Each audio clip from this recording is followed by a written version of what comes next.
Old Marshal, would it be possible for us to go with your army when you set out? To cheer you on? Xuefan looked as guileless as a newborn blinking those big eyes of his. Dugu Zhantian's face froze, slapping himself with his calloused hand, and stammering to find the right answer. He just had to go and brag about getting justice for Luo clan. Now he got his just desert. Just what excuse was good enough to get out of this one? Dugu Lin felt his godfather predicament and said with a roll of his eyes, Steward Zhua, are you sure it's Hell Valley? Do you have any proof? This is a very serious matter. Attacking the 7 houses without a reasonable charge, the whole empire will rise up against us. Right, that's my concern as well. Dugu Zhantian recovered quickly and stared on the steward and the siblings as he asked tense, Do you have any proof? Looking at each other, Xuefan and the siblings frowned. The 3 houses' elders and venerables were wiped out. How would they get evidence now? After muttering for a while, Xuefan spoke. They fled too fast and left nothing behind. Dugu Zhantian sighed in relief, then gestured at Dugu Lin in appreciation for lifting that rock off his heart. Since there's no proof, although... Xuefan's interjection got Dugu Zhantian on the edge. However fast they ran, their spies, the Sun Clan and Kai Rong, our former elder with his son, were left behind and are in our custody. That should be enough proof. Dugu Zhantian hinted at Dugu Lin for help.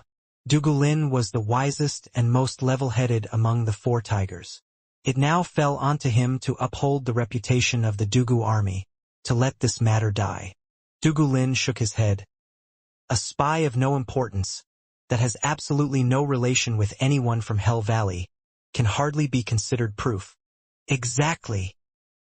Dugu Zhantian shook his head in dismay.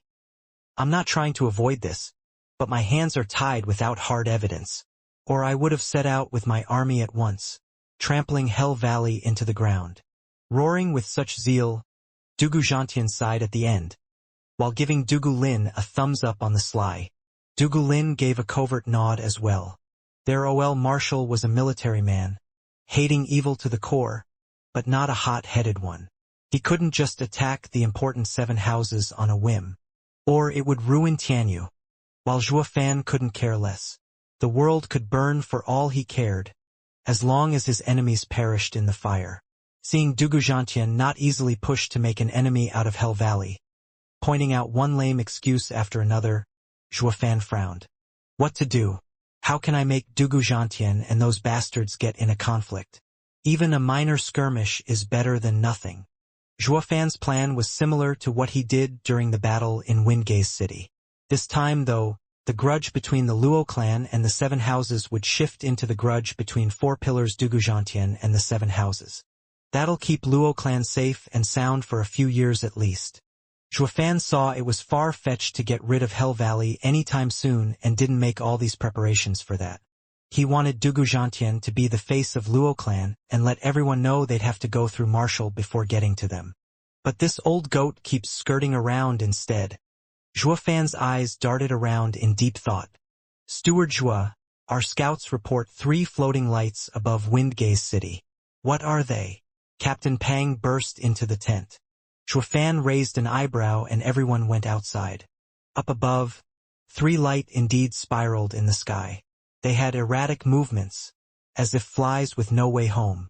That's a messaging jade slip. Dugu Zhantian was shocked. Fonger, grab them and see who sent them. Understood. Dugu Feng cupped his hands.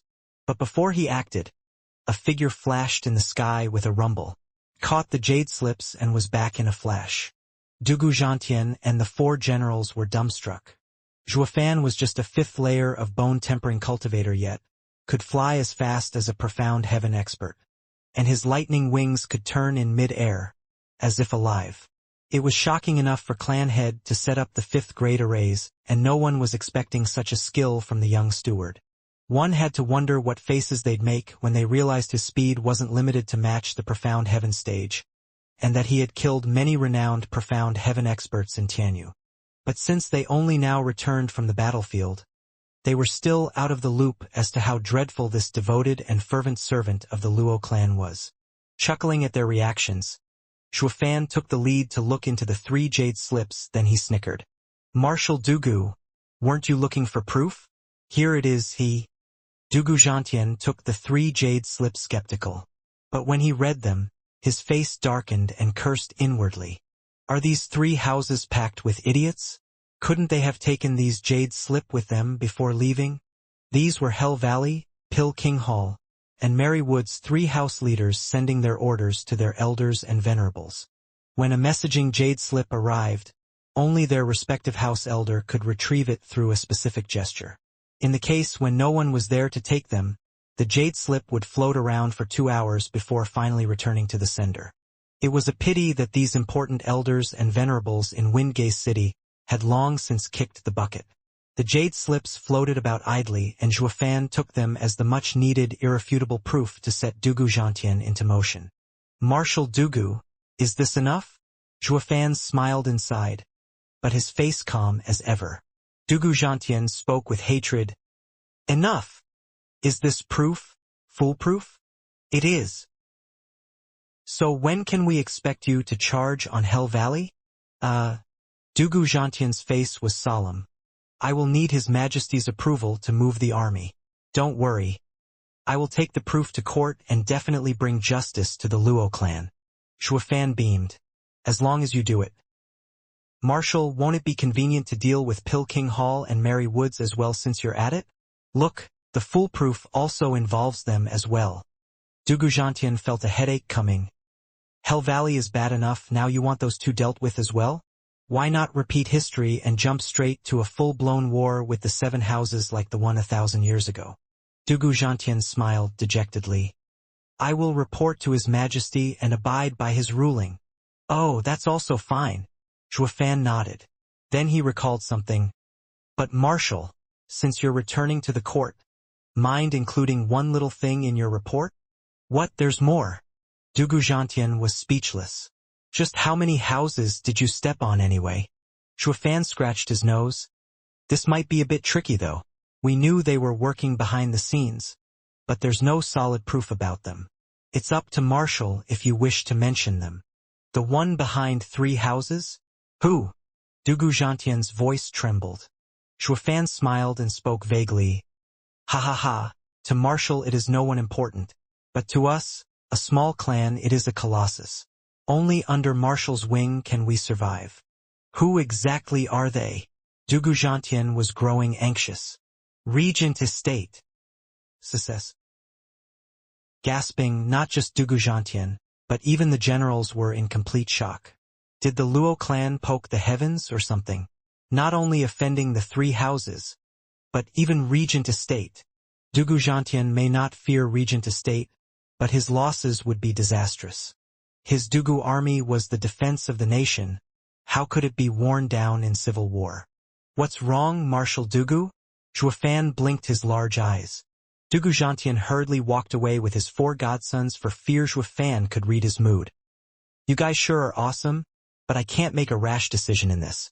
I will return to camp and think it through. Oh, why do I suddenly feel so dizzy? Marshal Dugu, if you disregard us, what about the promise you made in front of clan head's spirit tablet to bring us justice? Shuafan shouted as he showed them out. Luo Yunhai cried, Godfadash, Marshal, you promised me. Fine, I am a man of my word. However, let me wrap my head around it first. My camp is only 10 miles from here. With me here, no one will bother you. Let's leave it at that, goodbye. Dugu Zhantian cupped his hand in a rush, then ran away. The 4 tigers of Tianyu gave Luo Yunchang one last look, then followed suit. They vanished the next second. Shuafan grinned, seeing them gone in a blink. This Marshal Dugu may not want to contest with the 7 houses, but he did promise us safety at least. Big bro Zhua, Luo Yunhai said. Do I really have to join Marshal's army? Of course. It is your fortune to be trained by Dugu Zhantian, the man who held the frontiers for decades, with 4 tigers under him. Why don't you do it then? Wasn't he fascinated by your arrays? Shuafan snorted. As the saying goes, a good man doesn't enlist. Why the hell would I go for? Star Reader points at him being an honest to God, faithful and righteous man who does no evil. or he's one hell of a smart guy to avoid enlisting. Then what about me? Shooting him a look, Shuofan spoke coldly. You either go with Dugu Zhantian, or cultivate 20 hours a day. Army, here I come. Luo Yunhai ran out in fear. Luo Yunchang smiled, then muttered, Shuofan, what if making him a godson fails? Would you have married me off to make a tie with 4 pillars? Perhaps. Shuofan spoke as if it was obvious. In regards to political marriage, using you to get the 4 pillars on our side is as good a move as any. In fact, we'd be the ones truly winning here. We can even go a step further and get the best out of it by having you marry Duguhua. He is so impulsive and easy to use. Go to hell. Luo Yunchang glared at him and kicked him off the mountain before leaving in a huff. Shuofan ate dirt before he got to crawl to his feet and shouted behind her. What the hell? Isn't it all for Luo clan? Besides, what difference does it make who you aren't even marrying? This only worked to fuel Luo Yunchang's rage as she stomped faster. In another place, Dugu Zhantian's group descended the mountain post-haste. In fear Shuofan would go after them with more excessive demands. Suddenly, Dugu Lin stopped with a frown. Marshal, why do I have the odd feeling we've been played? The others stopped as well, now noticing something was very off about all this. In their trip to Blackwind Mountain, they didn't get anything cleared up, yet ended up with a godson and a heavy responsibility. At the end of the day, they were now tied with Luo clan. To the point they'd be fighting for houses together. What's going on here? Dugu Zhantian and the tigers scratched their heads in complete loss. A fortnight later, Shuofan was patiently cultivating, taking advantage of the short idle time he rarely could afford. He had to handle every little matter in the Luo clan these few days. It was his duty as a steward to make sure everything ran smoothly. Adding to that, he had to look after the guards and Shadow Corp's cultivation. Thus, his own training suffered. Since Luo Yunhai was now Dugu Zhantian's godson, he also had to constantly ferry this young master to Dugu Zhantian's camp and strengthen their relationship. Their interactions were rocky at first, with Dugu Zhantian in a bad mood, but the kid was sharp and slowly started to grow on the old guy. Soon, Marshal began treating him like his favorite. Even though he was aware of Luo clan's intent, he nonetheless agreed to it in a moment of carelessness. And they got so close that Luo Yunhai was staying at the Dugu army camp 10 miles out for 2 or 3 days sometimes. It was such a relief to Shuofan to hear this. This pair of godson and godfather finally shows results. Suddenly, Shuofan opened his eyes and grinned wickedly. I was beginning to worry I'd have no excuse to get that old man to march on you, but who'd have thought you'd come instead? It doesn't get any better than this. Old Pang. Shuofan got out and shouted. Captain Pang rushed to him and cupped his hands. Steward Zhua, what do you need of me? Go to Dugu army camp and tell the old man. Trouble has come to Luo clan. What enemy attack? Where? Can I go see? Captain Pang was growing anxious in his rush outside. Shuofan flicked his forehead with a smile. Stop using that excuse. Don't worry about that and just go ask for help. Captain Pang scratched his head, puzzled. But since Shuofan said it, he'd have to follow his order. After all, Shuofan's every move was meticulously made and surely had a good reason for this. As long as they followed his instructions, everything would be all right. Shuofan smiled as Captain Pang ran like the wind. Then he also flew towards Windgaze City's gate. At the same time, people started appearing nearby the entrance of Windgaze City. People from Veiled Dragon Pavilion, Drifting Flowers Edifice, and Sword Marquis abode. Chu Bijuan looked beyond the gates with worry. I wonder if the attack already started. I hope we're not too late. If there ever had been an attack, it had to have happened already with how quiet the city is. However, Long Yifi muttered. Windgaze City is forbidden to us from the 7 houses. Shouldn't we scout it first? Everyone turned quiet.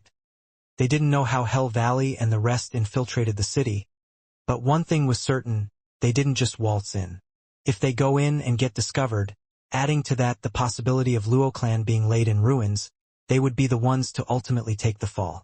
With the weakened imperial family, they wouldn't suffer much, but the regent estate wasn't that benevolent. They'd accuse them of rebelling with this excuse. They'd fall right in their trap. But they wouldn't know the situation without going in first, and they also couldn't just stay here fiddling their thumbs either. It was hard no matter what choice was made. Sighing, Chu Bijuan tapped her golden dragon head cane. One must do what he has to do. Let's go. She then led Iris and Peony overseers to the gates. Long Yifi and Xie Xiaofeng nodded. Not far behind either. Grandmother may be known as the Lady of Steel, but these two men were just as bold as her. They all disregarded the ban and any traps that may be about, going straight through the front gate into Windgaze City. Chu Bijuan, stop! A shout came from above and figures blocked their path. On a closer look, they were clearly people from Hell Valley, Pilking Hall, and Merry Woods.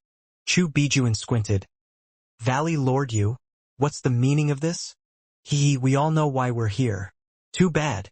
You're too late. Yu Wanshan and Yen Bogong's group started laughing. Chu Bijuan frowned. You mean you already? Correct. We knew you'd come to help Luo clan. But no matter how fast you rushed here, could it be faster than the message Jade slips? Humph, I will let you in on a little secret. If my calculations are correct, our forces hidden in the Windgaze City had long received our orders and assaulted the Luo clan 2 weeks ago. By now, the Luo clan should be nothing but a pile of corpses. Ha ha ha. Yen Bagong laughed, soon joined by the rest. Chu Bijuan and Long Yifi were unsettled. It all bore down to Imperial family's response. If they were any more passive, the Regent Estates campaign would go unchecked, with these 3 houses as their very first targets. In a blink, Drifting Flowers Edifice, Sword Marquis Abode, and Veiled Dragon Pavilion found themselves in an imminent danger. But then, a carefree laughter echoed. I do hope you can find it in your hearts to forgive me. It seems we have sorely disappointed you. The Luo clan hasn't seen blood for over a month. Not even a chicken's. They turned in shock to see a youth with an evil grin plastered on his face, leaning on the city gates. Zijua Fan. They all cried in unison. Long Jiu's group was ecstatic. Since this kid was here, Luo clan's safety was a done deal. And by contrast, Yu Wanshan's group was filled with dread.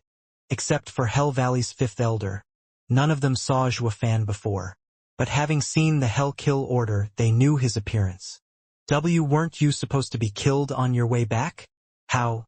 Yu Wanshan was overwhelmed. Zhua Fan snickered evilly.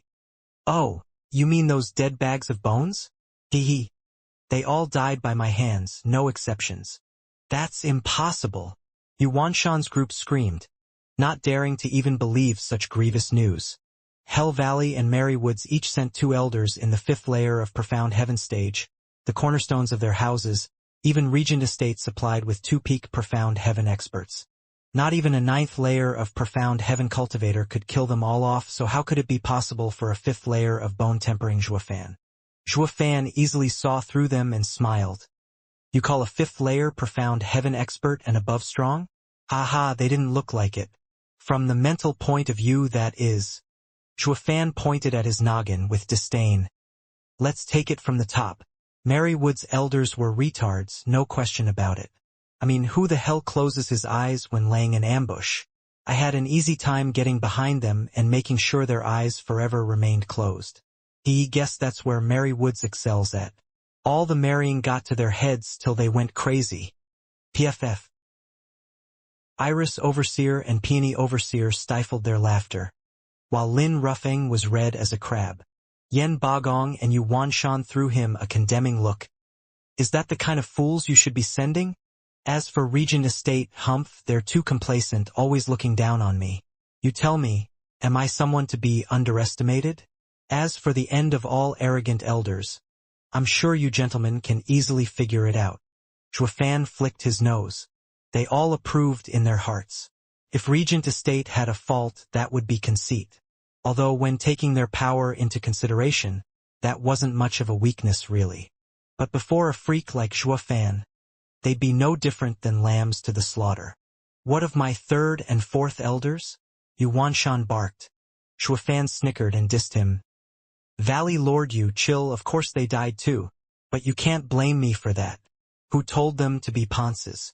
All I could do was fulfill their cherished wish and send them on their merry way together, to never part even in afterlife.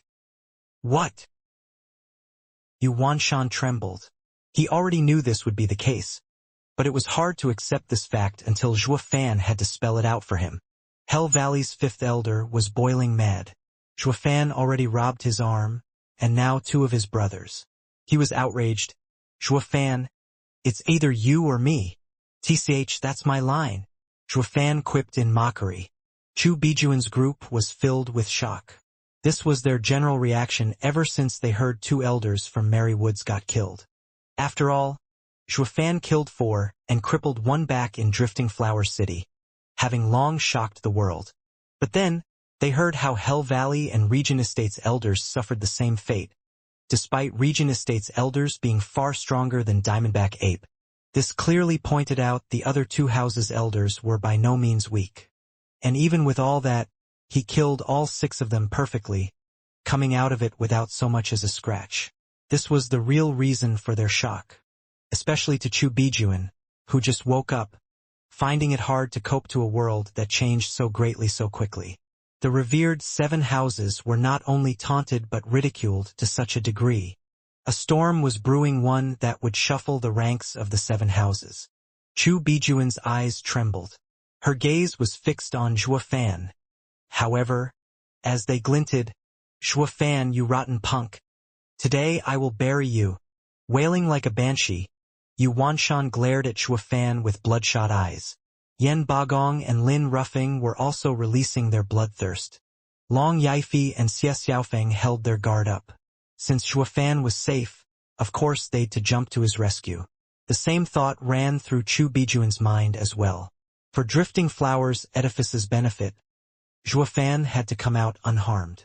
It all became a standoff in an instant, as 6 house lords surrounded Zhuo Fan as they were on guard regarding each other's reaction, each out of their own selfish desire. Meanwhile, Zhuo Fan was peachy, taking but a light jump backward and through the city gates. He then pointed at Yuanshan in taunt. "You old farts, come and get me if you have the guts. You won't get to touch a single hair of mine regardless of where we'd been. That goes especially here in my domain. Well, any takers?" Zhuo Fan. Yuanshan had long lost his patience with Zhuo Fan's taunts, roaring as he charged after him with the others. With so many profound heaven experts burning to eat his heart out, even Zhuo Fan felt somewhat overwhelmed. Chu Bijuan's group rushed to block them, but Yuanshan's team were long since prepared. Rainbow Cloud Palm. Yan Bagong was the furthest behind, turning around and spreading his arms. The 7-colored mists flew at Chu Bijuan and others, making the stop and withdraw in panic. "Split up." "Ha ha ha. Quite clever." Yan Bagong laughed with pride. But seeing the rest of Yuanshan's group going after Zhuo Fan, the anxiety ramped up in Chu Bijuan. Regardless how outstanding Zhuo Fan was, or how many profound heaven experts he got under his belt, none of them believed it to be from a head-on fight, but earned through cunning and subterfuge. This time, Yuanshan's team was all going after him. In this desperate situation, even with Zhuo Fan's godly skills, his chance at life would be slim at best. Yet, for some odd reason, Zhuo Fan's was as relaxed as ever, even having time to throw them his trademark evil grin. This sounded off an alarm in the enraged mind of Yuanshan. As to why, he couldn't quite put his finger on it. Whoosh! Suddenly, with a booming sound, a bluish light landed smack in the center of Windgaze City's gates. Yuanshan's team was in mid-flight when a wave of bluish power erupted from the light and sending them barreling. When they recovered, they looked upon a 10-foot-long bluish crescent blade, having 7-foot-long hilt engraved with a blue dragon and a 3-foot-long blade shooting blinding red rays. It spoke of its thirst of tasting the blood of everyone it touched. And on the blade was a shimmering silver dragon image. Yuanshan's team cried in fear, "6th grade spiritual weapon. Dragon-slaying crescent blade. Ha ha ha, Yuanshan. I didn't think you'd recognize my trusted battle companion." An aged voice boomed, followed by Dugu Zhantian floating next to the crescent blade. Picking it up as if it was nothing, The blade started ringing out dragonic roars. The 4 tigers of Tianyu brought Luo Yunhai to Zhuofan. They were glaring at Yuanshan's team, releasing their imposing auras all the while. Scalp numb, Yuanshan never considered this scenario. For Tianyu's great marshal, god of war Dugu Zhantian, to descend upon Windgaze City, a backwater town. Chu Bijuan's group were slack-jawed from the sudden turn of events. Marshal, this is between us and the punk. I hope you won't meddle. Yuanshan's brow trembled, his mood sinking dangerously low. Making a half-swing with the blade, Dugu Zhantian roared, "Ha ha ha! That's rich. The Emperor ordered me to defend Windgaze City, and you're implying your casual words carry more weight than His Majesty's? Humph, Yuanshan. The 7 houses' prestige must have gotten to your head and forgot your place. What, the Emperor's edict?" Yuanshan shuddered, his face white as paper. The hearts of the other house leaders hit rock bottom. The whole purpose of Windgaze City operation was to test the imperial family's bottom line. If the Luo clan fell to ruins and the imperial family gave a cold shoulder, then they'd ramp up their already obnoxious arrogance to swallow whole every other houses while completely disregarding the imperial family. But now they met face to face with god of war Dugu Zhantian of the frontier. This was Emperor's warning to the 7 houses, to stay in line. This time, they really went and groped the tigers, but Yuanshan sighed, filled with grievances. He didn't want to grope anything, but the Regent Estate made him. Now that the tiger left the mountain, Regent Estate would shirk off the blame, falling in the background, while letting them take the fall. The Emperor would then make a harsh example of these 3 houses. The 3 house leaders looked at each other's eyes, ready to explode in tears. Chu Bijuan's group was elated at their misery. For the first time in a century, the imperial family stood their ground. This should curb Regent Estate's arrogance in the future. At the very least, it would greatly delay their plan to swallow the 7 houses. Grumbling, Yuanshan cupped his hands. Marshal, knowing that you stand guard at Windgaze City, I shall not cross into it. However, Zhuofan killed many of our elders and even crippled my 5th elder's arm. I ask that you hand him over for us to handle. This great favor will one day be repaid by our 3 houses. Since going in Windgaze City was out, ripping Zhuofan apart wasn't that bad of a trade-off. Frowning, Dugu Zhantian turned his incredulous eyes to Zhuofan, as if seeing him for the first time. Is what he said true? The 4 tigers of Tianyu were also looking at him in amazement. At first they were impressed such a youth could hold the position of steward in a clan. It was a rare occurrence indeed. But who'd ever stop to think that this kid was so incredible, so outrageous, that he would kill so many of 7 houses' elders? Perhaps telling them now that Zhuofan didn't just stop at killing elders and went a step further in slaughtering Regent Estate's 2nd young master might perhaps cause their brains to stop working. Well, Zhuofan was caught in the middle, so he chose another path, that of pulling Luo Yunhai forward and cursing at Yuanshan. What are you droning on about? Do you know how close we are with Marshal Dugu? How dare you have such gall as to ask Marshal Dugu to hand me over? That is outrageous. All were too dumbstruck to even reply. Dugu Zhantian had lived his life by the blade, fighting day in day out on the border. You have no relation to him, 0. So how damn close could you possibly be? Then came Zhuofan's laughter in response to their thought. He patted Luo Yunhai's shoulder. Humph! Bunch of ignorant fools is what you are. Our young master is Luo Yunhai, Marshal Dugu's 5th godson. Say what? The dull and shocked stares creaked towards Dugu Zhantian. The grand and mighty god of war, 2nd of 4 pillars, Dugu Zhantian, just up and took a 3rd-rate clan's young master? Could this relation get any more inappropriate than this? Despite being done in a not-so-honorable way and barely a half a month old, Dugu Zhantian was forced to nod. What a shocker!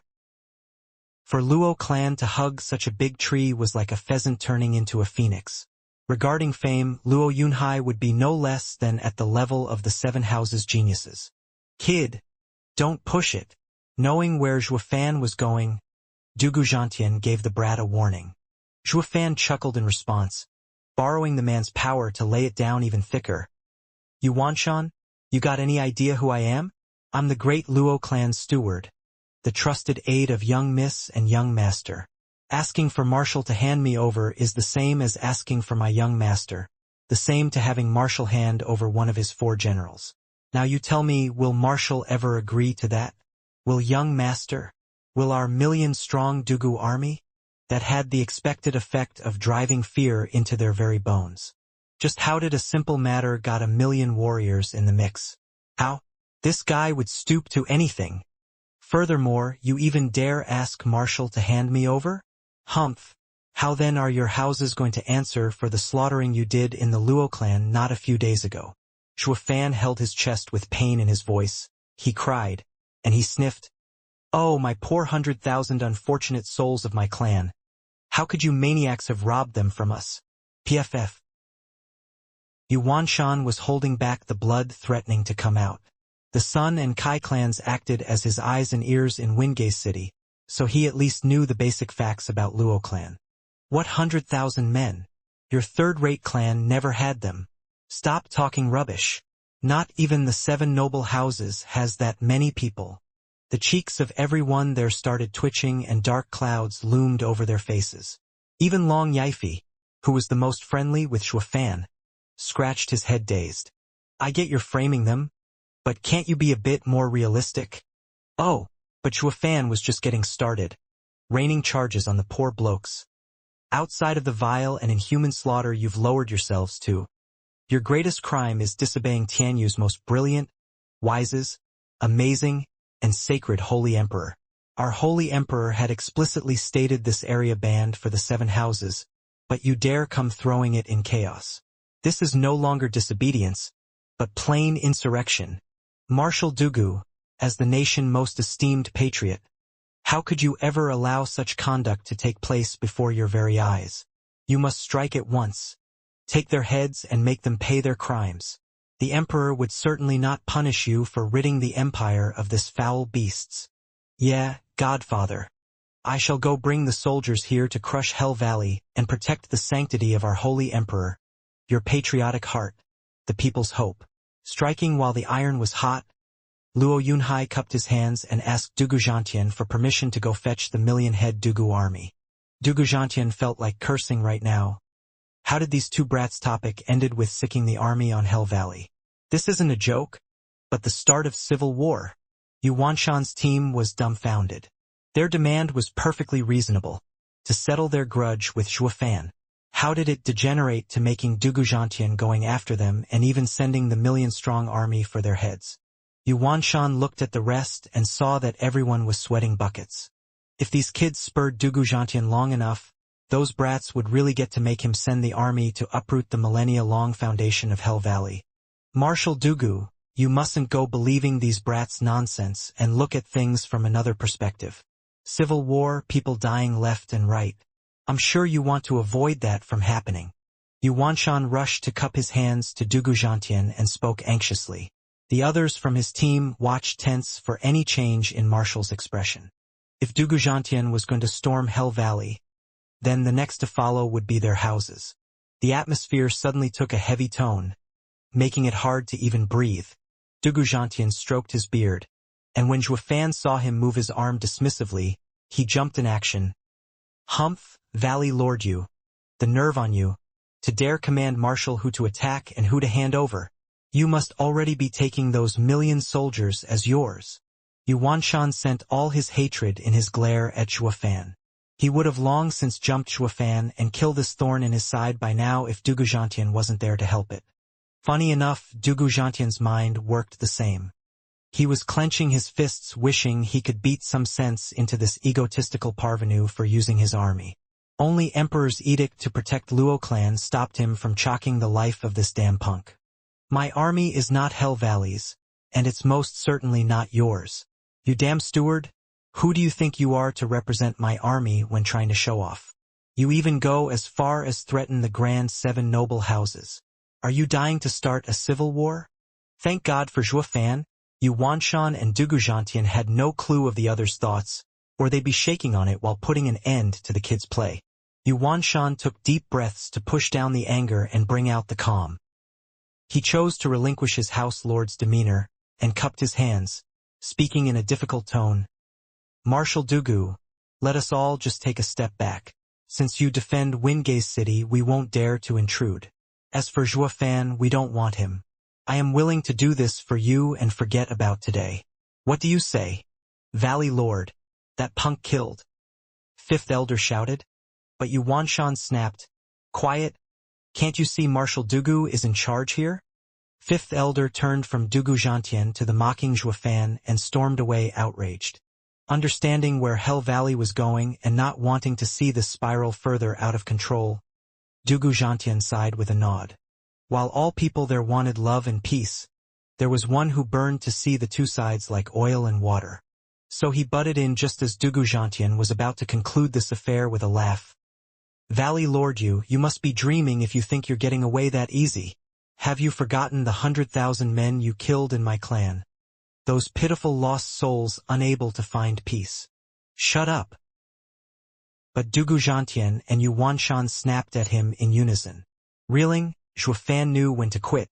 So he quietly stood there, not making even a peep, like an angel. His action made others feel mortified. This kid will stoop to any low, uncaring of appearances, a true parvenu. His talent is a damn waste as a steward. Dugu Zhantian stammered. He saw Zhua turned from a biting dog into an adorable kitty, as if all that brash talk was not said, and was lost for words. In the end he cupped his hands. Yuanshan, then we shall let this matter rest here. However, I do feel the need of reminding you, Valley Lord, this empire is under Yuan ruling, not your backyard. I shall keep in mind Marshal's counsel. Farewell. Yuanshan gave one last salute and left with the others. Yet just a few steps after, his eerie tone came. Marshal, on your way to Wingay's city, have you perhaps met some of my men? Dugu Zhantian was about to shake his head. Zhuofan's eyes sparkles like stars and grabbed hold of this golden ticket with a snicker and stepped up. Valley Lord, Marshal's 4 generals are of immense valor. How could they waste time on nobodies? Ha ha ha. I urge you to get back and look after their families, and put a stop to your men's reckless behavior. Wingay City isn't a place where you can come and go as you please. PFF. Yuanshan spurted blood, his eyes bloodshot. Dugu Zhantian, you are truly vicious. I will remember this debt. He only wanted to ask Dugu Zhantian what happened to his men hiding in Wingay City. But the marshal had came after the battle and had no clue what transpired. Zhuofan picked up on his intention and cooked up an ingenious reply. To Dugu Zhantian, this line was vague. He thought it was only a warning to Yuanshan to not make trouble when he had 4 strong godsons by his side. However, Yuanshan's team heard of the implied meaning. The 4 generals' valor of disregarding Hell Valley's men were actually hinting at the fact that these 4 amazing godsons handled their men hiding in the city. But the next phrase really took the cake, pointing it out that Dugu Zhantian commanded the execution of all of them. The eyes of the 3 house leaders went bloodshot, their nails biting into their hands. Zhuofan predicted that the 3 men would pointedly shift their anger from Luo clan onto Dugu Zhantian. How could any of them ever forget a heavy loss of 3 elders and 3 venerables? Marshal, everything must be done within a limit. But you have grossly crossed it. Yuanshan snorted and shot into the sky, leaving his last words of hatred behind. Dugu Zhantian, I pray we'll meet again soon. I doubt such a senile fool can be a god of war forever. Hey, did you see, Marshal? You just let them go. And all they give in return is spite. Zhuofan honked some more. Dugu Zhantian and his generals were lost, not having a clue of being turned into patsies by Zhuofan. How odd. Why is there a sudden grudge between us? Dugu Zhantian frowned but couldn't make sense of it and sighed with a shake of his head. There are no longer men with any integrity around. I knew that teaching them a lesson was better. Dugu roared. You're right, third brother. How about you lead the army and I accompany you in flattening them? All right, that's enough. Yunhai, what did I tell you? Don't use my banner to show off and pick on the weak. Dugu Zhantian glared at Luo Yunhai, then cursed. Is the Dugu army that easy to mobilize? Luo Yunhai lowered his head, not daring to speak again. But that didn't stop Zhuo Fan's smile of respect. Marshal is wrong here. How can the 7 houses be considered weak when we are the ones being picked on? Dugu Zhantian was startled. He has a point. But then he reacted and glared. And you, Steward Zhuo, it almost settled before you started speaking, always mocking and inciting them. You, the dispossessed, the weak, just angered the strong until they coughed blood. This launched everyone in a fit of giggles, especially Iris and Peony overseers. They hid their smiles as they started recalling the fake song Yu's acting in Drifting Flowers City. Zhuo Fan shrugged and kept his thoughts to himself, lest he became the target of the OL Marshal's anger. Sighing, Dugu Zhantian calmed the rage in his heart, then cupped his hands to Chu Bijuan's group. I know that you are different than them, coming to resolve the situation and not make it bigger. But I am under imperial order and I can't let you in Windgaze City. We understand. Chu Bijuan returned the gesture. Dugu Zhantian nodded and went to his generals. Return to camp. Hold on, Marshal. There are matters young master needs to tend in the Luo clan. Can he? Dugu Zhantian nodded to Zhuo Fan. All right. The kid got me in a foul mood, so I will hand him to you for today. Humph. I don't want to see him right now. Then he vanished. Luo Yunhai's face sank. Big brother? Does Godfather hates me? Ha ha ha, relax, fifth brother. Marshal is only putting a tough front, but he's a softy inside. He just favors you too much to stay angry for long. Once his anger passes, it'll be fine. Dugulin smiled in midair. Luo Yunhai relaxed. He had been robbed of his father early in his life and started to consider Marshal a father figure after spending so much time with him. Ruffling his hair, Zhuo Fan drew him to Long Yifi, Chu Bijuan and the rest. Ha ha ha, people, long time no see. You've come to help us? You can rest easy now, since everything is fine. With little brother Zhuo taking charge, the Luo clan will be forever safe. Ha ha ha. Long Zhuo said, then introduced. Brother, let me present to you our pavilion lord, Long Yifi. And here is Sword Marquis Abode's abode lord. Zhuo Fan had Luo Yunhai pay respects alongside him as Long Zhuo introduced. When it was Chu Bijuan's turn, Chu Bijuan nodded before Zhuo Fan could bow. Qingcheng was right about you, Steward Zhuo. A man mighty in pen and sword is worthy of being Drifting Flowers Edifice's son-in-law. Ugh.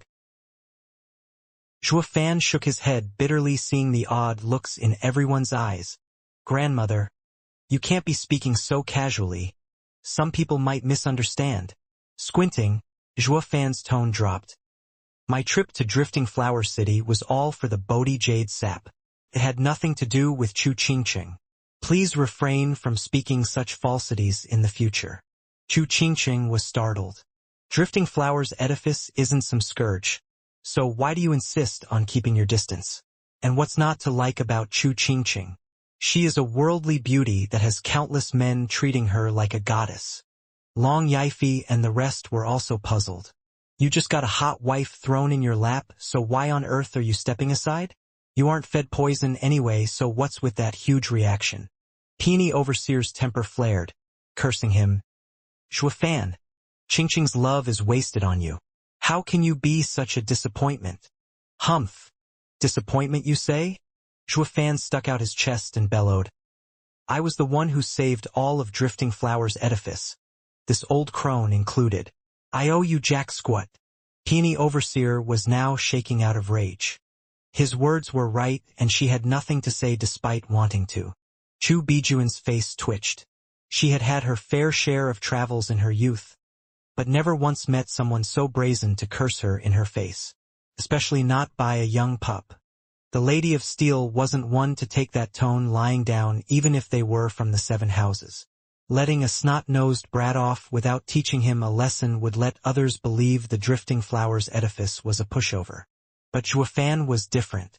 Since she woke up, all she heard were endless dreaded rumors about this legendary youth.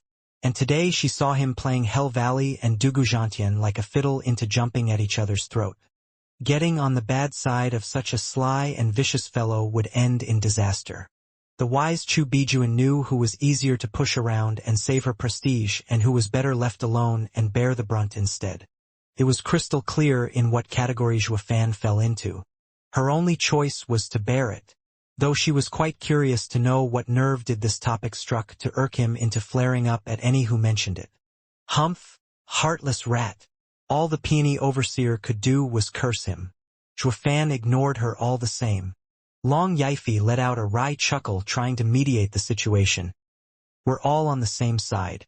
Must we get angry over something so minor? We need to focus on the task at hand and remove the danger our four houses face. Pavilion Lord Long is right. Please forgive my rude remarks, Steward Xue. Chu Bijuan smiled. Xuefan glanced at her and secretly nodded. No wonder people started calling her Lady of Steel. She was quite amenable. The issue had nothing to do with her, but for Drifting Flowers Edifice's sake, she was willing to take one for the team in being first to extend an olive branch. Xuefan wasn't unreasonable either, bowing. Please forgive my rash behavior as well. Chu Bijuan nodded, with a smile of praise, although Peony Overseer was still too pissed to look him in the eye. Seeing everyone here today, I can only assume you have agreed to join hands. Xuefan suddenly took a somber tone. That would imply us four houses' objectives have aligned. Or more aptly put, we have been pushed into a corner and forced to ally. Precisely. Chu Bijuan picked up where he left. Pavilion Lord Long with Abode Lord Xie and myself have participated in the Seven Houses gathering at Regent Estate. As Steward Xue had suspected, they wish to rule over all the houses, with Hell Valley and the others already standing on Regent Estate's side.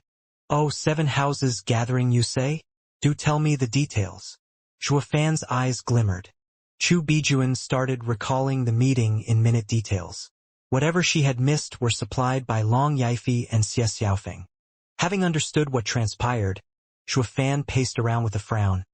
I was wondering why Regent Estate didn't come to Windgaze City. I see it now. Estate Lord Sure is a man of character. Humph, what character? Big Bro Xue. Sending Hell Valley and the rest instead paints him for the coward he truly is. Luo Yunhai mocked. Xuefan laughed. Rotten brat. Guess I have to teach you a harsh lesson, lest you encounter an expert from which you'd suffer dearly. As the saying goes, the cruelest are the regents. I killed one of his sons, yet he did not fly into rage, only sending experts to kill me in Windgaze City. In this manner, he is rather calm. He did not seek revenge but planned to test the imperial family's limit. It is clear this man's ambition is great. This is how a man should act when he wants to look at things from perspective. Kid, you will become Luo clan head one day. I won't say anything about being strong or having a cunning mind, but one thing you must never forget, to give no quarter. Xuefan snickered and patted Luo Yunhai's head. They all felt ashamed. Did anyone guide their young master in such a way in this empire? But one thing was certain. Xuefan's logic made complete sense. In this cruel and harsh world, things like compassion would only drag one down. Chu Bijuan took a long look at Xuefan and nodded, more to herself. Xuefan pondered for a bit before saying, currently, the imperial family has shown their stance, so we should be safe for now. While the Luo clan, having Marshal Dugu on our back, is in an even safer position, ha ha ha. Xuefan cackled to the speechless audience who thought, just what rotten luck did this guy stumble upon to get Dugu Zhantian's support? Brother Xue, when did you get so close to Dugu Zhantian? I've been in Windgaze City for years and never heard of this. Long Zhou's curiosity got the better of him. How should I put this? Xuefan jutted his chin, while Luo Yunhai's face beamed with pride. He was quite frankly the second coming of Xuefan in this world. The others' faces twitched. He's posing again. And there's two of them now. Ha ha ha, we only met Marshal half a month ago. Getting so close in such a short time is evidence in and of itself. That nothing is impossible for me. Xuefan snickered. Luo Yunhai added with a creepy laughter. That is because I am of unmatched talent. It was only a matter of time for one such as I to find myself as Godfather's disciple. Ha ha ha. The others felt dark clouds looming overhead, Fan is a bad influence. Be that as it may, the grand god of war had nonetheless joined their fold in but half a month. This was unprecedented. Chu Bijuan felt the brunt of the news the most. She had ties with every great clan out there, but never had she succeeded in turning any of them into a strong friendship. Her impression of Fan went up a notch. No wonder he became a steward. He knows the ins and out of everything. He considers everything when making a choice. Perhaps not even unwanted contriver can match his meticulousness. For a third-rate clan to jump in the first-rate category through a single connection is unheard of. With Fan as steward, the Luo clan will most definitely rise above the 7 houses. A pity he is so set against marrying into Drifting Flower's edifice. Chu Bijuan lamented. Since Luo clan is so outstanding, then should we stop supporting the Luo clan? Having enough of Fan being a wise ass, Long Yifi decided to play a practical joke. Ugh! The snicker froze on Fan's face. He then spoke in all seriousness. To be completely honest, Luo clan is lacking in resources. What Veiled Dragon Pavilion provided us so far was just a drop in the bucket. In any case, we 4 are now allies. Will the other 2 houses be willing to lend a helping hand and get this third-rate clan to rise above? Haven't you taken a year's worth of income with the ingredients you took the last time you were in Drifting Flower City? What more do you want? Peony Overseer glared. Fan smiled wryly, yet not denying. Those are just ingredients for alchemy. Besides, don't we deserve at least some thanks for saving your house? How can you call that support? You damn rogue, Peony Overseer huffed. Chu Bijuan chuckled. Ha ha ha. With all 4 of us in the same boat, the Luo clan will be our biggest ally. Helping you is helping us. Drifting Flower's edifice will henceforth settle the Luo clan's ingredient problem. Grandmother, you are wise beyond your age. Fan gave a thumbs up. Xiaofeng smoothened his beard. Sword Marquis's abode is specialized in tool refining and has many ores. Then we shall supply you with the items needed to make spiritual weapons and demonic treasures. Fan's eyes shined and laughed inside. Luo clan had many guards, but no weapon or armor to fit them with. He had lately been thinking of who to rob and solve this little snag. Damn that Xie Tianyang. Did it hurt to not tell me this sooner? And you call yourself my brother? Fan cursed. Long Yifi twirled his mustache and shrugged. I guess Veiled Dragon Pavilion will handle the rest? Oh please, who else is there? You're the best merchant in Tianyu. Fan perked the corner of his mouth. That sent everyone into a laughing fit. With this, they all began to see Luo clan as a dependable ally. They were yet unaware what the Luo clan would grow into, but with Duguzhantian shading them, it was worth investing in them. Luo Yunhai felt the clan would experience a golden age with how many resources were coming over and was laughing at the sky. It's good to have friends coming from afar, Iris Overseer praised. He is quite clever, knowing how to gauge a situation. While all smiled, Peony Overseer was snorting at Fan. True, he is a clever little child and with proper manners too, unlike someone else we know. She then said to Luo Yunhai, Tell me, do you know what that means? Of course. Big Bro Zhua had made me study many books these few days to last a lifetime. Luo Yunhai laughed as he explained. The more brothers that come, the more I can exploit. A true joy dash. Ugh. Fan covered his mouth before he could finish. The other looked at him with dark faces, boring holes into him. I am just a steward and not good at teaching. Fan blinked his large eyes in embarrassment. The others' faces twitched. On the contrary, you're too highly qualified. One thing was certain. This young master was a lost cause, having been through Fan's rotten hands. After ironing out a few more details regarding the alliance, Fan and the rest parted ways, taking Luo Yunhai back to Blackwind Mountain. When he stepped through the gates, he shouted, Old Pang! Captain Pang just returned and was already rushing to Fan. Brother Zhua orders? Call everyone handling clan affairs over. Also, taking a long look at Luo Yunhai, he whispered something in Old Pang's ear. Old Pang nodded and went straight to it. leaving a clueless Luo Yunhai staring at Shuofan. Shortly after, Luo Yunchang, Lei Yuntian and the rest clan officials gathered in the meeting hall. Even Li Jingtian and Yen Song, who watched over the two of the 4 fifth grade arrays, were present. Shuofan was in the seat of honor with one leg over the other and sipping tea. They were all baffled. Why would this guy call everyone over? Did something happen? Shuofan's casual disposition clearly pointed to the opposite. Snickering, his eyes roamed over everyone present. I have summoned you all here today to bear witness to the official entitlement of the next clan head. It's been 2 years since the 3 clans have joined and Windgaze City ultimately coming under Luo clan's rule. We, the Luo clan, are destined to enter the 7 houses. Now that there's infighting amongst them, it presents us with the best chance to rise.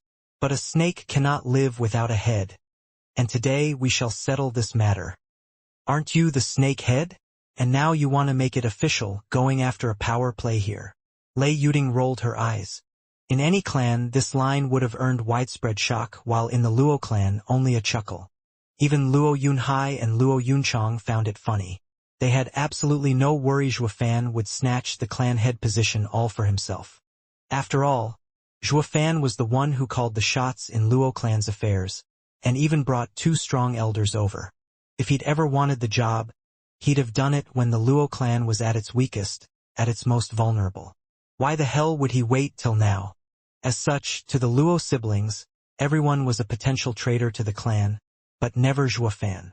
Because everything he had been doing was all for them. Tapping his teacup, Shuofan smiled. Ha ha ha.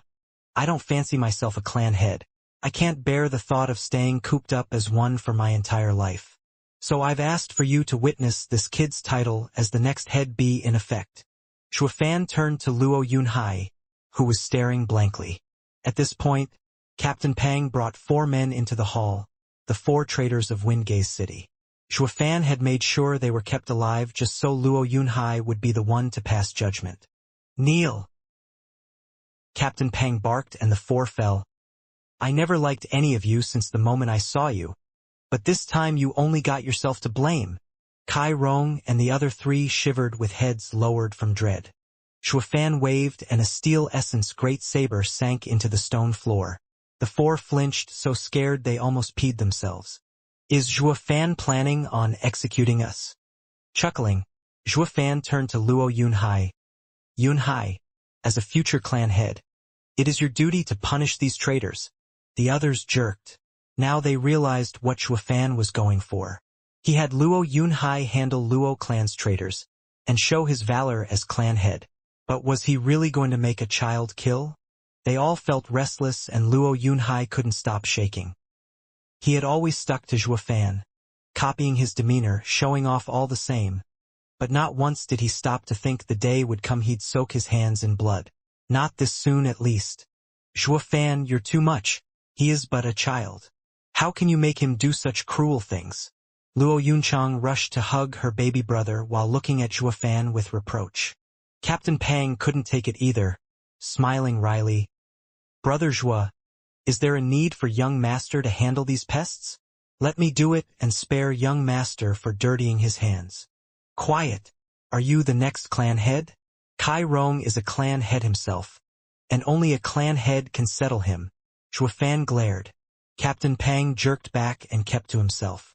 Everyone was clear what Shuofan was doing, to establish Luo Yunhai's authority in the clan and start him on the path of clan head. It was high time for everyone to no longer think of him as a helpless child. Li Jingtian and Yen Song slightly nodded. Shuofan may be somewhat obstinate, but his every action was for the good of the Luo clan. If Luo Yunhai, the nominal clan head, would have someone else solve all his problems, he would no longer need to even think and would waste away. Shuofan was doing all this so the Luo clan would have a worthy successor. All understood how much thought Shuofan put into this. Luo Yunchang's heart was bleeding but steeled herself, pushing Luo Yunhai towards Zhua. Shuofan eyed him coldly, until the child swallowed dryly and sweated bullets. Big bro Zhua, don't joke around. I'm just a kid.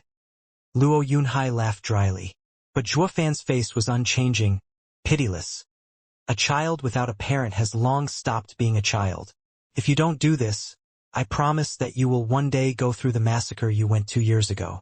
At that time, you will regret not grabbing power. Shuddering, Luo Yunhai was brought back to those cruel times of seeing his Luo clansmen murdered around him, the screaming, her sister scrambling for their lives, and his eyes gradually hardened. Ding! Luo Yunhai lifted the great saber from the floor with a ringing. Seeing him approaching, Kai Rong's group was scared witless. Yen Song's Yuanqi had the four rooted on the spot, unable to make use of their own cultivation. They were so powerless even a 3-year-old could take their lives. They watched Luo Yunhai get poisoned by Zhuofan's guile and were filled with dread. Yunhai, listen to me. Don't you remember Uncle Kai taking care of you? Our clans are longtime friends. I even gave you shelter. Kai Rong pleaded, appealing to the child's innocence. Kai shouting bobbed his head. Yeah. Don't you remember Big Brother bringing you so many toys when I visit your Luo clan? Don't do this to us. Yeah, and sister? Sun Yufei went with the flow, but no matter how much she racked her brains, nothing came out, only a mournful cry. Shit, sister never met you. I'm done for. Sun clan head sighed as tears streamed down his face. Never had he imagined their mighty clan in Windgaze City would live to see the day when a snot-nosed brat would cut their line short. All the other around them looked on with derision. These bastards have no shame, no morals. They're willing to stoop to any low as long as it keeps them breathing. Yet Luo Yunhai was steadfast, bringing the blade behind them. The screeching echoing from the blade being dragged was their requiem, making their hearts shudder with its tempo. Ding! Finally behind them, Luo Yunhai lifted the great saber way up. They heard the whoosh of the blade and the fours felt a chill crawling down their spine. I'm dead! They knew Luo Yunhai brushed off their words. They could already imagine their heads falling, closing their eyes and gnashing their teeth in preparation. Zhuofan watched everything coldly as Luo Yunchang turned her head away. The others were about to witness their clan head's first act of exacting punishment to traitors. Whoosh! A cold glimmer flashed and the four felt a chill, yet no pain at all, nor any blood was spilled. When they opened their eyes, they saw a strand of hair slowly floating from each of them. Luo Yunhai's childish voice sounded with a hint of power. Luo and Kai clans are friends. My ancestors taught us to be steadfast and righteous. You were never kind to us, but I cannot be cruel to you. I heard how the ancient people cut their hair instead and, with the power invested in me as the clan head, I have severed your threads. But henceforth our clans shall be strangers. And the next time you bring harm to us, your heads will roll. As for the Sun clan, I spared them on account of Kai clan, as you are joined by marriage. So stop treating the Kai clan with such contempt. He was after all an elder of our Luo clan, and I hope not to see them in a bitter state after being driven away. The hall was still grave. All watched Luo Yunhai incredulously. None saw it coming, that a child was capable of such integrity, speaking of justice and benevolence. It struck a chord even in Li Jingtian and Yen Song's hearts. His words may have been naive, but were spoken with resolve. But doing it like this was going against Steward Zhuo's decision. The two hadn't been in the Luo clan for long, but it was obvious at a glance who was the real master here. They turned stiffly to Zhuofan to see him gloomy. It was unbearable for one to see the new lord he raised to disobey him in the end, especially if you were one with power. And this was Zhuofan, a man who was unruly, snatching power as he wished. This act was no different than having his power challenged. Li Jingtian and Yen Song looked at Luo Yunhai with a sigh. Even if you're the future emperor, as a kid, if you don't mind your tone and butt into the war between officials, you'll end up dead. Sensing Zhuofan's unnatural disposition, Luo Yunchang smiled widely as she cajoled. Zhuofan, Yunhai is still just a child. He can't be. A light flick of his hand cut her off. Zhuofan had his eyes fixed on Luo Yunhai, cold as ice. Kid, is this your final decision? Even a profound heaven expert would feel his knees soften and scalp going numb when Zhuofan stared at him like a viper. Luo Yunhai was still wet behind his ears and the effect was even worse. Despite hesitating, Luo Yunhai's nod was firm. Big Bro Zhuo can kill them if he wants. But I do not believe they should die by our hands. Humph! Naive! Li Jingtian and Yen Song chuckled. Zhuofan squinted and turned to the traders. His gaze sent shivers down their spines and made their hearts feel as if it would explode in their chests. In the end, Zhuofan had the final say. The only good thing about the wimp Luo Yunhai was his title as future clan head, emphasis on the future. But out of everyone's expectations, Zhuofan nodded a sigh. No choice then. I really wanted to waste them, but since clan head spoke, we shall do it as he decided. Elder Yen, release them. And dash, come again? Yen Song was dumbfounded. Steward Zhuo, are you sure? Getting a nod. Yen Song removed their restrictions and the trader found themselves free to move. They cautiously watched Zhuofan while gazing at Luo Yunhai baffled. They were in denial, never believing the ruthless Zhuofan would defer to a wimpy kid. Their hearts were in chaos, not knowing what to do. So they began kowtowing in thanks for having their lives spared. But no clue as to who to thank. They were still baffled. Should they be thanking Zhuofan or the kid? Now that clan head spared you, take a hike.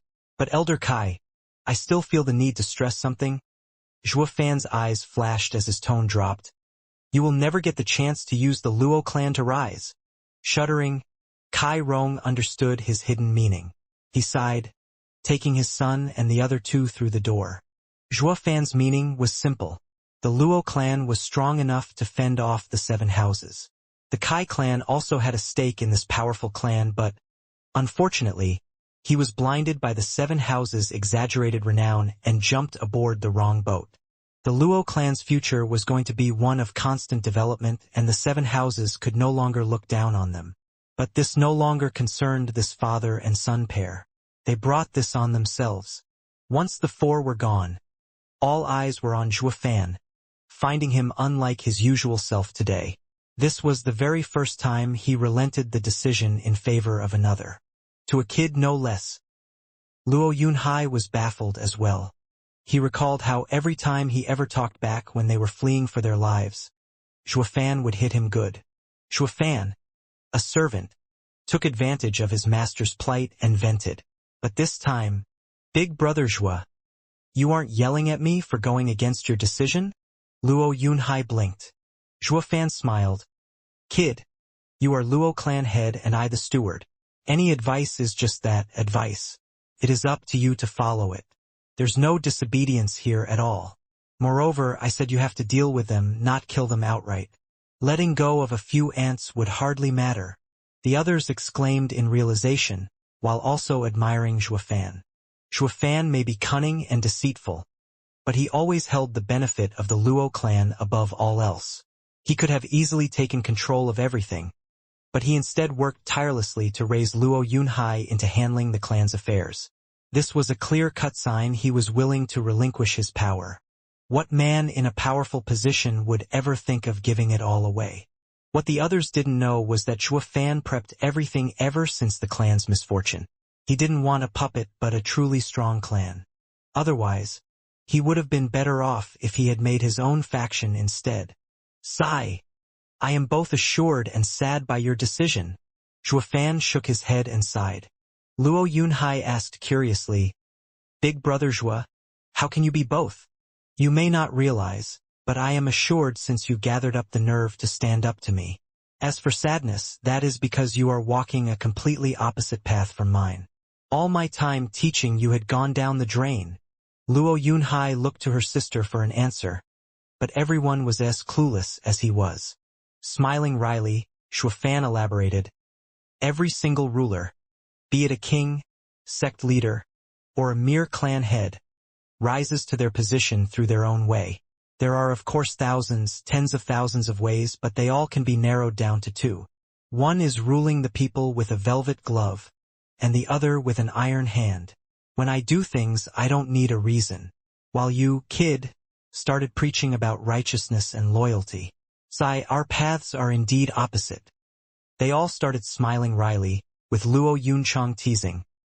With the Luo clan always having Steward Zhuo around, everyone started shaking in fear every day. fearing they'd slip up and get a tongue lashing from you. If Yunhai ends up like you, the clan would be done for. They all burst out laughing. Li Jingtian and Yen Song nodded instead. One Zhuofan had these two experts bending a knee. Despite their elder positions, it mattered not when this guy was around. If there were two Zhuofan, that would be a disaster. They'd end up as slaves. They were immensely gratified that the future clan head, Luo Yunhai, would have a different path than the demon Zhuofan. But not for the Luo clan, it was all in self-interest, relishing a better future in the clan. However, Zhuofan mocked with a shake of his head. Women aren't as witty as their long hair suggests. All people respect ruling with a velvet glove, but it is used merely as a front while its core is rotten. How many people in this world truly rule with a velvet glove? The large majority rule with an iron hand in a velvet glove. If the Luo clan truly wants to grow into a benevolent clan, humph, I won't give it 2 years before it suffers calamity again. What? To then I'd rather walked the path of the iron hand like you. Luo Yunhai blurted. Get those 4 back at once. I won't be as lenient. Luo Yunhai spoke with eyes filled with tears. The slaughter 2 years ago was still very fresh in his mind, and his judgment was clouded by it. He absolutely couldn't let it happen again. Zhuofan could see the struggle in his heart as well. Shaking his head, Zhuofan rubbed the kid's head. The world may change, but your decision is final. The reason for today's affair was to see if you had it in you to be a clan head. Ha ha ha, and you passed with flying colors. The second reason was to see your path. It is a bit disappointing, but no worries, you have me. What you don't want to do, I will do it for you. You don't want a bloodshed. I will erect a bone tower and throne for you to stand on. You rule with a velvet glove, and I will sweep everything with an iron hand. All until there is no one around to defy your word. Big brother Zhua, Luo Yunhai wailed as he threw himself in his embrace. Luo Yunchang bit her lip, tears glistening. Thank you. The others nodded with even more respect. The Luo clan may have nothing, but with Zhuofan there, it was enough. Old Pang, take the brat to Dugu army. He patted Luo's back and smiled. Had your path been the same as mine, I would have guided you in your cultivation. But now I see that old Dugu is the best suited for the job. Captain Pang pulled an unwilling Luo Yunhai away. Zhuofan turned to the rest. You may all return to your duties. Elder Yen, Elder Li, you two stay. The others left, leaving only Li Jingtian and Yen Song behind. Zhuofan sighed. Just how is this possible? I've taught him for half a month already. Is Steward Zhua still not over it? That brat must be like a son to you. Li Jingtian chuckled, but he couldn't hide the admiration. But Steward Zhua, I bow before you in true admiration. If it were me, I'd have long taken power in this wretched and weak clan for myself. I've never seen one as devoted as you. The Luo clan is indeed steadfast and righteous. You have my entire respect. Yeah, Steward Zhua may be doing everything with an iron hand, but you are treating the Luo clan with a velvet glove. Such deep emotions and ethical behavior. I wonder what great favor has the Luo clan head done to Steward Zhua to earn such devotion into raising his children. Yen Song cupped his hands in respect. Zhuofan rolled his eyes. His relation with the former clan head was non-existent. It was all that damned heart demon's fault, although his course of action was no longer entirely because of it, as he started to care for the Luo clan. But when it was all said and done, everything was in self-interest. So when they said he was using a velvet glove, he had to chuckle. You two have roamed the land for many years. Do any notable experts in fire and water attributes come to mind? Zhuofan suddenly asked. They exchanged a glance and said, Why do you ask, Steward Zhua? Squinting, Zhuofan replied. Luo clan is currently safe, but trouble will soon come knocking. Of the 4 arrays, the Poison Dragon array in the east is handled by Elder Yen, and the Dazzling Gold array in the west by Elder Li, a body cultivator. I still need 2 experts to control the Black Flame array in the south and the Ice Shadows array in the north. If an attack comes, the 4 arrays can fend it off and also correlate with each other in not letting anyone out once they enter. Frowning, Li Jingtian said, "Two names come to mind now that I know what Steward Zhua is looking for." "Who?" Zhua Fan asked anxiously. "Raging Ancestor, Qiu Yanhai, and Ice Moon Witch, Xue Qingjian." "What, those two old monsters?" Vicious Pill King yelled and started shaking his head vehemently. "Absolutely not. Those monsters are stubborn as mules. They refused to leave their seclusion even when Regent Estate invited them.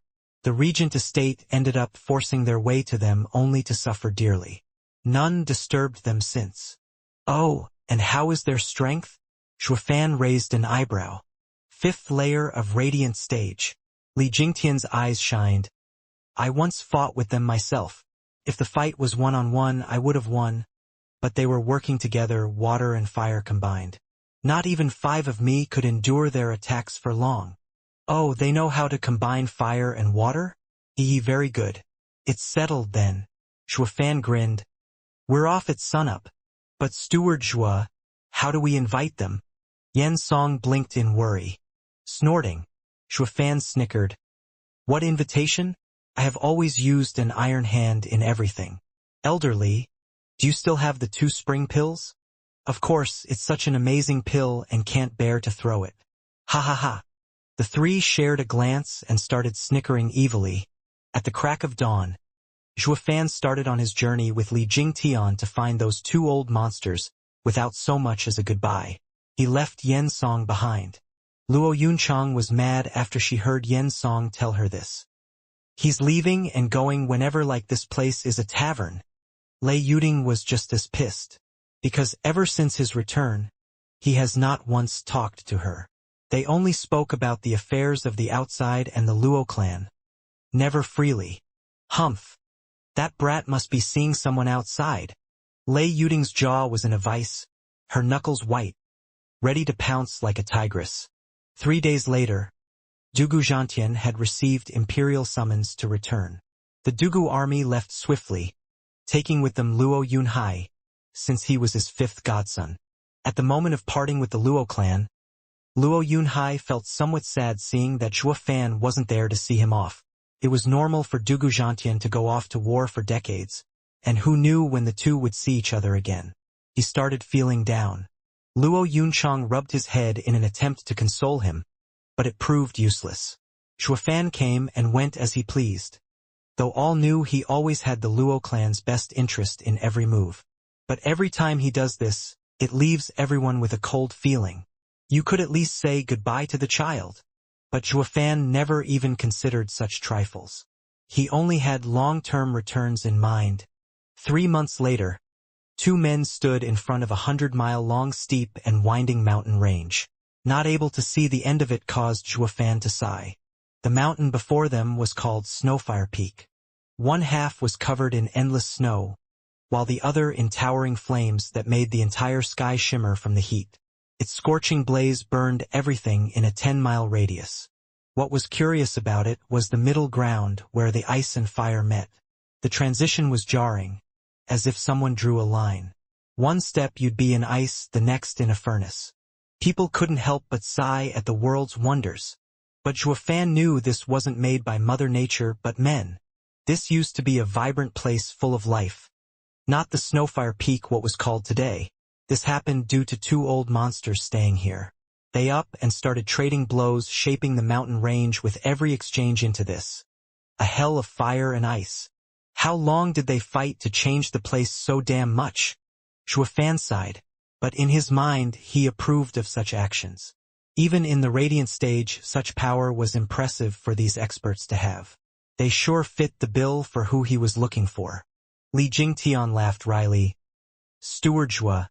They are a couple that used to fight against Tianyu and caused fear at their mere mention, but their character is strange, to put it mildly. They each cultivate an opposing cultivation method. They are unreasonable and do not answer to anyone. In the end, they settled here and the empire calmed. Though they did ruin this fine place. Into this, ha ha ha. Since that's the case, how come Regent Estate couldn't get them?" Shuafan raised an eyebrow. Shaking his head, Li Jingtian sighed. "Steward Zhua, this pair is bizarre to extreme. You need to look beyond their mere lover's spat. Once an enemy comes, they both rise to meet it.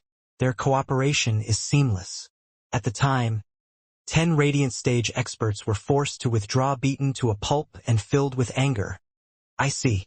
They look to be at odds, but their hearts are together. To protect each other. Xuefan nodded. Then, a sudden soul ripple passed over the two. They realized on the spot they'd been spotted. Elderly, you know what to do, right? Xuefan spoke coldly. Snickering, Li Jingtian nodded. Of course. Outsmart our betters, ha ha ha. Li Jingtian. With a whoosh, a man in red came from the burning side of the mountain range, bellowing with such rage that jarred the two's ears. Xuefan eyed him carefully. He was a bald man in his 60s, had vibrant eyes as if they could shoot out flames, and heat seemed to be coming from his body constantly. Not 30 meters from him, Xuefan could feel as the scorching heat was evaporating even his sweat. He reckoned that any closer would have him combust. His fire yuan qi is so pure, Xuefan admired. Li Jingtian took a step in front of Xuefan to shield him and shouted, Qiu Yanhai, it's been ages, but more uncouth than ever, it seems. You even release such pressure in front of a junior. Humph? Uncouth? Were you and Regent Estate any different? There were 10 of you and only 2 of us back then. Qiu Yanhai mocked, his eyes staring at Li Jingtian. Mad Dipper? Why are you here? There's no way you can beat us alone. Snickering, Li Jingtian said, Raging Ancestor, take it easy. I've not come as your enemy. It is this young master of ours who has a fire physique and the Imperial Tyrant body art isn't suited to him. I was tasked by the estate lord to bring him here so you can take him as a disciple. Disciple? Qiu Yanhai frowned. Your Regent estate has many cultivation methods. Why must you come for mine specifically? Ha ha ha, you're absolutely right. Regent estate has many cultivation methods, but none greater than Imperial Tyrant body art. This young master wants to go higher and has to train in the best fire cultivation method in the Empire. Which brings me to you. Everyone knows Raging Ancestor's Heaven-Searing Inferno is second only to the 7 houses cultivation methods in the profound rank. Qiu Yanhai nodded, but the mere mention of Regent Estate stirred a raging fire in him. How could he take a disciple? He snorted, Li Jingtian, you've become more yellow on the inside ever since you joined the Regent Estate. If you wanted to show some goodwill in wanting me to have this kid as a disciple, the estate lord should have come himself. But seeing you here instead proves all of Regent Estate is only a den of dogs. Li Jingtian was starting to get angry. Humph! I'm the yellow-bellied one? We'll see who has real guts once you swallow this thrifty little bloodworm. Raging Ancestor, enough bullshit. Will you take him, or not? No! Qiu Yanhai barked. You dare ask me to take your young master as a disciple when your 10 venerables had us 2 surrounded back then? Li Jingtian, you think I'm as gutless as you? Li Jingtian gnashed his teeth, his patience wearing dangerously thin. He could only curse. We'll see soon enough. But just then, an annoyed voice sounded. Elder Li, your boasting of Raging Ancestor to high heavens barely convinced me to come take a look. And what do I see now that I'm here? Hardly anything to look at. He's even worse than our profound heaven elders. Qiu Yanhai looked to see Xuefan mocking him and snapped. Cut the crap! I once fought 10 of your venerables and didn't lose once. How dare you say that? Isn't it? Xuefan pointed at the mountain range with childlike fascination. Look, our profound heaven elders scorched a mountain so thorough that it can't freeze. But you are so weak with little yuan qi, letting half of it freeze back. Qiu Yanhai was flummoxed. Did the Regent Estate have such an ignorant youth to not even know of the fight between these 2 great experts? To save his own face, Qiu Yanhai was forced to preach to the child. Kid, I don't quibble with ignorant youths, but you need to understand something. This wasn't a mountain set on fire, but the result of the bitter battle between me and my wife. Wow, amazing! Xuefan exclaimed. You caused all this just from the aftermath of your battles. Not even our venerables can do that. Qiu Yanhai nodded pleased. Sensible lad. But Zhuo Fan's next line had him close to spitting blood. Old Qiu, your wife is amazing. She almost froze your fire. PFF. Qiu Yanhai shuddered from rage. Punk! Stop your nonsense. That's absolutely ridiculous. It is my fire that melted her ice. Raging ancestor, who fought his wife for all this time, hated to be told he was weaker than her. Zhuo Fan knew this and still did it just to spite him. Zhuo Fan shared a glance with Li Jingtian and the two were giddy inside. But before Zhuo Fan could irk the old man some more, an elegant voice rang. Little brother is so adorable. Sister could just eat you up. Hear that, you old coot? Even this pup can see you're weaker. So just admit it. A white figure floated before them. Zhuo Fan looked to see a 17-year-old delicate girl, with bright eyes and dazzling smile. But Zhuo Fan knew it fully well she was 100-years-old hag. And when she started to call herself sister, it sent a chill right down to his core. He just couldn't make sense of something. The higher one cultivated, the long one's life was and the stronger one got. But this woman fancied wasting some of her cultivation to keep herself young and fit, to look like a fetching lady. If this part would have been used to improve her strength, she would have soared by now. Wouldn't she have beaten the old guy ages ago? Zhuo Fan shook his head. It was simply beyond his understanding. But that was normal. A pragmatic and cynical man who only saw gain would never understand why a woman dolled herself for her man. You're so pretty, sister. Zhuo Fan entered kid mode the instant he saw her, raining fake praises on her. The woman started pinching Zhuo Fan's little cheeks with a smile of joy. That's so sweet. You little rascal. Sister doesn't much like anyone from Regent Estate, but I'll make an exception just for you. Zhuo Fan nodded with a smile, pointing at Qiu Yanhai. Sister, are you his granddaughter? You look nothing alike. He's just so damn ugly. How can that thing ever relate to someone as beautiful as you?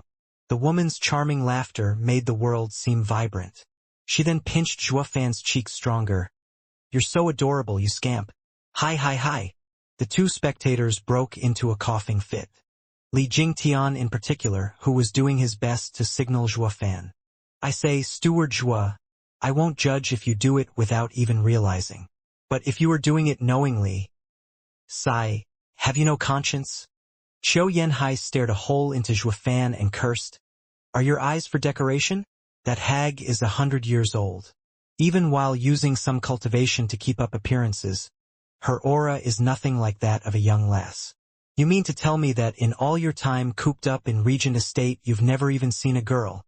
Oh! The woman replied before Zhuo Fan could, with a biting remark. Old fart. Just where exactly do you see me as a grandma and not a lady? You want to be slapped. Humph, I rest my case. What lady in her right mind would call herself grandma? You're so old, but ever shameless. Qiu Yanhai mocked. The women went red and huffed in anger as she sent a palm attack. In a flash of white, even the shimmering heat around them started turning into ice crystals. Qiu Yanhai was fully focused on fighting back. With a flick of his sleeve, a blaze erupted, blocking the white light. Old crone, you want to go at it again? And what if I am? Who told you to run your mouth before this child that this grandma is old? Humph, so what if I call you old? You're so on in years, yet still thinking of raising a cherry boy into your sugar daddy.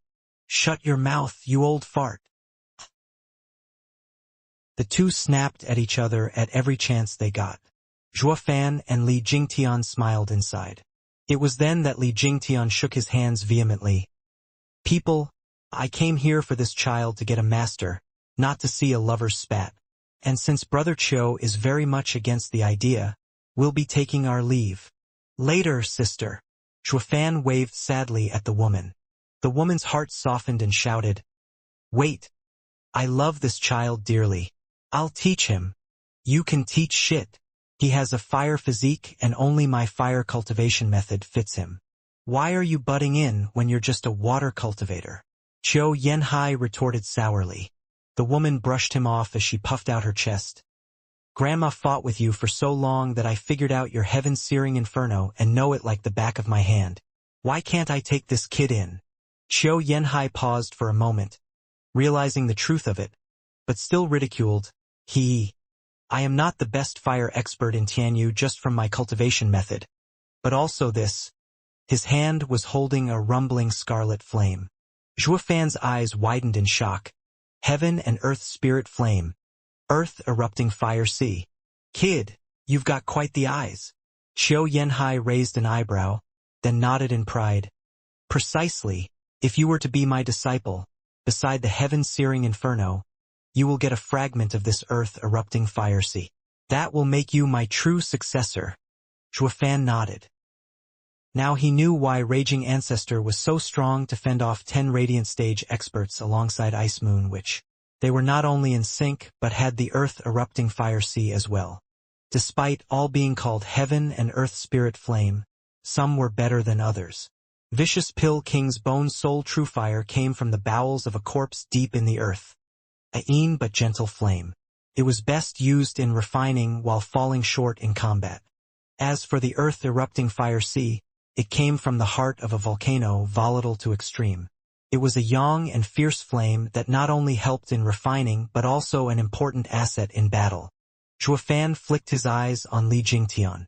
This guy got the upper hand on Qiu Yanhai back then, even when the other used the earth-erupting fire sea. It is obvious how strong his body was. And that was only at the 7th stage of Imperial Tyrant Body Art. Now, he not only changed to the Wraith Art, but also had the 3 matching profound ranked martial arts. Who knew how far he could go? Mad Dipper was a martial fanatic through and through. He has a body of a refining genius. Zhou Fan truly struck gold when he had this old man join his gang. Noticing his gaze and easily figuring out what he was thinking, Li Jingtian chuckled with his head thrown back. Sister, he said I can get the heaven and earth spirit flame if I become his disciple. What if? Zhuo Fan pointed at Qiu Yanhai with a bright smile. Squinting.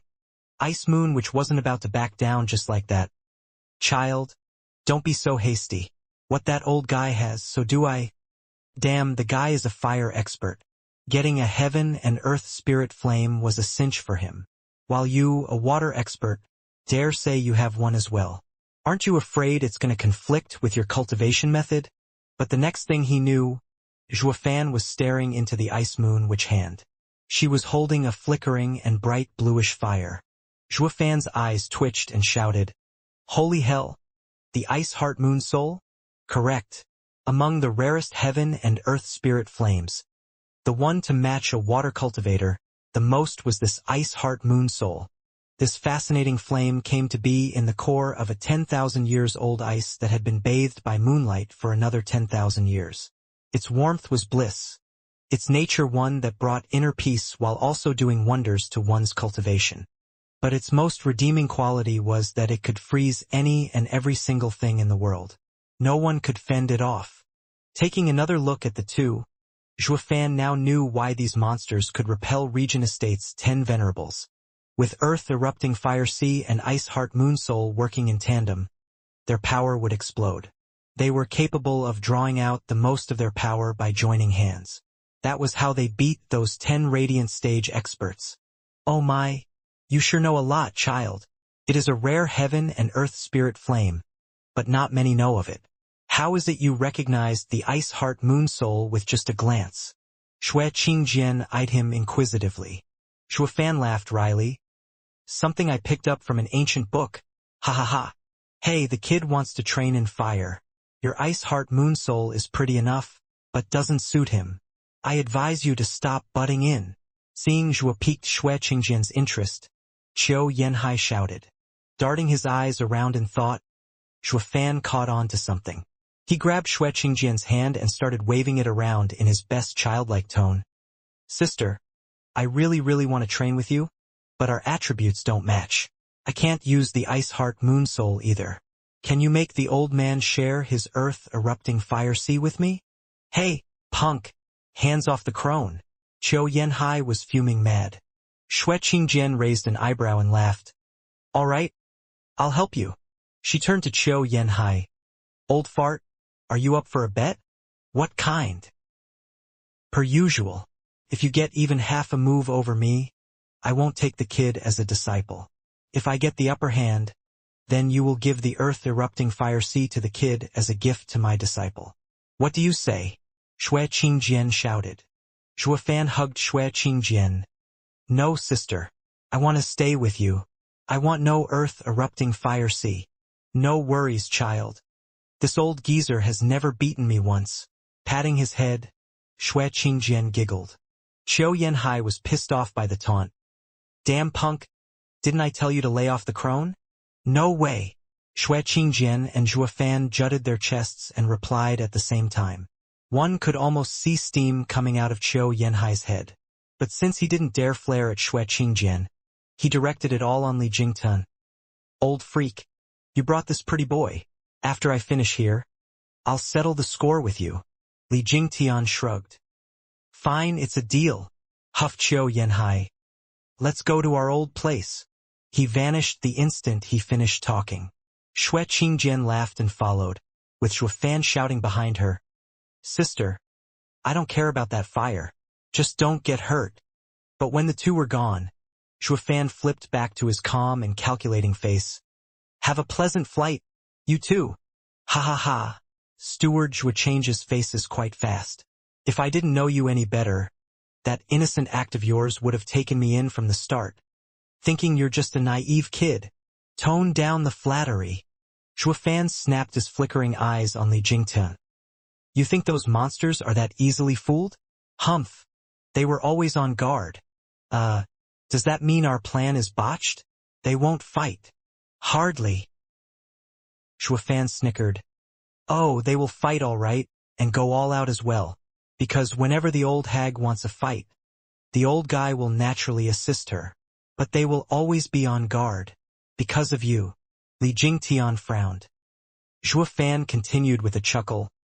While disregarding me completely, just then, a massive boom echoed, followed by the sky splitting in half. One side was filled with a raging inferno to burn the world asunder, while the other a fierce blizzard capable of freezing everything. Zhuofan snickered. One is extreme fire and the other extreme water, but neither can escape from my palm. I must have these elders. Boom. With shocking explosions that reached the ninth heaven, all the clouds scattered. It felt as if the world was heading to the end and the earth quaking so hard it would crack open. Zhuofan and Li Jingtian were spectating at the foot of the mountain nonplussed about it all. The battle went for 3 days. Despite the raging inferno towering on one side, it was unable to thaw the imposing glacier on the other side even a fraction. Raging Ancestor and Ice Moon which went back to their usual stalemate. Half a month later, their battle only escalated. So much so that even Zhuofan and Li Jingtian could feel in danger. They had to retreat 100 miles. Finally, after a long 2-month raging battle, it showed signs of subsiding. Zhuofan snickered. It won't be long now. After a constant 3 months racket, the place had finally become silent with one final boom.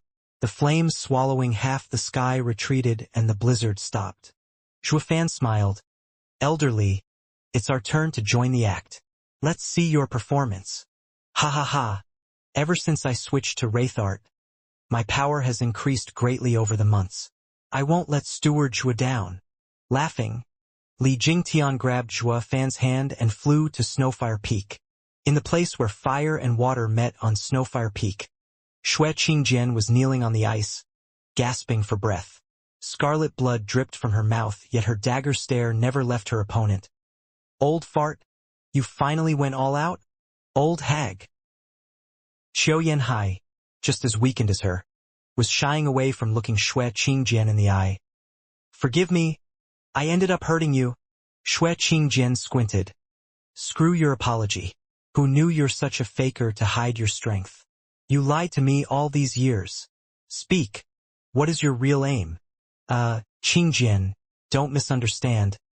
I've joined with you so many times in fighting our enemies despite our differences. How can I have a nefarious aim? Why else would you hide your strength for so long?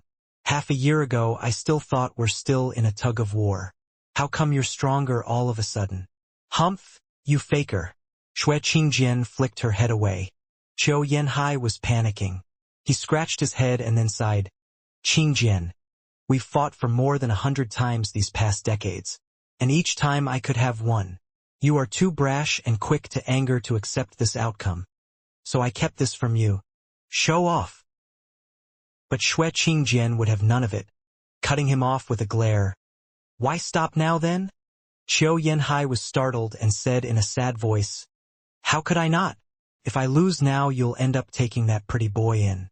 A lone man and a single young-looking woman together. Who knows what would happen? Shui Qingjian saw him all cold on the outside but quite warm and fuzzy on the inside, and burst out laughing. Zhou Yanhai was clueless. You big lug. You thought I didn't realize you were going easy all these years? Shui Qingjian smiled. Then she bore her hateful eyes on him. Humph.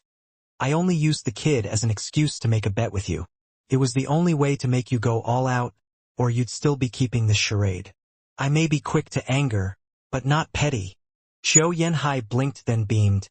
You mean, you didn't fancy the pretty boy? Well, Shui Qingjian showed a teasing smile. May not necessarily be untrue. I could just eat that kid up from how adorable he is. But that'll depend on how you behave. If you dare lie to me again, I won't stop at just one. I won't. In the rare case we fight again, I'll make sure to go all out and beat you silly. What? Shui Qingjian glared at him. Zhou Yanhai shrank back, smiling wryly as he scratched his head. Shui Qingjian couldn't help but laugh at his antics. The pair's decades-long spat had finally experienced closure. Whoosh! Suddenly, Li Jingtian brought Zhuofan over. Zhuofan was shocked to see Shui Qingjian hurt and ran over. Sister, you're hurt. Here's a pill to help you recover. Hey, brat, you're not allowed to get too close. The old hag lost. Zhou Yanhai saw Zhuofan so concerned over her and jealousy won over him again. Zhuofan took out a vial for her. Sister, this spring pill can heal you and restore your yuan qi. Take it. Shui Qingjian frowned. She had her guard up even towards this seemingly innocent youth. Bam! Suddenly, the vial flew from his hand. Zhuofan turned to see Li Jingtian watching them coldly. What are you doing, elderly? Young master, they are Regent Estate's enemies. Now that they're weak, it's the best chance to kill them. Li Jingtian spoke with towering bloodthirst shining in his eyes. Shui Qingjian and Zhou Yanhai paled, and Zhuofan panicked. He spread his arms in front of Shui Qingjian. Stop, Elder Li. Aren't you here to help me get a master? Why? Humph, that would have been perfect. But killing them would be so much better. Snickering, Li Jingtian snorted. Young master, step aside. I don't want to hurt you or worse, kill you. I cannot bear such responsibility. Li Jingtian, how dare you? My dad. Not even the estate lord can save you. In fact, he may even agree to my actions. Exchanging a kid's life for 2 old enemies is totally worth it. Li Jingtian glared at Zhuofan. Zhuofan reeled 2 steps back in fear, unable to accept the cruel reality. Shui Qingjian and Zhou Yanhai nodded at each other. This was more like Regent Estate style. Oh, the pill! Zhuofan shouted. He started searching frantically for it. Sister, take the pill and recover. Li Jingtian squinted and sent a palm attack around where the vial landed. But a sudden figure blocked it, raging ancestor. Shui Qingjian then picked the vial and said, Little brother, is this pill that good? Of course. Zhuofan smiled in glee. Li Jingtian shuddered, worried she was going to take the pill. He charged at her with another palm attack. But Zhou Yanhai was there to block him again, using his earth-erupting fire sea to launch a sea of flames. Boom! Earth-erupting fire sea was strong, but Li Jingtian had toughened up since before.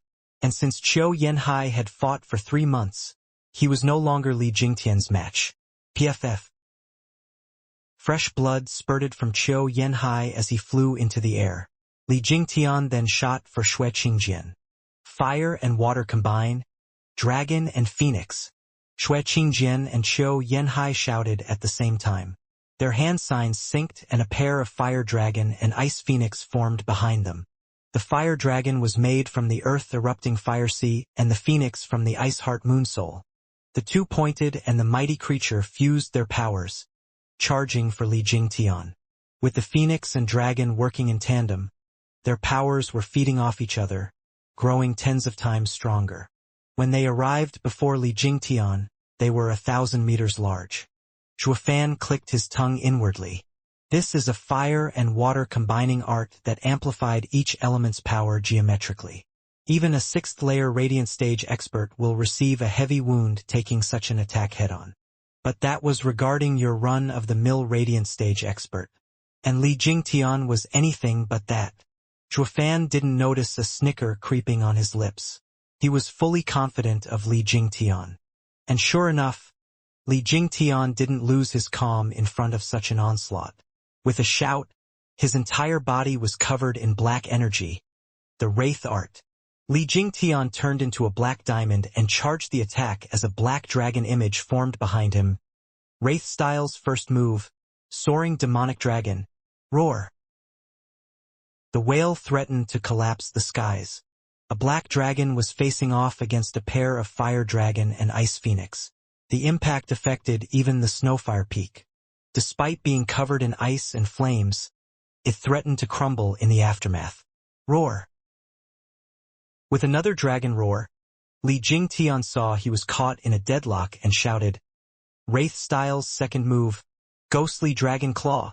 The fire dragon and ice phoenix were swept by a claw, exploding in wails. The shockwave even stripped the Snowfire Peak's ice and fire. Rumble. The rumbling continued as the wave spread across the entire mountain range, removing the ice and fire completely. Shui Qingjian and Qiu Yanhai were thrown back dozens of steps.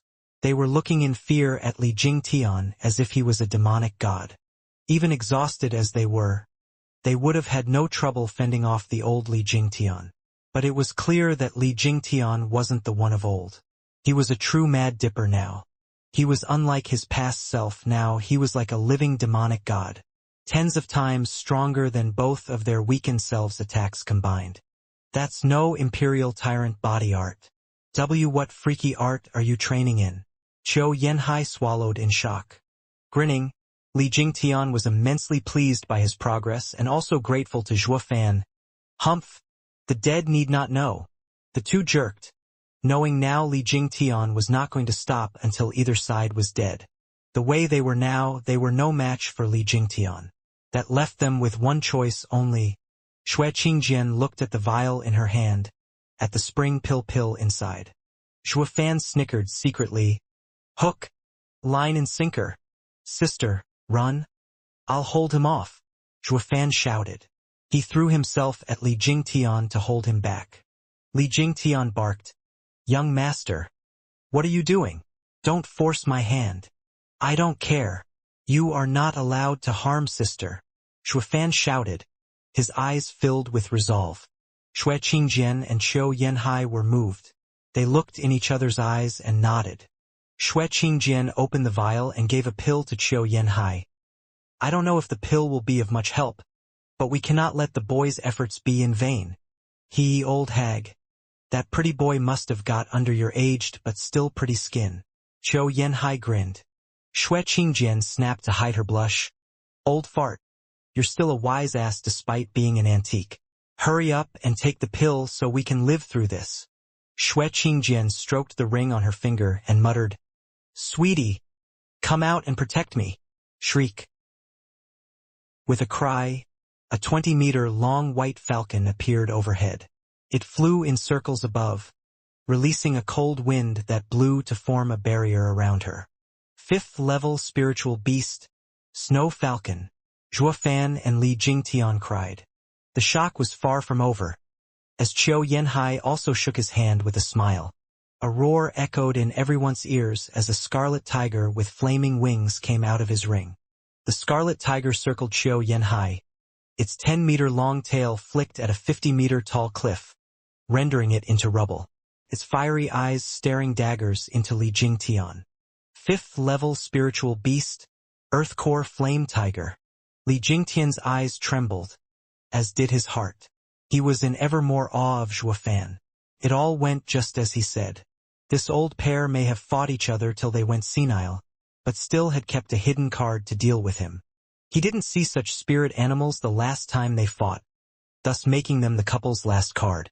Xuefan was also wide-eyed, rather from excitement than fear. The more the old monsters had up their sleeve, the more he felt they were worth the effort. Young master, step aside. I have to settle them here and now. No! Li Jingtian roared, but Xuefan still held him tight. Irritated, Li Jingtian slapped Xuefan. Then you only have yourself to blame for what comes next. Despite the fierce palm attack, Xuefan showed no fear. Xue Qingjian's eyes jumped but only shouted, "Kid, we will avenge you." Xue Qingjian and Qiu Yanhai swallowed a pill each without an ounce of hesitation. They sat cross-legged to absorb it as the two 5th-level spiritual beasts stood guard. Creak. Li Jingtian's deadly palm grounded to a halt. Xuefan snickered, easily slapping the palm away. Pa! Xuefan straightened and eyed Li Jingtian with a wicked smile. All that's left is for them to absorb the pill. Ha ha ha.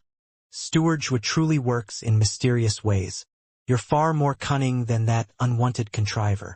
Those two actually took the so-called pills. They used to be so cautious about everything, only to fail in the end. Li Jingtian laughed. The two spiritual beasts were stunned. Their masters called them out to stand guard. But why was it that this old guy was taking his sweet time, with not even a measly intention to attack? Xuefan snickered. Elder Li, easy on the flattery. There's nothing mysterious about my skills. I only guided them to this outcome. The more dangerous the moment, the easier it is for a cautious man to let his guard down. If he can see a thread of hope, he will grab it without fail. A bitter pill to swallow is quite the fitting description, don't you think? All I did was set up the stage for this peril to unfold and make them swallow a pill they had no knowledge of. Li Jingtian's eyes shined in admiration. He is mighty in the pen and the sword. His methods are convoluted and impossible to see through them. He is the genius of the millennium. By the way, Xuefan eyed Li Jingtian puzzled. Elder Li, you said Regent Estate wanted to subdue this pair and even sent 10 Radiant Stage experts, but didn't unwanted contriver Lang Wuchang pull any tricks? Ha ha ha, of course he did. Only he lacked your bloodworms. So his only plan was to surround the two with Regent Estate's forces. But it backfired instead, and the matter was dropped. The estate lord at the time wanted to force the pair into submission, but was forced to forget about this when they were just too stubborn and had no way to make them capitulate. Xuefan nodded. It wasn't Lang Wuchang's fault for not succeeding, but the lack of means to do it. Without his bloodworms, even Xuefan would have gone home empty-handed. As they talked, the couple slowly opened their eyes and shot to their feet. But the view left them speechless. Where did Li Jingtian's fierce bloodthirst go? Why was the kid safe and sound? They recalled how the last image before closing their eyes was that of Li Jingtian's devastating palm coming swiftly on the kid's head. Xuefan easily saw through their doubt and bowed. Seniors, let me reintroduce myself. I am not from Regent Estate, but Luo clan steward, Xuefan. I represent our clan head when I invite seniors into our clan as elders. Please allow us this boundless honor, seniors. What? The two were shell-shocked as they turned to Li Jingtian. He nodded with a laugh. As you can guess, I'm no longer Regent Estate's venerable, but Luo clan's elder. I was reminded of your impressive power, and since you didn't belong to any house, we came to extend an invitation. The two's hearts shuddered from shock. Who was this Luo clan to win over Li Jingtian? An astounding expert from Regent Estate. It wasn't just a taunt at Regent Estate, but making a hole in their defenses. What's more, Regent Estate remained passive, or they wouldn't have had the time to come here. Just what kind of house was this Luo clan to drive fear even into Regent Estate? They may be shocked, but they were still as stubborn as a mule. Xue Qingjian laughed, glaring at Xue. Little brother, I did say I will take you in, But I never mentioned anything about you having me. Quite right, only I can have this crone, ha ha ha. Qiu Yanhai laughed without shame, earning a blush and a glare from Xue Qingjian. Shuofan scratched his nose. That's fine as well. My forte is that I do not like to force people. Though I may perhaps have a little loathsome fault. Whatever I set my eyes on, I must have it.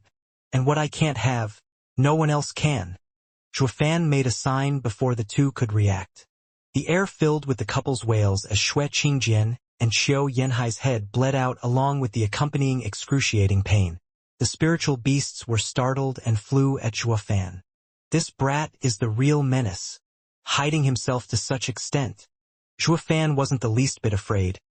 You two better sit and behave or all you'll get is your master's corpses. Shuofan made a hand sign and the couple spat blood. It then started pouring from every orifice of their head like a fountain. The spiritual beasts stopped in panic, freezing in uncertainty. But their pitiful eyes bore into Shuofan, begging for mercy. Li Jingtian shook his head. With Shuofan's mean streak, not even spiritual beasts could escape his grasp, least of all fellow humans. Brushing past those two poultry's begging gazes, Shuofan walked to the couple and flashed his most dastardly grin he could muster. Seniors, why must you suffer so? As long as you agree to join the Luo clan. What did you do to us? Qiu Yanhai barked. Helpless, Shuofan started explaining to them bloodworms affect with a smile. You shouldn't take candy from a stranger, much less a pill. Ha ha ha. The demonic cackle sent a chill down to their very core. They, who roamed the land for decades without anyone standing in their way, were played by a snot-nosed brat. This is the last time I'm asking. Will you comply? Shuofan said. Death before dishonor. We will never submit, they both said in unison. Shuofan sighed. I'm only asking you to be guarding elders in the Luo clan. There's no dishonor in it at all. But don't take my word for it. Ask Elder Li. Steward Zhua is always courteous and respectful, Li Jingtian shouted, while cursing inside. With the occasional bouts of cruelty in between, he could recall as if yesterday. When he and Yen Song voiced their complaints, Shuofan flew into a rage. It was only thanks to Luo Yunchang that the two managed to calm his anger just by kneeling. Who knew what'd he do to them otherwise? Li Jingtian felt an odd sense of kinship with the pair in this regard. Luo clan's elders were perhaps the most miserable elders in the whole wide world. One's life didn't rest solely at clan heads' whims, but more so at the steward's. And before you'd even begin to consider clan heads' whims, you'd first have to go with the stewards. You tell me, is that what you call an elder? Even regent estate is better than this steward. No way in hell are we going to submit. The two were very much thick in the head, shaking their heads at Shuofan's every attempt to sway them. Then the smile faded from Shuofan's face. Since you are unable to face reality, you'll only have yourself to blame for what happens next. Shuofan spoke coldly. A mere sign for him had the two writhing on the ground in wails of pain. Their limbs contorted and cracking was heard each time a bone shifted.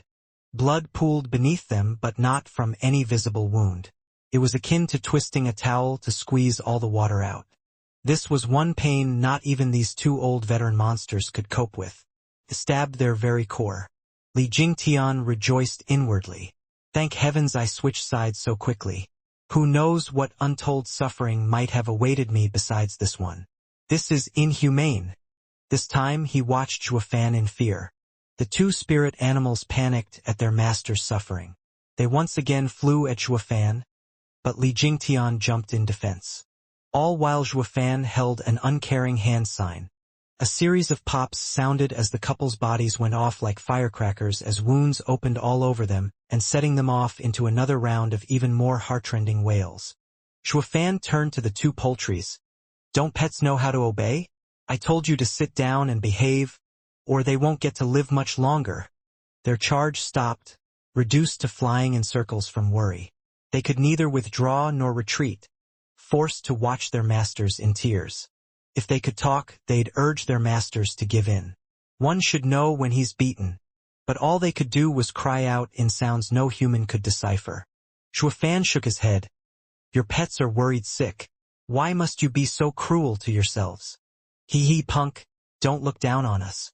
We may have fallen in your trap, but there's no way you'll make us submit. Get it through your thick head. Qiu Yanhai cackled through the pain. Xue Qingjian showed a mournful smile.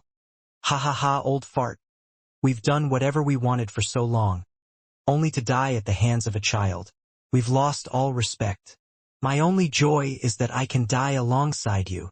As am I, ha ha ha. Qiu Yanhai nodded, determined to stare death right in the face. On the brink of death, these two could still show a smile of joy. Even Zhuofan was touched.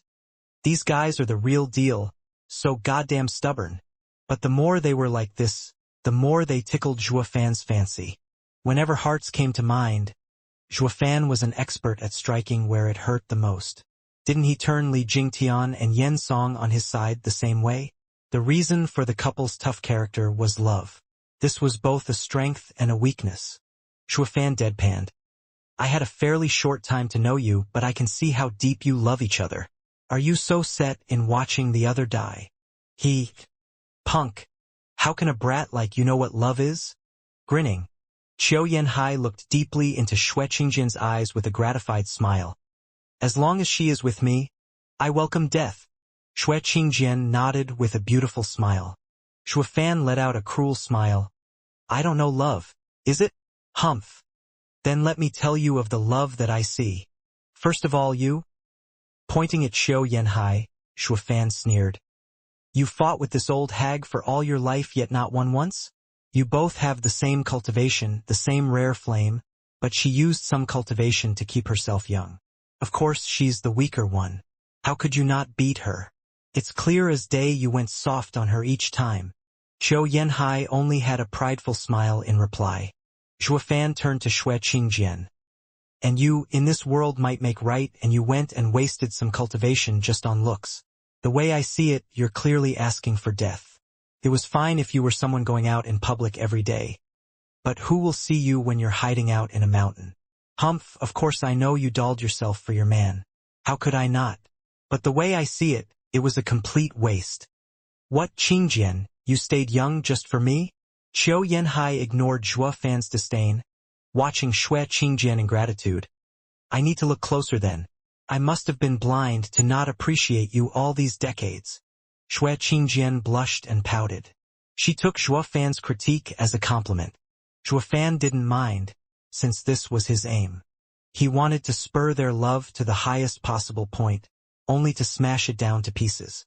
Humph, you must really think I'm singing you praises, right? Well, let me tell you. Love is your greatest weakness. Bullshit. Our love is eternal. We live and die together and there's nothing you can do to stop it. Qiu Yanhai mocked. Oh really? Grinning, Zhuofan grabbed Xue Qingjian's fair neck. Qiu Yanhai shouted in fear. What are you doing?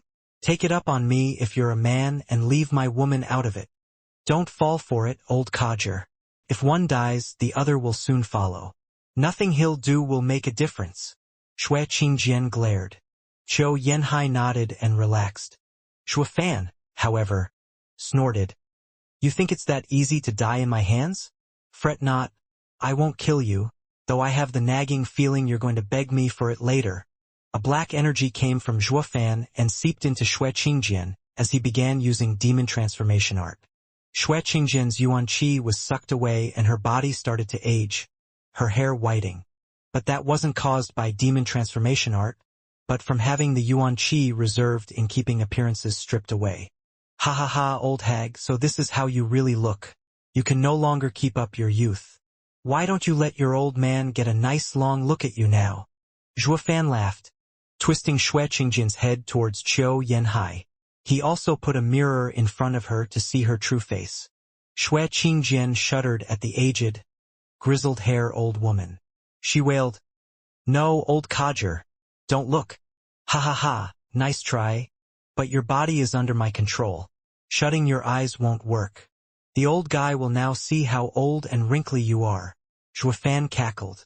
No, don't look. Don't look. Xue Qingjian shook her head as tears flickered in her eyes. Qiu Yanhai consoled.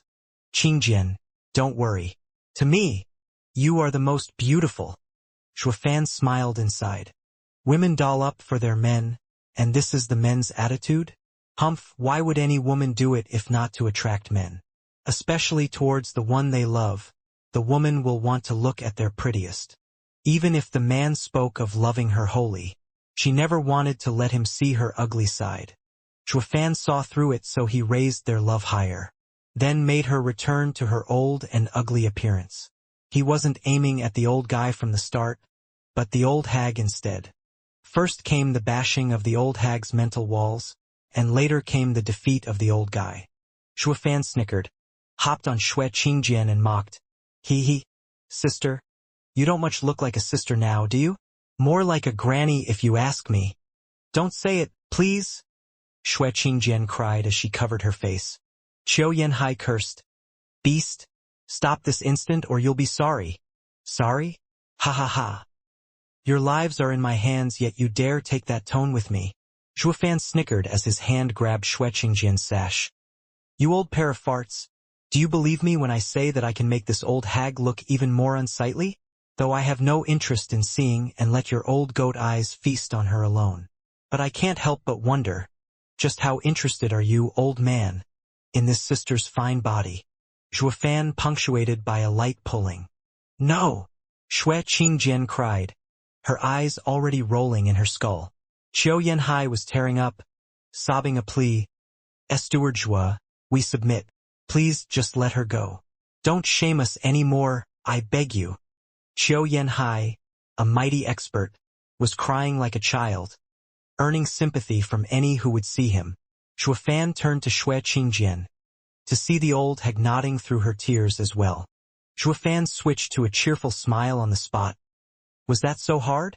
You could have done this from the start and spare yourself the suffering. Please rise, elders.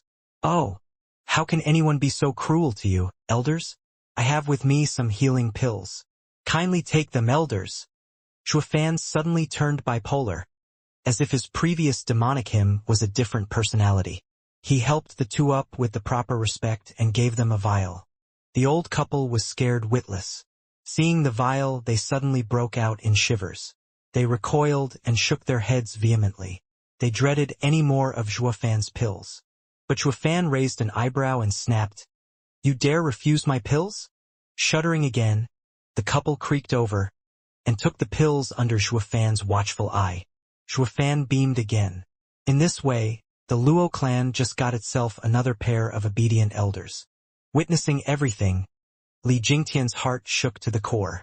Steward Zhua is an abomination to make these powerful experts crumble from his cruel ways in a matter of minutes. He is as demonic as it gets. He was grateful to high heaven for changing sides as fast as he did. Or with Steward Zhua's cruel methods, who knew what boundless humiliation he would be showered with. At that point he'd have no reputation to speak of.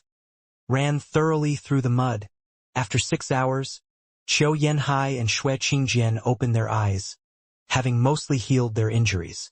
Xue Qingjian returned to her youth, to the beaming Shuafan and Li Jingtian at the side.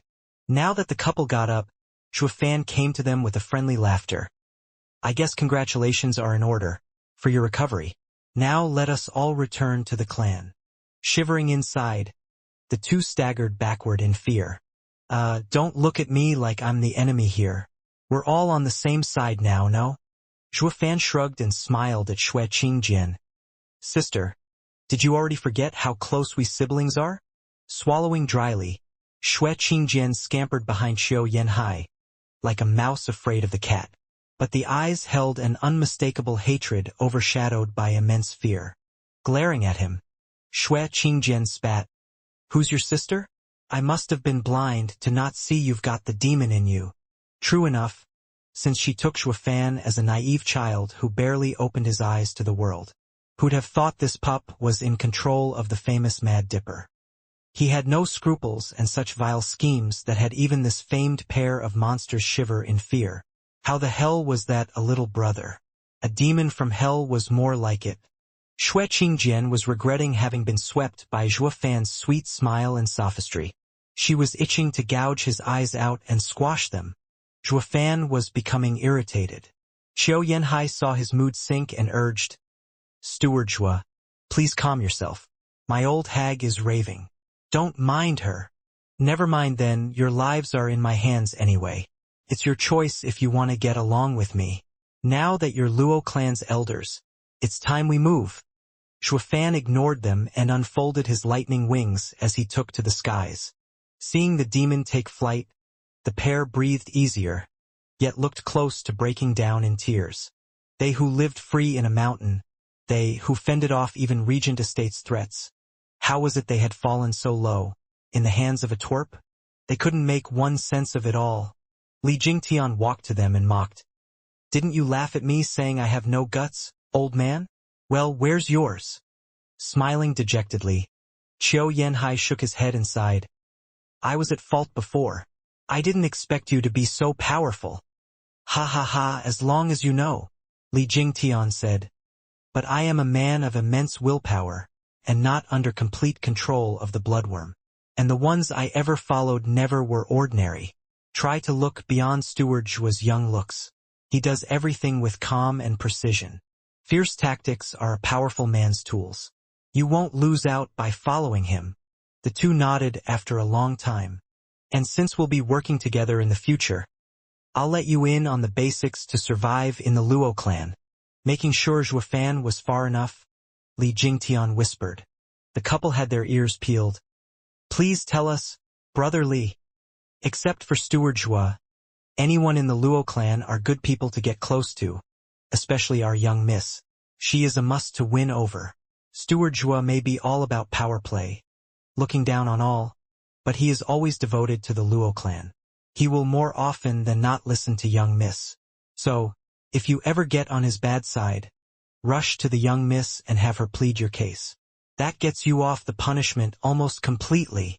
Li Jingtian patted Xiao Yanhai's shoulder, while giving the two a serious look.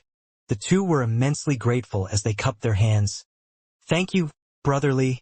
It's nothing. We are all in the same boat, you can dispense the courtesy. Ha ha ha. Li Jingtian waved. Was he actually that caring? Of course not. The two were ignorant of the Luo clan's matters, but would figure it out easily in the first 3 days anyway. He reminded them earlier since this favor came cheap and saw no reason not to have them owe him one. Just when did I begin turning into such a vicious man? He sighed and suddenly scratched his head. Guess environment changes the man.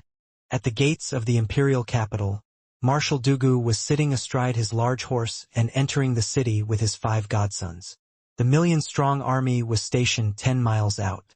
The news of Dugu Zhantian's return, the second of the 4 pillars to the court, was soon on the lips of every citizen. Your Majesty, Marshal Dugu is seeking an audience. Enter. In the golden palace of the imperial capital, the emperor was sitting on a lavish throne. Next to him was the man he often played chess with, Mr. Sima.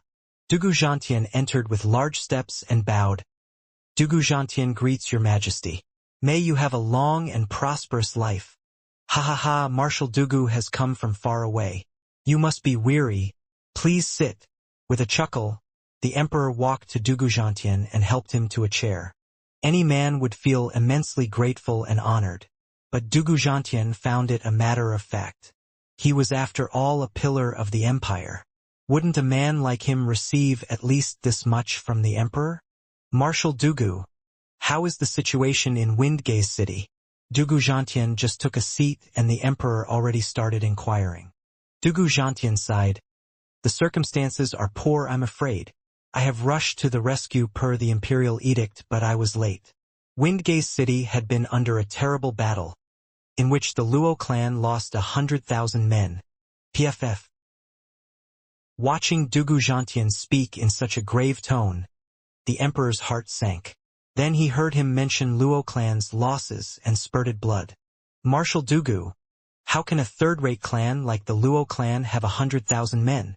The emperor exclaimed, then cursed inside. Even me, who has rarely been outside the palace, knows it.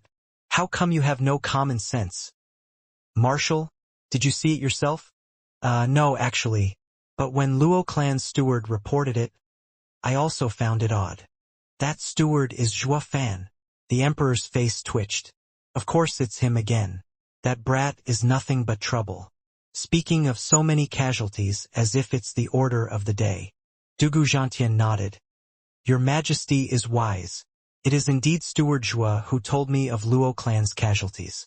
I was also skeptical in trusting this man's careless talk. How can a small clan have so many people? Not even the 7 houses have so many. But Luo clan's losses were indeed great in that battle. With even their clan head falling victim. The emperor held his head and sighed. Marshal Luo clan head is dead for almost 3 years now. What? Dugu Xianxia was shocked. Then he went beet red. Damn those wretched brats. They played me. But that's not the issue here. The problem is they made a fool of me in front of the emperor. Zhua Fan, Yunhai, I will get you for this. Dugu Xianxia gnashed his teeth. The emperor shook his head, knowing he'd been had. Never mind then. Please tell me what you can about the Luo clan, Marshal. Dugu Xianxia was startled, then lowered his head in shame. From the moment he entered the Luo clan, all he'd heard about it was from Zhua Fan's mouth, not getting the time to do his own investigation. And when it came to reporting, Zhua Fan's words didn't look as truthful now. He realized he knew next to nothing about the Luo clan.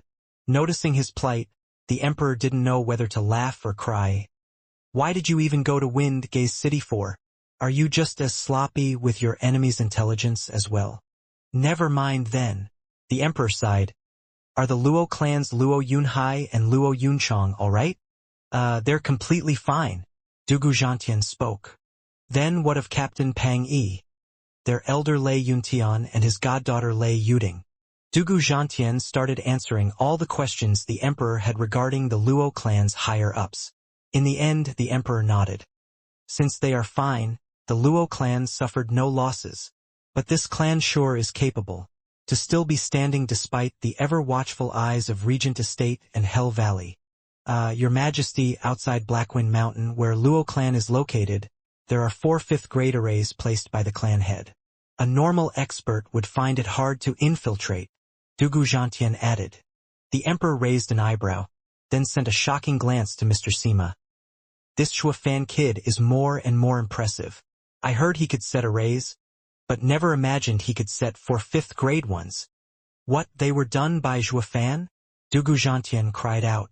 Sighing, the emperor only glanced at the old man. Just what have you been up to in Windgaze City? I asked you here to give me a report. But why is it me explaining things to you instead? The emperor continued. The Luo clan lost everything. Even their clan head 3 years ago, leaving only the siblings, steward, and Captain Pang Yi behind. The current Luo clan has been brought about by Zhua Fan. And it's this kid. The emperor began recounting Zhua Fan's acts of troublemaking through the empire. Once he finished with the mess he left in Drifting Flowers edifice, he added, This kid is a rare talent, but a pity he's too volatile. He makes me like him and hate him all at the same time. Luo clan's problems are due to him, but it is also he who made the Luo clan stand tall. I just can't tell if this bizarre steward is a blessing or calamity for the Luo clan. Blinking, Dugu Xianxia was speechless. He never took Zhua Fan as an array master. As for all the stunts he pulled, Dugu Xianxia couldn't care less. Hell, what soldier doesn't pull stunts? Skill is all that matters. I must have him in my camp. Dugu Xianxia's mind was set. By the way, Marshal, is there anything else you'd like to report? The emperor had no expectation at this point, but still asked. Dugu Xianxia rushed to say, Yes, it involves the Hell Valley and 2 other houses' evidence of attacking the Luo clan. Please make a decision, Your Majesty. These 3 houses had tried going into Windgaze City while I was there. Dugu Xianxia took the 3 jade slips out. The emperor's eyes lit up and laughed. With this evidence, I'll finally take them down a notch. Did you see Regent Estate there as well? Dugu Xianxia shook his head. Among the 7 houses House Lords group I saw in Windgaze City, none were from Regent Estate. I see. That cousin of mine sure likes to hide all traces. He's sure to plan something insidious. Throwing away the 3 jade slips, the emperor barked. Humph. I will use these 3 houses as a testament to my power. Let all see who is the true ruler of these lands. Hell Valley was a place ever shrouded in thick and eerie mist. Today, however, was an exceptionally sunny day and cleared the view somewhat. Despite the warm glow of the sun promised joy, the Hell Valley's denizens' hearts were in a haze. In the meeting hall, Yuanshan sat in his chair with elders on either side. The empty seats among the rows of elders were a dead giveaway to their somber mood. They were grimly reminded of their losses. It had been 2 years since their wisest elder, Yugiki, was killed. In this time, the valley sent their best in getting revenge for such a heavy blow. The irony was, instead of the corpse of their most hated enemy, Shuafan, being brought, even more losses were added to the pile.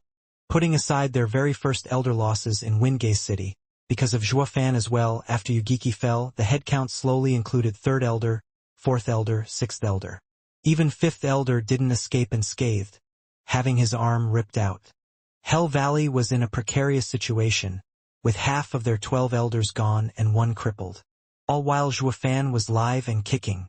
This was something hard to accept. It was utter humiliation. None foresaw they would take a blow as they did 3 centuries ago. Their 1,000-year-old legacy. Their 7 houses' dignity was poked and taunted at every turn.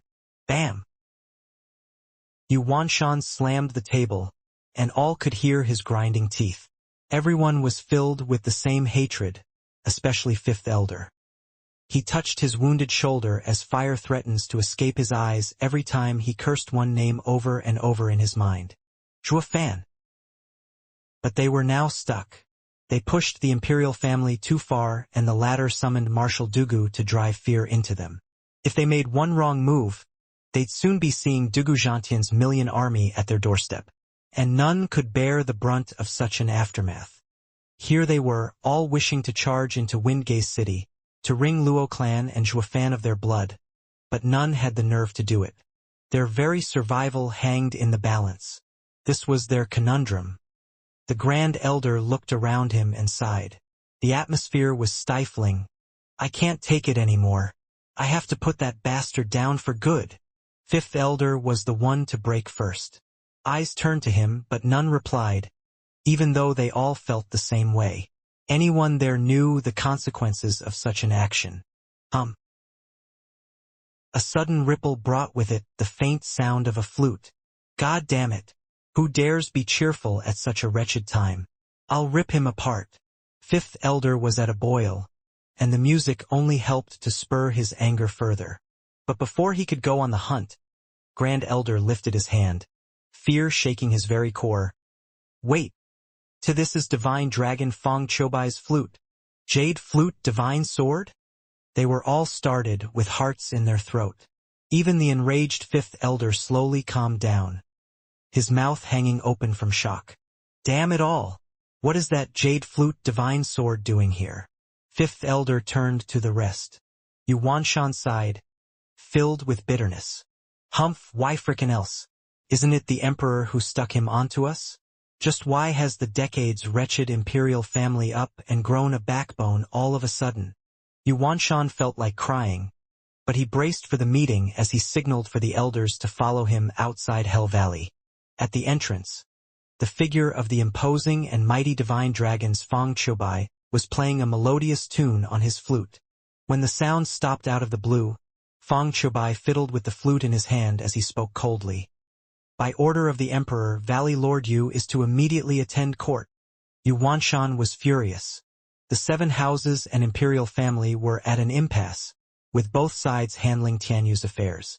Even when an edict came before to Hell Valley, it had always been presented with respect and courtesy. It was clear that this time, the Emperor sent the divine dragon with his edict. He even played the flute outside their valley to draw them out. It was a show of strength. If they showed any fear, wouldn't the Emperor take an even harder stand when he saw him? No matter how sound his reason was, he still had to go. He wanted to have a long talk with the Emperor. Shielding Shuafan had many implications. Was the Emperor setting himself the 7 houses with this? Yuanshan was filled with sudden boldness. Mr. Fong has toiled coming here with the edict. Unfortunately, I have caught a cold and can only attend the court in a few months. Please show compassion. A damn cold? This load of bull can't get any more obvious than this. Can a peak profound heaven expert even catch a cold? You're clearly putting the emperor on the spot. The elders gave you Wanshan a nod. That's our valley lord. He'd use this excuse to tell that old goat we are Hell Valley of the 7 houses. We're not his dogs to order around. Boom! An explosion jarred the ears of everyone, even as they were in awe of their valley lord. It was then followed by a fierce wind that picked up the dust. Once the dust settled, everyone gasped. The mountain range on Hell Valley's side had vanished into thin air. In mid-air, Fong Chobai put away the jade flute. You are to set out at once, Valley Lord you. The next second, he vanished, leaving the Hell Valley's elders and Yuanshan pale from fright. The disappearing mountains struck a chord in everyone. Is this divine dragon Fong Chobai's power? It's too damn insane. He has the power to obliterate Hell Valley all by himself. Whoosh! Suddenly, an aged man in gray robe appeared. Yuanshan lit up at his coming. Venerable, you arrived. Do you? Of course I know. I only dared come after he left. The Venerable sighed. Valley Lord, we really did it this time. The Emperor may be a paper tiger, but his 5 divine dragons are savage beasts by themselves. I'm saying that you just go to court and apologize. The Emperor can no longer be offended. Yuanshan nodded, feeling forlorn and on the verge of tears. What's wrong with us, Hell Valley? Someone barged in, and yet we have to apologize.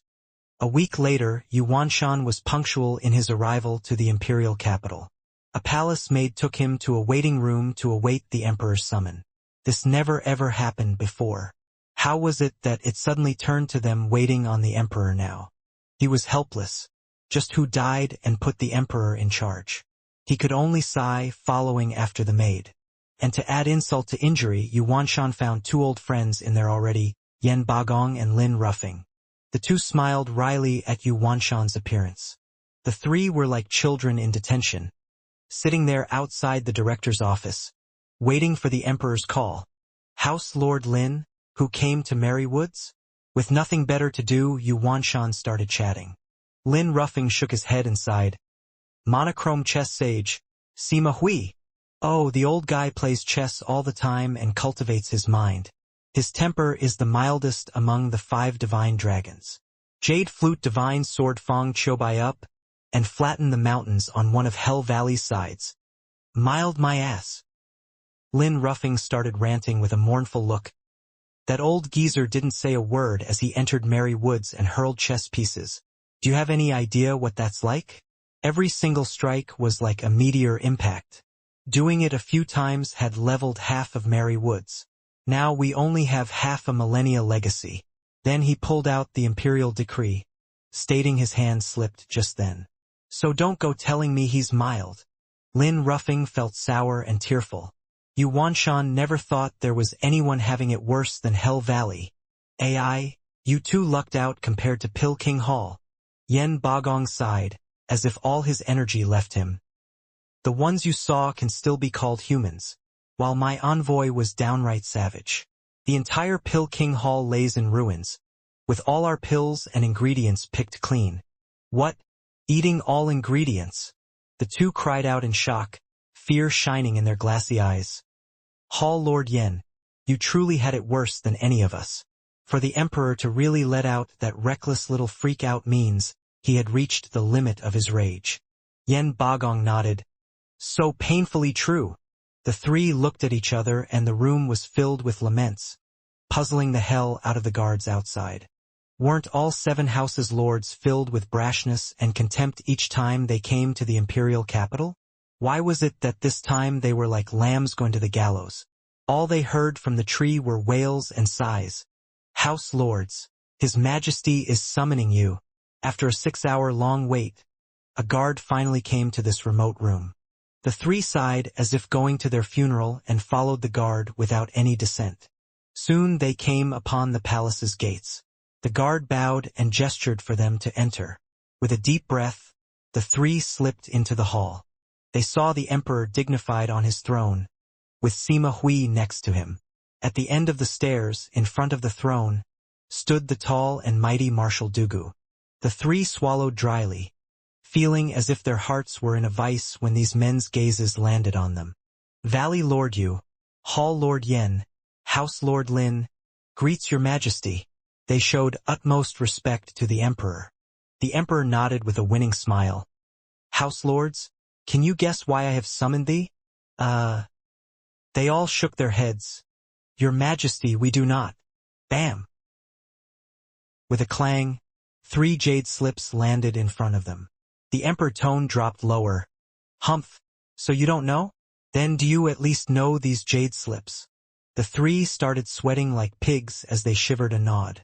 In that case, do tell me, why are you explicitly defying my edict, going into the area I deemed forbidden? Not even you, the 7 houses, founding fathers of the empire, have such rights.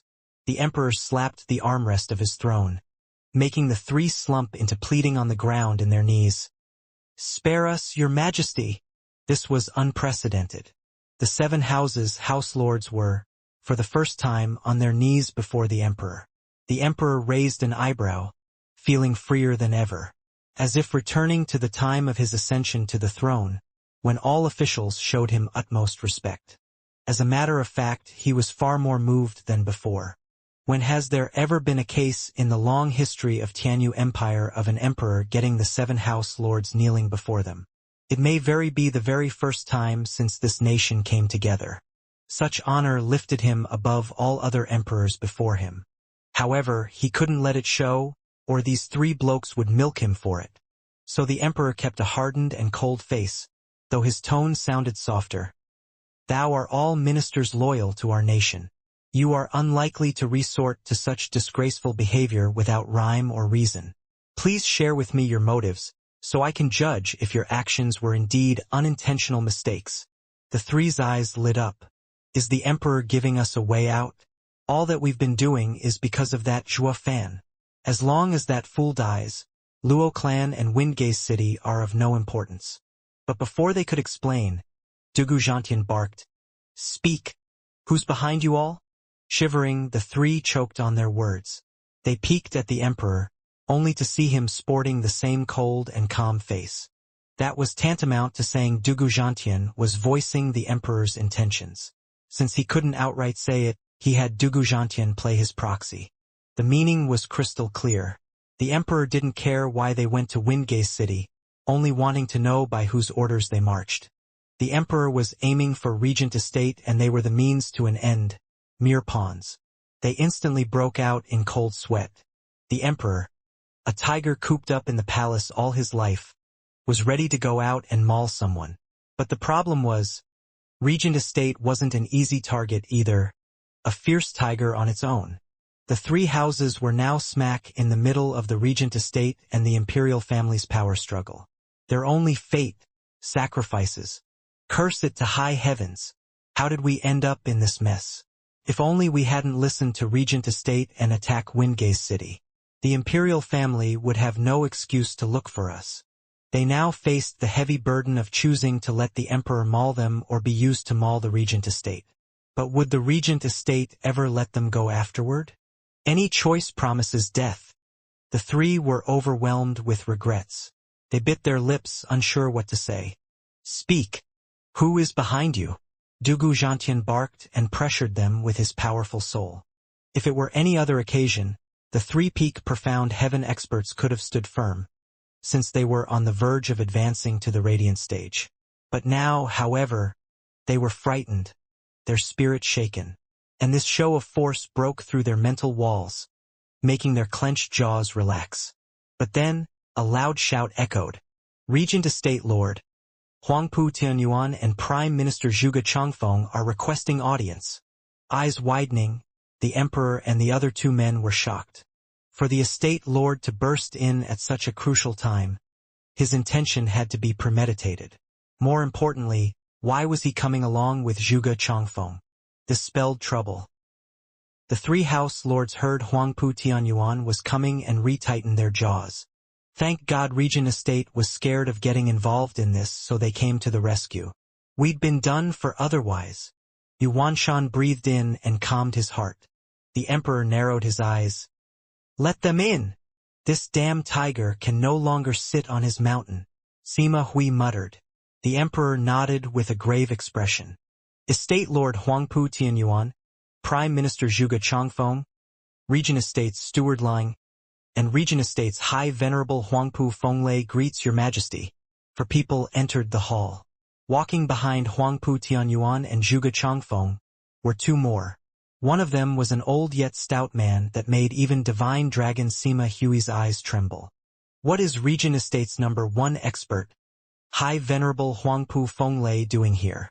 Sima Hui gasped, feeling the peak radiant stage power the old man was releasing. His cultivation was not one bit less than the 5 divine dragons. Huangpu Fenglei noticed Sima Hui as well, giving a smile in return, one with mockery and taunt. Oh my house lords, the 7 houses have always been on the same footing as the imperial family. I know you all respect your majesty so, but there's no need for you to kneel. Others might grossly misunderstand and think his majesty intends to suppress the 7 houses, going against ancestors' rule and bringing him shame. Up. Come now, you can't have his majesty suffer such injustice. After bowing to the emperor, Zhuge Changfeng went to help the 3 house lords with a smile.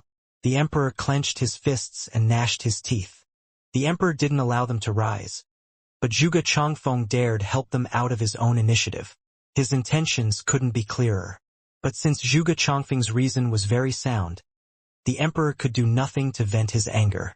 This was how Zhuge Changfeng usurped the emperor's prestige, while raising the 3 house lords by getting them to their feet. That was because they had the regent estate backing them, helping ease their fears. At that moment, the emperor group's pressure exerted on the house lords went up in smoke. Using the same excuse again would no longer work. You're good, Zhuge Changfeng? I'll give you that. The emperor cursed inside but didn't let it show. He turned to Huangpu Tianyuan laughing. Cousin, you've been away from the imperial capital for decades. What could have brought you here today? Your Majesty, I have come to confess.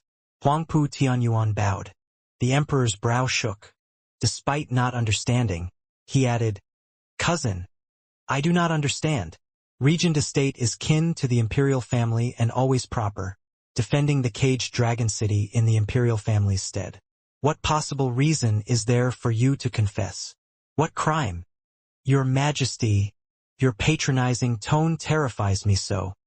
Huangpu Tianyuan clenched his fists and said humbly, The 7 houses have assisted the imperial family for 1,000 years and bring peace to Tianyu.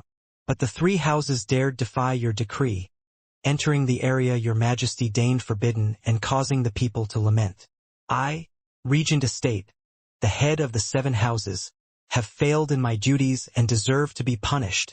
Crack. The emperor's fingers let out a sudden sound, as his face only sank lower.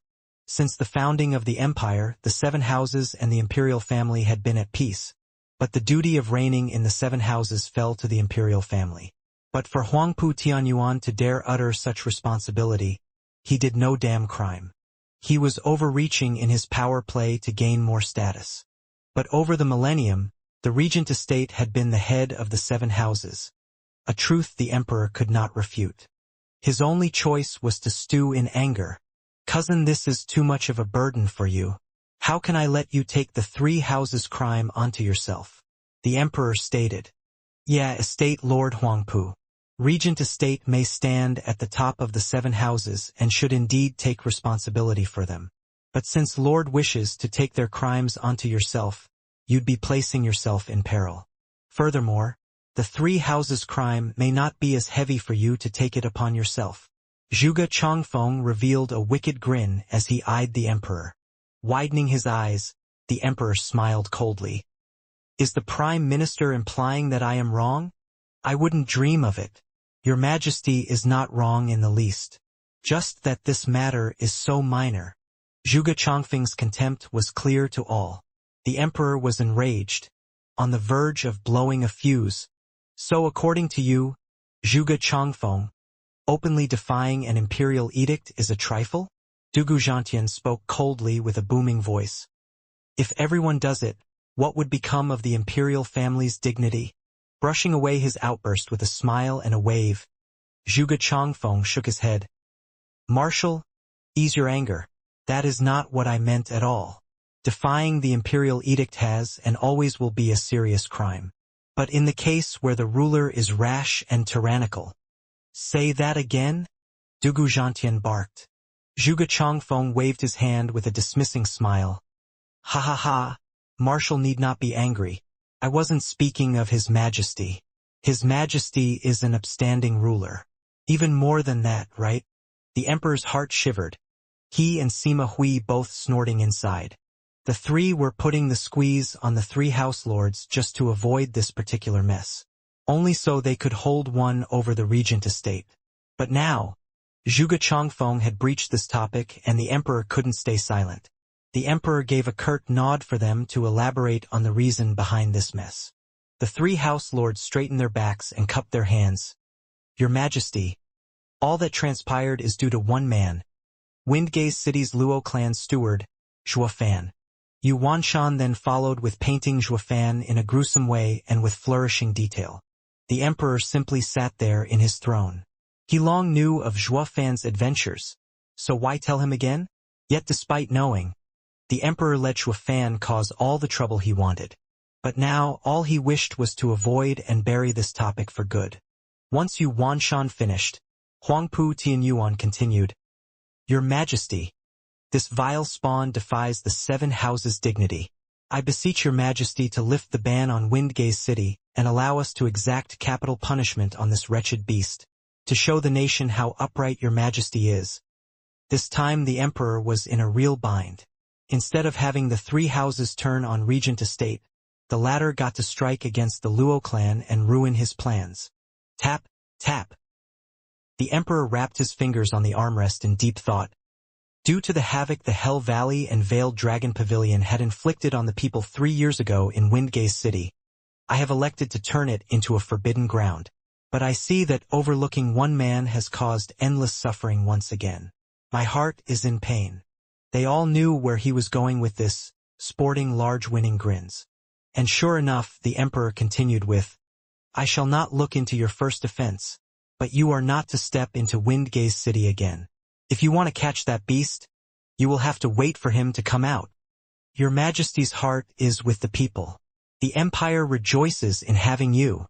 Huangpu Tianyuan's group cupped their hands in heartfelt admiration, but the sneer on their faces was plain to see.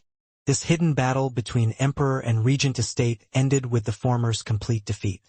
Not only did he not seize Regent Estate's weakness, with the 3 houses getting away scot-free, what was worse, he was unable to defend his chess piece, Windgaze City, almost throwing it to the wolves. The Emperor's might faded, earning the ridicule of all. Thank you, Your Majesty. Yu Wanshan bowed like the rest and then showed the same respect to Huangpu Tianyuan. Thank you, Estate Lord Huangpu.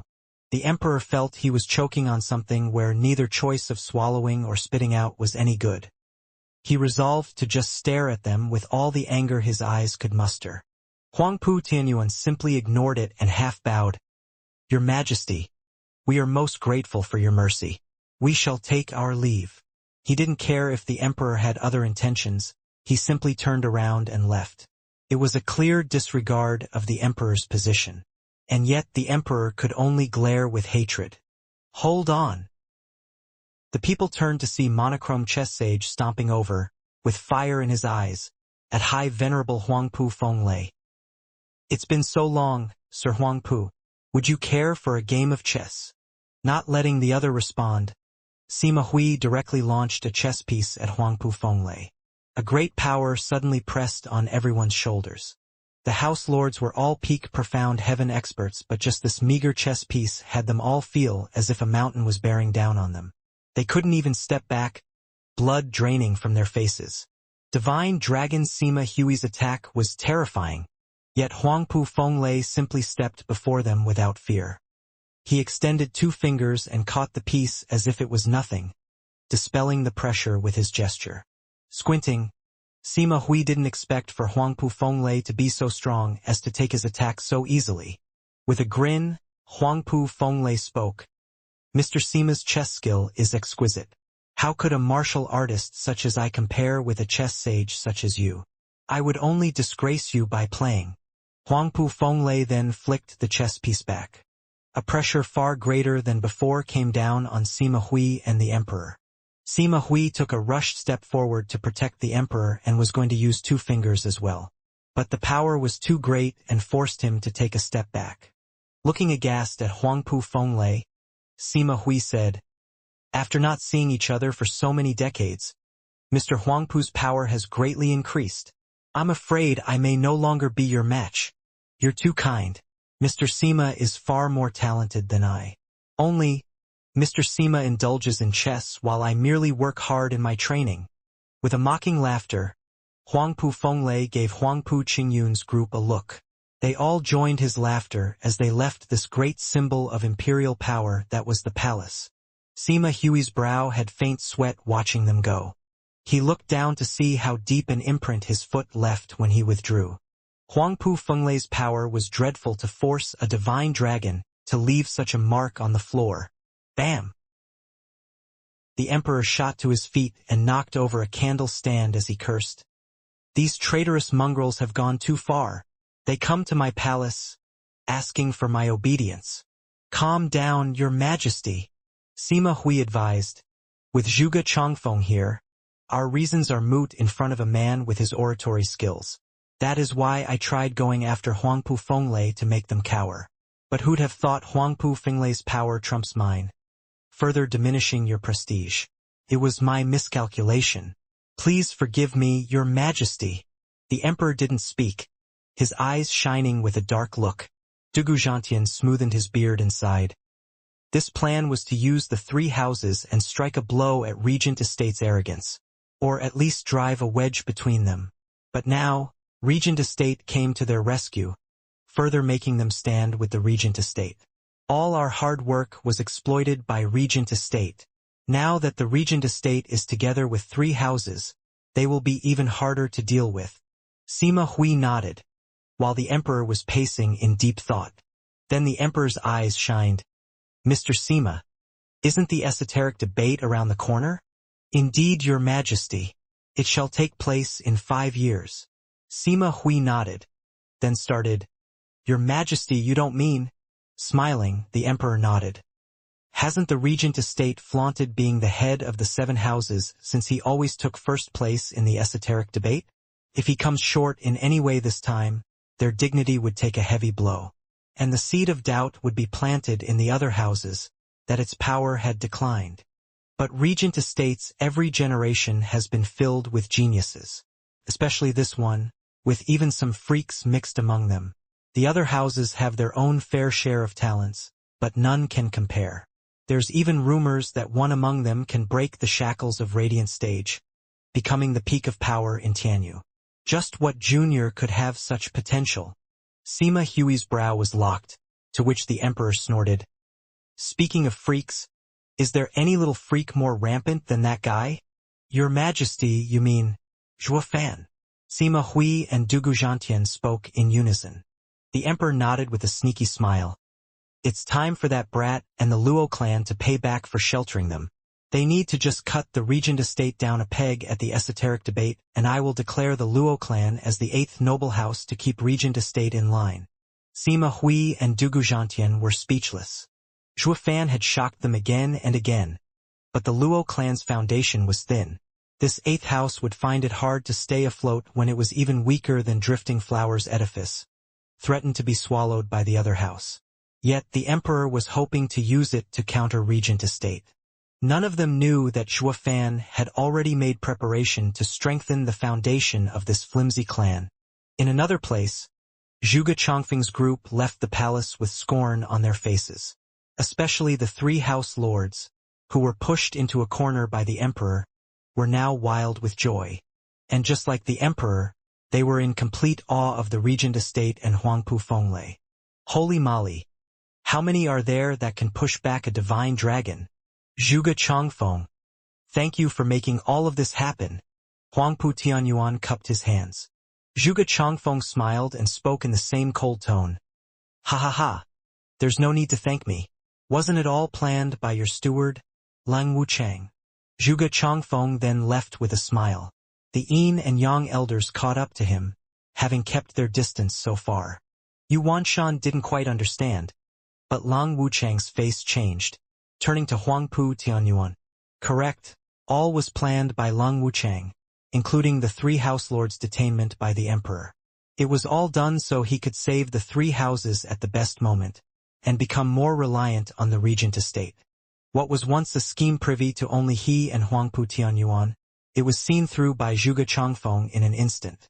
Watching Zhuge Changfeng's shrinking figure, Lang Wuchang and Huangpu Tianyuan felt an odd chill. No wonder Zhuge Changfeng was the head of the four pillars, he was frightening. Zhuge Changfeng himself was sporting a mystifying smile. Prime Minister must be glad. The white-haired elder smiled. Zhuge Changfeng nodded. I just saw a bunch of fools getting happy having scored an empty victory. But, ha ha ha. The elders were puzzled. Zhuge Changfeng was quite vague. But Yuan has ruled these lands for 1,000 years for a reason. To not even see through a chess player's unfathomable skill. He still dares to play with cloak and dagger? So this is the extent of unwanted contriver. Ha ha ha. Four figures fell on Blackwind Mountain. Zhuo Fan and his three elders. Qiu Yanhai and Xue Qingjian watched in awe the impressive sight formed by the mighty four fifth-grade arrays. Luo clan is outstanding to this extent that it's no wonder its steward is so cunning and able. But how come we never heard of it? The two looked at each other puzzled. Zhuo Fan knew all too well what dwelled on their mind, but didn't dispel their doubts, only made a path through the arrays with a sign. He took the lead and the others rushed to follow. Once back in the clan, Zhuo Fan called for a general meeting to introduce their newest elders.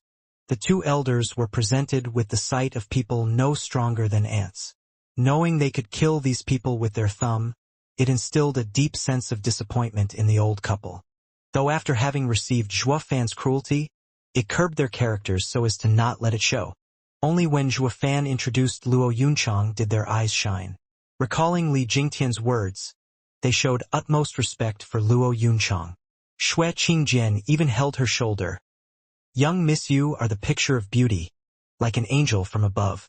I can't help but rue the day a rotten punk would have you for himself. Oh ho ho ho. Luo Yunchang blushed and shook her head, but her heart was grateful as she sneaked a peek at Zhuo Fan. She also found the two elders quite likable. They were radiant stage experts yet so calm and mild, unlike the arrogant stereotype everyone knew. Though clueless, this was all brought about by Zhuo Fan's thorough and unyielding discipline. The man in question was right now frowning. Why are these two who always snapped back with how great they are in Tianyu suddenly fawning? And why at Luo Yunchang? Turning to Li Jingtian, he caught the latter looking elsewhere entirely.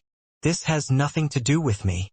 Now that introductions are out of the way, the others may return to their tasks. Zhuo Fan's clap left only Luo Yunchang and the four elders behind. He turned to the couple. You two will be watching over the Black Flame Array in the south and the Ice Shadows Array in the north. I will later tell you how to wield them. Working alongside Elder Yen and Elder Li's arrays, the Luo clan will never know defeat. Understood. Qiu Yanhai and Xue Qingjian cupped their hands. Luo Yunchang was overjoyed knowing the four experts would turn the mountain into an impenetrable fortress. Not even a 7 houses siege could make her worry now. Also, Zhuo Fan's hand flashed and offered a jade slip. As you are now Luo clan's elders, I shall treat you as one of us. Here is the secret life and death art. I find it quite suitable to you too. Qiu Yanhai took the jade slip, amazed by what it contained. Knowing what they were going to say, Zhuo Fan smiled. This is no cultivation method or martial art, but a way to combine your strengths. A limitless improving method. What? Brushing off their shock, Zhuo Fan continued. This life and death art means treading the fine line between life and death on the edge of a knife. At the collision between two opposing forces, world-destroying power lies. But once control over it slips, death becomes you. This leads to this art going by a more common name, the suicidal secret art. What are you doing giving it to them for? That's too dangerous. Luo Yunchang spoke in their defense. The couple was almost moved to tears. Li Jingtian didn't lie. Getting close to the young miss is a must if we want to live. But Shuofan shook his head. Young miss needn't fret. If others trained in this art, they'd have a fate worse than death. But I saw how the two elders' fire and water arts combine. How seamless they work together. They are able to conform to the other on the fly, understanding each other's hearts. In fact, they may understand the other even better than they do themselves. The two's attributes may be in conflict, but they are nevertheless able to control the clashing force between fire and water. There's a 50% chance they'll succeed. 50? The couple was nervous, and Luo Yunchang jumped in fright. That's too little. Shuofan shook his head. Nothing ventured, nothing gained. The greater the danger, the bigger the return. I'm sure you two know this fully well. After all, you fought Tianyu's experts off decades ago. I can also guarantee this method has infinite growth. The greater your control, the more powerful you become. You can one day reach the point when you can face all 5 divine dragons together. Widened eyes and gasps of shock were heard all around. Imperial family's divine dragons were the strongest in Tianyu. Not even if their cultivation matched could they defeat one, least of all 5. These were not false promises, as Shuofan never was one for empty talk. Li Jingtian snapped his excited eyes on the jade slip, his martial fanatic side rearing its head. What if? Suppose? I train it. Elder Li, this was given to us by Steward Zhua. So don't go against his decision. Qiu Yanhai guarded the jade slip, watching Li Jingtian as if he was an archenemy to the couple. The two loved each other, but having been in the martial world for so long, the promise of power could hardly be denied. Hearing the return of the life and death art being so gargantuan, they take it even if it was just a third chance of success. How could they have ever reached the 5th layer of radiant stage if they didn't have this bit of boldness? Though Li Jingtian's eyes never faltered from the jade slip. Shuofan dismissed his fervent greed. Elder Li, it's not for you. I'll be blunt. Train it and die. What nonsense is that? With my talent, my aptitude, my power, I am better than them in everything. Li Jingtian rebuked. Shuofan shrugged and turned to the two. The couple was now eagerly combing through the information in the jade slip.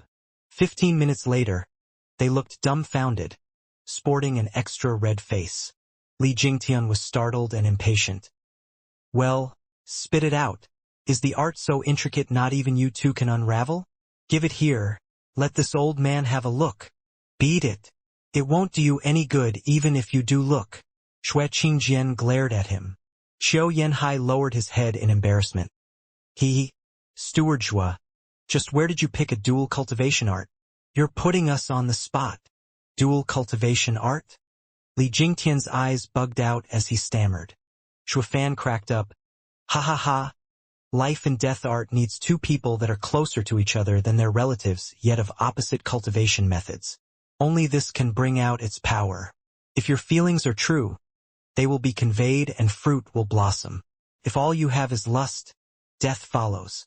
Elder Li, you and me are lone wolves? It doesn't suit us. Li Jingtian only smirked. The couple felt quite shy at this point, then blushed harder as they looked at each other. Steward Zhua, we also can't cultivate it. Qiu Yanhai twiddled his thumbs. Me and Qingjian never actually done that. Raising an eyebrow, Shuofan asked, you've never done it for decades yet are so in tune with each other? Then what are you waiting for? Luo Yunchang clapped. It's been ages since we had a wedding in the Luo clan. Please let me arrange it all for the elders on a most auspicious day.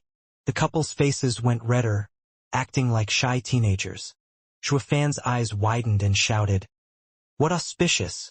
What arrangement? That's so quaint and cliché. Just get it on already and train that art. Blast it.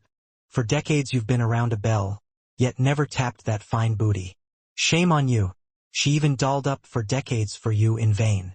So get your ass in gear already. Bam. Fan kicked Qiu Yanhai's ass, but the old geezer wasn't the least bit angry. He took Xue Qingjian's hand and left giggling. Qingjian, it's Steward Zhua's order. I don't have a choice. For the sake of the clan, we must bear through this hardship. Ha ha ha. Pervert. Xue Qingjian rolled her eyes, yet left with her blushing head lowered. Luo Yunchang watched the loving couple in envy. She turned to Zhua Fan with a pout. You say that, but you are no different. Zhua Fan looked at her, oblivious. Li Jingtian laughed. Steward Zhua, you shouldn't waste. Zhua Fan's eyes snapped to him before he finished, scaring him from continuing. So you do understand. Young miss, I did my best to help you up to here. Li Jingtian started looking elsewhere. All of a sudden, Yen Song started flattering Zhua Fan. Steward Zhua, please give me an art too. Didn't I give you refining skills? Zhua Fan asked. Yen Song scratched his head. Ha ha ha. Now that you mention it, but I'm a cultivator first, before an alchemist. One with dreams of greatness. Fine, fine. I understand perfectly.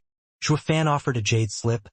I am not too fond of poisons, but since you're with me, I will be sure to give you what you deserve. This here is a high profound ranked martial art, 9/9's fantasy palm. It also contains the formula for making the world's 81 strangest poisons. Beside the myriad of palm attacks, it also wields 81 poisons, each with 81 variations. Each change conforms to any man, to any environment, ever evolving. In short, the poison's only cure is if you remove it yourself. It is thus named, Lord over life and death. Take it and go. Yen Song took the jade slip with trembling hands and fervent gaze. This is leagues above the rainbow cloud palm. It's incomparable. Steward Zhua, you are so amazing and grand. I knew I made the right choice following you. Cut the flattery. Just make sure to give your all in your tasks. Zhua Fan waved him off. Li Jingtian stroked his chin. What is up with today? Steward Zhua is handing treasures left and right. Forget the odd couple. He's even given Yen Song something after just one word of pleading. Should I also get my game on and act as cute as possible to squeeze Steward Zhua of some goodies? But he shook his head in the end. He knew very well when to stop. It was better to do it after he trained Wraithart to peak first. But then, a sudden shout came from outside Blackwind Mountain. Brother, I came to visit. Zhua Fan raised an eyebrow and shook his head after knowing who it was. Zhua Fan ended the meeting with a shake of his hand, sending the elders into obscurity. He had no intention of showing the world Luo clan's experts. He turned to Luo Yunchang with a smile. Young miss, I would like you to kindly welcome our honored guest. Luo Yunchang had no idea who dropped by, but since Zhua Fan wished her to go, she would gladly do it. And of course, since she was a young miss, she had a role to play. Her dainty hand raised, Luo Yunchang softly spoke. Steward Zhua, please help me to our guest. He rolled his eyes. She's no disabled 70-year-old hag. What help? Nevertheless, towards this silly request, Zhua Fan didn't flare out, as to not receive this pampered mis-tongue lashing. So he took her outstretched arm. It would never ever cross the past Zhua Fan's mind to do such a thing. But now Zhua Fan found the rough edges of his character had smoothed over, somewhat. Particularly in the case of young miss, where he caved quite easily. God damn it. How can I still be a demonic emperor? Zhua Fan cursed but wasn't that angry. Quite happy in fact. As if enjoying the moment. Luo Yunchang stole a glance at the forced Zhua Fan and giggled a sweet laughter. The two thus descended, past the arrays and off the mountain. What greeted them was another mountain, more aptly put, a mountain of a man. Luo Yunchang and Zhua Fan's eyes widened. Not from being impressed by the newcomer's imposing manner, but from recognition. In fact, he was Zhua Fan's brother who he liked a lot. They were speechless because, how can any human get so fat? Yes, siree, the man before them was the third prince of the empire, his sworn brother Yuan Kong. The man looked like a veritable wall blocking the view of the two, hoisted on two thick and trembling legs. Today was sunny and warm, but Yuan Song's head was soaked in sweat, and kept on sweating buckets. Brother, you finally came. I almost couldn't take it? Song gasped, wiping his head again and again with a handkerchief, only to be dripping wet the next second. The servant rushed to replace it. On his right was another familiar face to Zhuofan, Jade Flute Divine Sword, Fang Qiubai. Having long given up on this bloke of a disciple, Fang Qiubai was watching the 4 5th-grade arrays in shock and awe. The two were leading 20 yellow-dressed elders. Their chests stuck out, their manners filled with power. They looked like no servants of the third prince, more like guards. Zhuofan found his face twitching seeing the sweat-soaked Song inside. Oh please, it's your fault for running all the way here. Fatty. Can you blame me? I wouldn't have gone all out if it weren't for Imperial Father's edict. The fatty sighed and started fanning himself with his hand. Hurry and take me up the mountain. It's too hot here. Right then, around 10 people came around him to lift him up after a strenuous effort, taking one toiling step after another. And each step left behind a deep mark. These servants weren't experts, just in the chi condensation stage. But seeing how even they were having the worst time of their lives carrying the fatty, Zhuofan muttered, Fatty, you're goddamn fatter. Don't say it. Imperial Father is in a bad mood. Every time that happens, he takes it out on me and leaves me suffering. I was too stressed to even eat or drink yet the next thing I know I'm up to 400 kilograms in weight. Oh, the horror! He sighed each time he slapped his belly. This act of his made the men below him stagger. Their bent backs were creaking.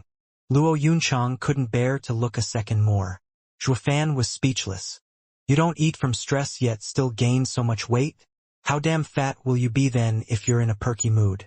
How much will you eat? You're a true marvel. Zhuofan shook his head and sighed. The fatty snickered. Thank you, but you're just the same. We brothers are the marvels of the world. Zhuofan's mood sank. Are you showing off or making yourself look goddamn better than me? So Zhuofan switched targets to Fang Qiubai. Mr. Fang, it's been a long time. Do you perhaps not care what becomes of this fatty? Not in the least. With a lazy wave, Fang Qiubai smiled. A noble man has noble qualities. Zhuofan rolled his eyes. I was wondering what made this fatty so feisty without caring about consequences. It's all because his master encourages it. Truly, if the base is crooked, the top is out of whack. By the way, Zhuofan, you've been stirring quite the storm lately, throwing the whole Tianyu in chaos. Fang Qiubai eyed him. But that's understandable. You can't survive without going out of line. There may have not been a Luo clan today if it weren't for you monkeying around. Raising an eyebrow, Zhuofan took a long look at him, feeling his words held another meaning. But instead of continuing, he laughed. Let's talk it out inside. Then he started flying up Blackwind Mountain. Finding the fatty way too slow, Fang Qiubai lifted him along with a wave. The servants found themselves lighter and fell on the ground in bliss. They cursed. Carrying that damn tub of lard will get us killed. As for the elders in yellow, they followed as well. Zhuofan and Luo Yunchang took the weary servants too. The servants finally had the leisure to not mind the weight. At the peak of Blackwind Mountain, the fatty was working his damnedest in wiping the sweat off himself under a pavilion. Fang Qiubai was at the side, with poise and grace. Seeing Zhuofan coming up with the servants, the fatty beckoned, Hurry up and fan me. The servants shook their heads and started working hard at the fatty's side. Now the fatty was finally feeling like himself, letting the occasional cry of appreciation. Zhuofan shook his head. This fatty wasn't like this 3 years ago. Why is he so sleazy all of a sudden?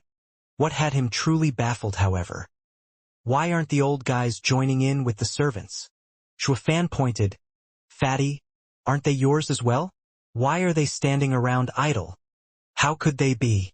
Do you know what their cultivation is? The fatty eyes widened. Zhuofan blinked. Profound heaven. Yes, profound heaven experts. How could I have them do such a thing? It will be too humiliating for them. The fatty spoke upright. Zhuofan thought so as well.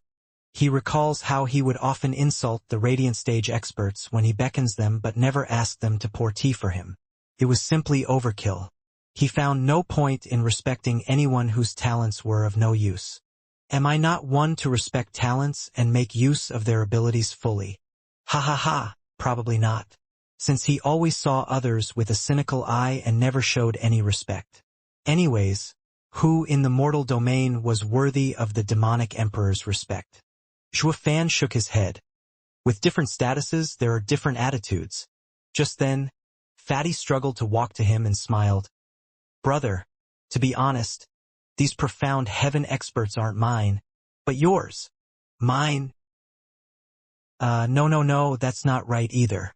You're just Luo clan's steward. How can they be yours? I mean to say that they are elders who my imperial father offered to the Luo clan. Your clan just got a gift falling into your lap and its rise is just around the corner. Well, are you happy? The fatty laughed at Xuefan's dumbstruck face. Luo Yunchang's eyes shined in glee. They will all be Luo clans. Before she could properly enjoy this gift of 20 profound heaven elders, Xuefan spoke dully. Fatty, even if the emperor bestows us these profound heaven elders, we will first have to see if they are fit for the Luo clan. The fatty was totally clueless what he was getting at. Luo clan, a third-rate clan, had a sudden windfall of 20 profound heaven experts, and they should be wild with joy. Even a first-rate clan would be dancing around and thank the emperor by now. So why was this Xuefan so cold? Even trying to reject them? If he only knew Xuefan had 3 radiant stage experts in the bag, he'd probably take the 20 elders back that instant. Damn! How mortifying! We have radiant stage experts, so of course we'd outright refuse some profound heaven experts. Not to mention they are. Fang Qiubai eyed Xuefan with a deep gaze. Xuefan walked before the elders and sized them up. He found they were quite strong but nothing outstanding, while also detecting a great deal of pride. The kind that hinted at, if I am second, no one dares say they're first. Xuefan frowned. What's there to be cocky about when you're not even in the radiant stage? Pacing around, he spoke. As of now, you are Luo clan's elders. I am the steward, Xuefan. You are to listen to every one of my instructions, besides young miss. Humph. A puny steward minds me? Luo clan sure is an oddity. One of them complained before Xuefan finished. Xuefan's face went cold in a flash. Luo Yunchang shrugged and turned her head, not in the least interested in their fates. There was no cocky elder in the Luo clan. Not one. That was because this place housed an even more outrageously conceited steward. You could offend anyone in the Luo clan, but may God help you if you stepped on the steward's toes. Humph, your funeral. You're on your own now. Xuefan's power goes unchallenged here. They were oblivious to this iron rule, but they'd do it anyway even if they knew, since they came by the grand order of the emperor. Though they were most certainly gambling with their lives at this point. Who said that? Step forward. Xuefan roamed the group with a critical eye. A thin elder moved, sneering at Xuefan. Humph, you snot-nosed brat. Pa. Xuefan instantly cuffed the man, making him stumble. That's Steward Zhuo for you. Why you?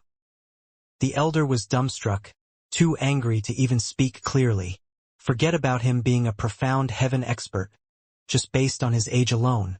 Receiving a slap from a brat was a downright disgrace. The blood rushed to his head and charged Xuefan. You damn punk! You think you're great? I will teach you a lesson for daring to raise your hand against an imperial guard. But then he groaned and went bug-eyed. His breathing grew fainter and his head forever lowered. His chest was now sporting an extra fist hole through his chest. Xuefan glanced at his dripping bloody hand, painting a marvelous work of art. Success. Gasping, the other elders watched Xuefan in shock. How was this fifth layer of bone-tempering kid able to kill one of them so easily? Luo Yunchang yelped and covered her eyes. The fatty's face twitched and said, Brother, I knew you were awesome, but these were bestowed to you. You can't just kill them. Fang Qiubai's eyes trembled, watching Xuefan with an even more curious gaze. This divine dragon had heard rumors aplenty regarding Xuefan, but seeing was believing. With Xuefan's mere cultivation, The feats he pulled against others higher than him left people shocked. Shuafan frowned and ignored the others' unusual gazes as suspicion grew in his mind. This geezer is clearly in the profound heaven stage, yet his speed and power are lackluster. He was planning on making an example out of this one for the rest of them, by leaving him a heavy wound. But it ended with him getting killed instead. It's as if he's... Squinting, Shuafan's eyes shined faintly azure, releasing a short-range soul scan to scour these acting elders, while hiding from Jade Flute Divine Sword's notice. Sure enough, these guys were all posing as profound heaven experts, while their power was far below the threshold. Just like Huangpu Qingyun's 4 porters in Drifting Flower City. If you'd must define these guys' power, that'd make them fake profound heaven experts. But this fake stage was only privy to a radiant stage expert, while all others couldn't tell the difference. In a nutshell, they're goddamn props. Sighing, Shuafan barked, "Fatty, you tricked me. These are no profound heaven experts. You brought me fakes. Just take them away already." Fatty cried, "You know, cut the act. I am not blind enough to not see a real profound heaven expert from a fake." Shuafan glared. "Are you looking to see me loose out when I'll be facing other houses with these fake, profound heaven experts that are no more than some bone-tempering pups?" The fatty scratched his nose in embarrassment. It's just so you can look the part. When others see these 20 men, they will be intimidated. Spare me the nonsense, and give it to me straight. Where did you get these weirdos?" The fatty scratched his face in silence. Fang Qiubai chuckled. "Let me explain it. Their talents were meager imperial guards with slim chances to even enter the profound heaven stage. They couldn't even take 2 hits from a real profound heaven expert even if they did enter it. So the imperial family had a project to raise many of such people into profound heaven experts through pills. But it failed. They have the air of a profound heaven expert but not the power to back it up. But as Tsonger said, even these props have use. 2 decades ago, Chuanrong was about to invade Tianyu. His Majesty was scared of war, losing his subjects and wealth, and pushed tens of thousands of fake, profound heaven experts to the front lines, scaring away the Chuanrong. Ha ha ha! You have to admire His Majesty's wisdom. Face twitching, Shuafan watched speechless. No wonder he's the weakest in the Empire's 1,000-long history. He doesn't do anything, he just poses. Though he had to admit, mixing lies with truth was an ingenious tactic. But it has no damn use in a war between houses. Shuafan threw the fake experts a look, then sighed. "Fatty, when you give something, make sure it has some use, alright? Even 10 real profound heaven experts would do." "What, 10? We got none." Crying out, the fatty persuaded like a cheapskate. "Bro, real profound heaven experts are the creme de la creme in any clan. How can they be raised so easily? Veiled Dragon Pavilion has 9, and of Hell Valley's 12 you killed 6. Our imperial family is also short on them. Imperial father can't dispense any." Shuafan shrugged.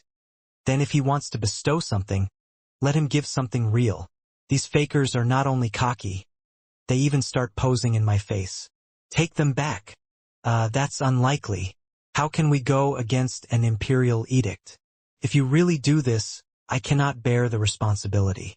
Imperial father won't budge either. Also, Fatty turned to those fake elders and shouted, "Also you, if you go back, your heads will fall." They instantly fell to their knees, pleading. But Shuafan shook his head still, finding it hard to accept. They have no skills. With you here, of course they'll beg. But once you leave, they will return to their haughty attitude. "I see, brother. Don't worry. Leave it to me." The fatty cursed at them. "You bunch of good-for-nothing bastards. You have been bestowed to the Luo clan as elders and must follow its rules to a fault, especially steward's orders. Also, who are you to say no? You're just a bunch of fakers.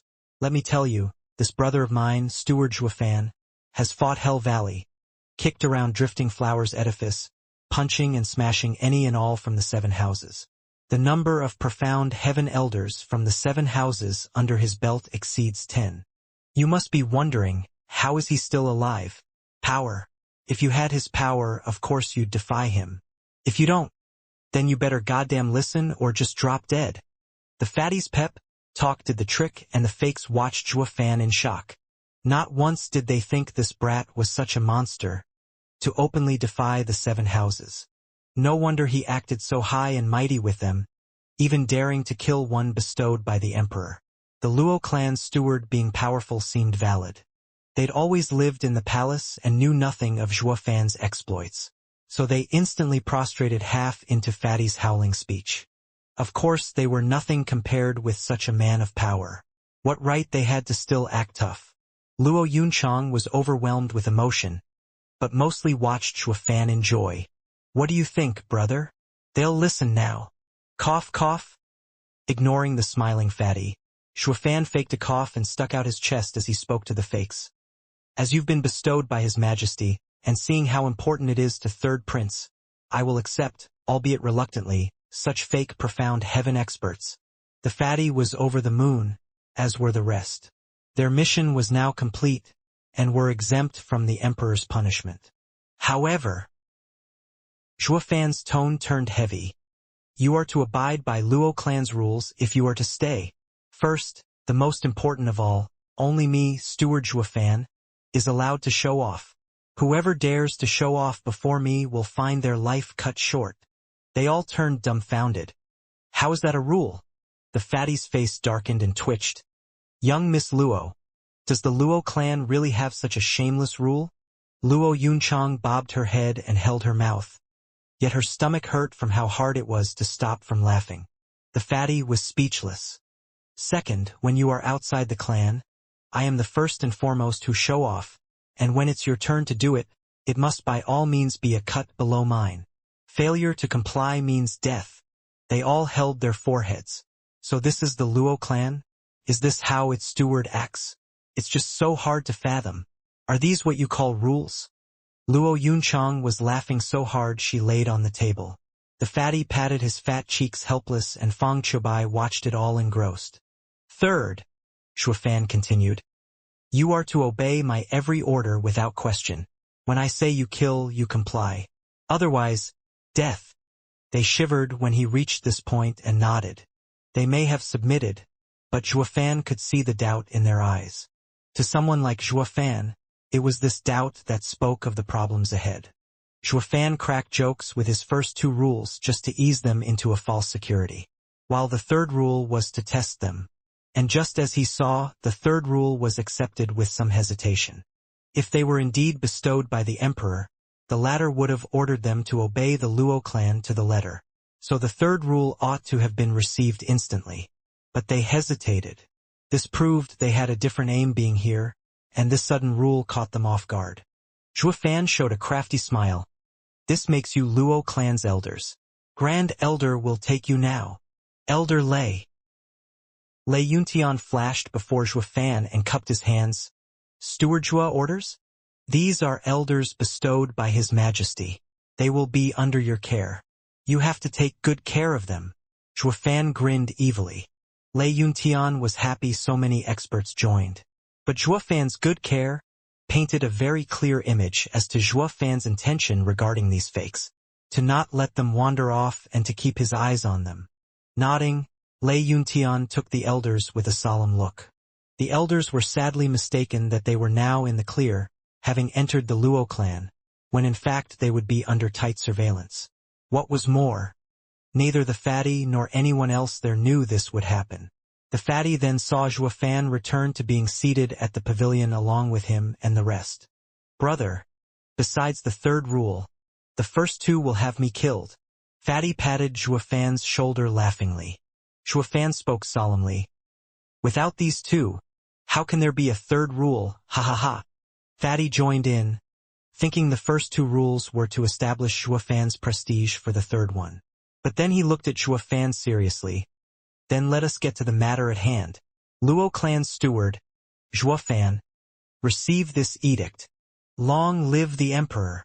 Luo Yunchang bowed, while Zhuo Fan remained still. Speak. Fatty's fat face twitched helpless. Brother, this is the imperial edict. Looking on with such contempt would have you labeled a traitor and your head chopped. Whatever, only we are here anyway. with Mr. Fong not looking to be a man indulging in gossip. If you won't tell it, no one will. Moreover, it won't matter even if you did. For the emperor to issue me an imperial edict, that only means he needs me. How could he kill me over such trifles? Xuefan shrugged. The fatty was lost for words. Xuefan is indeed a man who can see through anyone. The emperor wouldn't do anything even if this guy lay in bed when receiving the edict. But where would the imperial family's dignity be then? The fatty looked bitterly at Fang Qiubai. Master, how is this guy any good? Ha ha ha. Extraordinary people need to be handled extraordinarily. So you don't need to mind this empty courtesy. Fang Qiubai caressed his beard. Sighing, the fatty could only nod. Luo Yunchang rushed to her feet and pouted at Xuefan's side. He noticed with amusement this new side of the always serious young miss.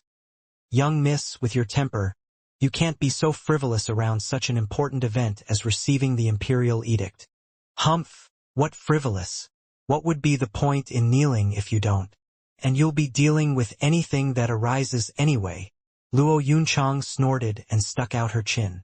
Xuefan laughed and praised. That's our young miss all right. This was the Luo clan Xuefan wanted, the best clan in the world. They had to aim for the heavens themselves as well. How could that come to fruition if they'd buckle just from some yellow paper from some emperor? The fatty was almost crying. Xuefan is ruining the Luo clan.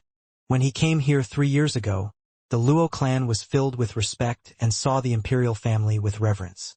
But now they were tough and stubborn, with even the ever-cautious young miss acting like this. They didn't yet make the part to face the 7 houses, but they already started to show the same defect as them. Just how the clan head was, so too did the clan act. And just how their steward behaves now, that's what the clans will turn into. The fatty shook his head, dispensing with the courtesy as well. Never mind then, it's a verbal order anyway. I'll be straight with you. The emperor intends to have you participate in the esoteric debate and take the regent estate down a peg. The esoteric debate? Xuefan raised an eyebrow. He looked at Luo Yunchang, finding her just as clueless as he was. The fatty raised his bloated head and showed a cocky grin. You were so cocky before, so feisty, when you are in fact nothing but bores. It's now my turn to show off. The fatty laughed and preened. Esoteric debate is held once a century, a gathering of the most elite clans. With the Luo clan not being even a third-rate clan, a mere cannon fodder for all these years, it is perfectly normal for you to be ignorant. Is that so? Then why is the emperor inviting our small clan? Please report to His Majesty, Third Prince, that after hearing your words, Xuefan feels sorely lacking and ashamed to participate in this grand summit. Tell him to find someone more worthy of his attention. Xuefan flicked the non-existent dust of his clothes. The fatty caught Xuefan's arm in panic. Don't, brother. Imperial father will kill me if I go back like this. It is my fault for trying to show off. Right, I will definitely frame Luo clan's first rule on my wall to remind myself every day you will be the only one to show off. Please find it in your heart to forgive this foolish brother of yours. The fatty was begging Xuefan in tears, his swag gone like the wind. Luo Yunchang giggled and Fang Qiubai shook his head. Fine, do continue. Xuefan was only playing around with the third prince. He knew when to quit. The fatty sighed and no longer dared mess around. Brother, to tell the truth, the esoteric debate is really not some place where elite clans gathered, but where houses bet on their honor to avail themselves. It is a slaughterhouse. A clan can rise to the top in one step, or fall to their ruins in another. Many first-rate clans would find themselves worse than even third-rate clans. Brother, you must be vigilant if you still want to go. Oh, why do you say that? Xuefan frowned in doubt. With a sigh, the fatty's green and beady eyes shined with a deep gaze. This goes back to the founding of the empire, of the time when the 7 houses were in constant conflict with each other. There was no open war between the 7 houses, but none was willing to back down to anyone. To settle the disputes among them, Tianyu's founding emperor signed an agreement with them. Anyone below 30 years of age was going to compete in order to settle whose house would become the head of the 7 houses. These youths would also one day represent their houses in the future. Their power predicted their house's power under their rule. The 7 houses thus no longer took arms and their ranks divided. This was the inception of the esoteric debate. Gradually, more and more outstanding clans who wished for greatness joined. They were chosen by the 7 houses and imperial family to participate. This is how the current esoteric debate came to be. Yet, no matter how many clans joined, it was still the 7 houses that came on top. The others would simply be fighting for the chance to be their vassals. It slowly turned into a bizarre situation. For the sake of their reputation, the 7 houses weren't into this debate to the death, while the vassal clans fought to the bitter end for their masters. The survivors would thus be looked kindly upon by the houses, and also receive their support, while the rest would become mountain of bones for the other to rise on. The fatty's tone contained mockery, pity, but most of all anger. The 7 houses' existence robbed the rest of the clans their chance at greatness, reducing them to mere expendable pawns. The esoteric debate held each century left Tianyu stagnant, its power never reaching new heights, while the 7 houses' power kept on growing. To him, the 7 houses were Tianyu's cancer. Shuafan sensed his hatred and nodded. Then what does the emperor expect of me? Defeat Regent Estate. That's hardly feasible for a fresh clan like yours. You're just too weak. The fatty smiled wryly and dismissed his words. Regent Estate dares call itself the head of the 7 houses and harbors the ambition to swallow the other houses because it never once lost in the esoteric debates. Imperial Father wishes for you to harass Regent Estate and throw them off their game. Regardless of which other house takes the head title, it would give Regent Estate a severe blow to their prestige. Shuafan's brow trembled and shot the fatty a look. Harass? You want me to lower myself in doing such a trifling matter? Ha ha ha, brother. I know you're great, but you do not understand them. Even interfering would be a tough problem for many other people. Chuckling, Fatty gave him a yellow ribbon of silk. This was the roster for the last esoteric debate. See for yourself. Shuafan looked at the names of the 7 houses' disciples in shock, especially since there were so many familiar names. The fatty pointed out each one. The 7th name, from Drifting Flowers Edifice, must be quite familiar to you. Grandmother Chu Bijuan is renowned among the 7 houses. But despite her bravery, she was too weak. Drifting Flowers Edifice was dead last among the houses in the last esoteric debate. As if to point out it would in fact become the weakest in this last century among the houses. Shuafan nodded. Watching the names, many issues started making sense. It showed the precise power of every house lord, extrapolated into the probable power each clan had in the near future. The 6th name, Mary Woods. Shuafan's eyes skipped it the moment he saw it. Humph. Nothing notable about a claptrap spouting opportunist pre-Copernican obscurantist with no backbone to speak of. 5th name, Sword Marquis Abode. Led by Jian Suifeng. Shuafan's eyes twitched and frowned. Since Sword Marquis Abode came in 5th, then its power was also in 5th among the houses. The next name had him widen his eyes. 4th, Veiled Dragon Pavilion with Long Jiu and the other elders. 3rd, Hell Valley with Yu Geeki participating as well. 2nd, Pill King Hall's group led by Vicious Pill King.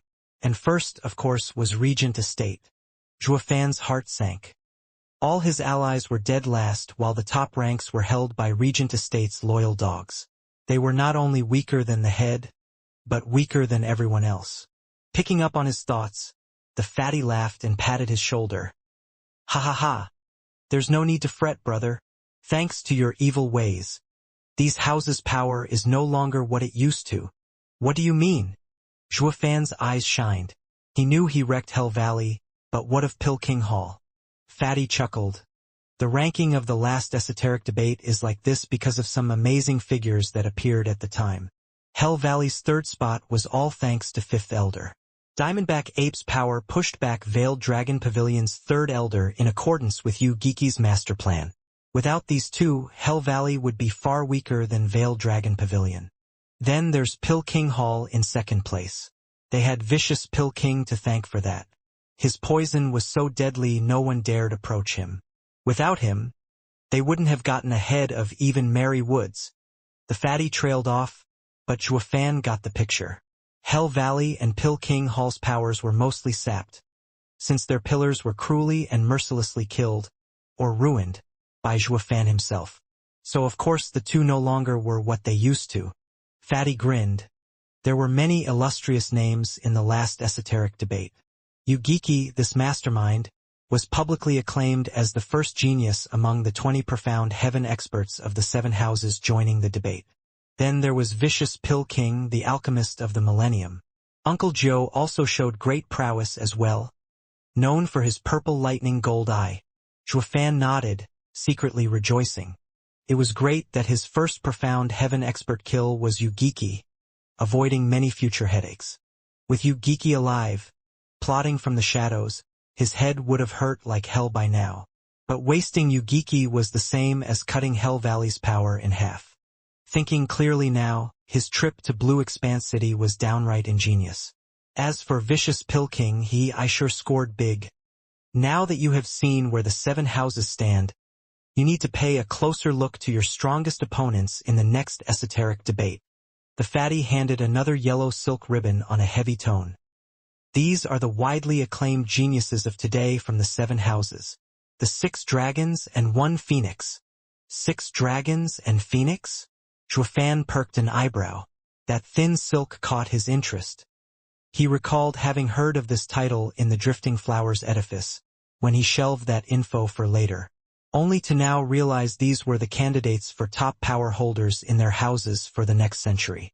Fatty continued, the 6 dragons and 1 phoenix goes back 1,000 years.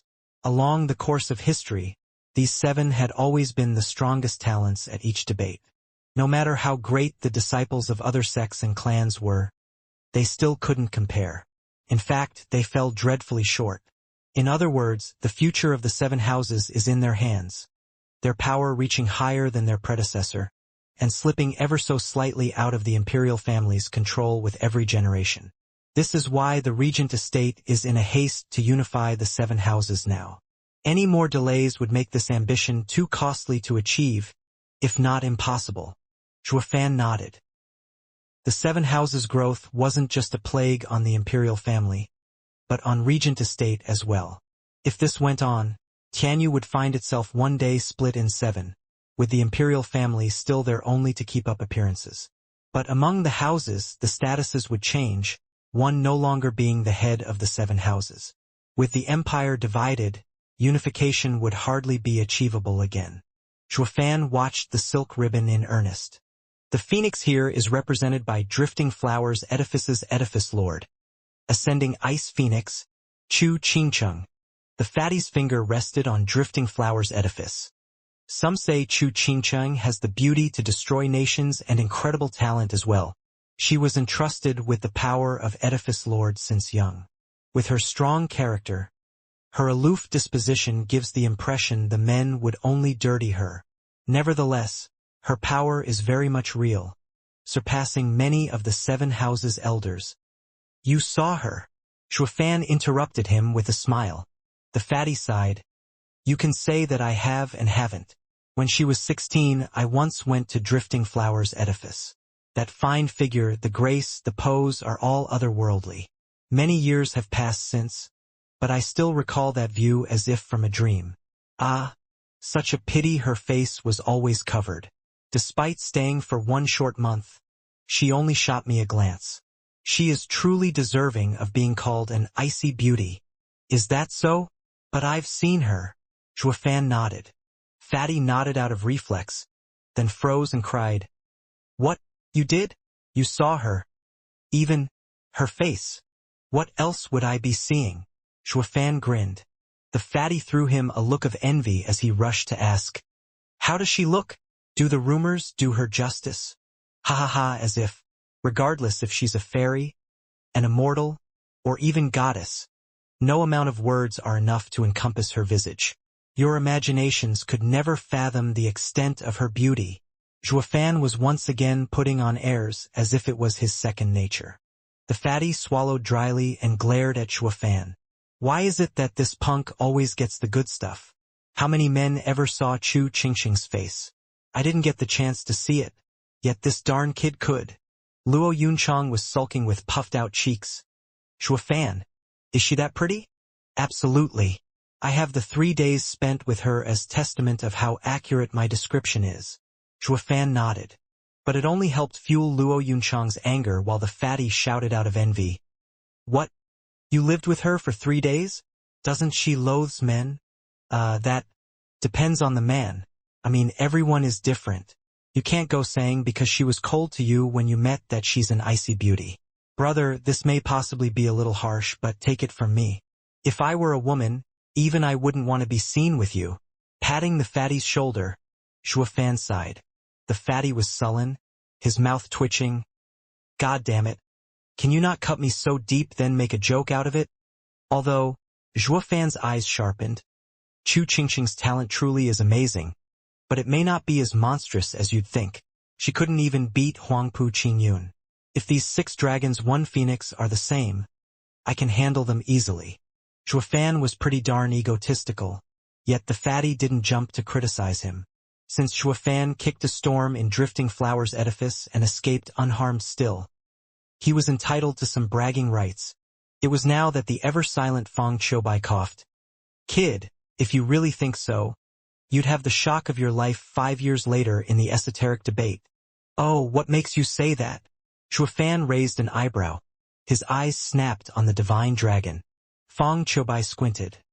Having been to Drifting Flowers edifice in person, you must know by now their situation. I've met that girl as well. Her talent is outstanding, but the chaos around her had stalled her cultivation, making her fall behind other houses' disciples. You said that she couldn't match Huangpu Qingyun, but let me tell you this. When Chu Qingqing was 20 and fought Huangpu Qingyun, I happened to be the judge. How do you think it ended? Shuafan frowned. Ha ha ha. Huangpu Qingyun suffered a total defeat in 1 move. Feng Qiubai laughed. I could see then that this girl's talent surpassed a divine dragon's, and the other house's disciples are no different. Shuafan nodded, not daring to slight them again. Furthermore, with Drifting Flowers edifice having regained Chu Bijuan's support, that girl can now focus on cultivating. I am eager to see how far she can reach in 5 years' time. But the other house's disciples will most likely go even higher. I look forward to see this time's esoteric debate.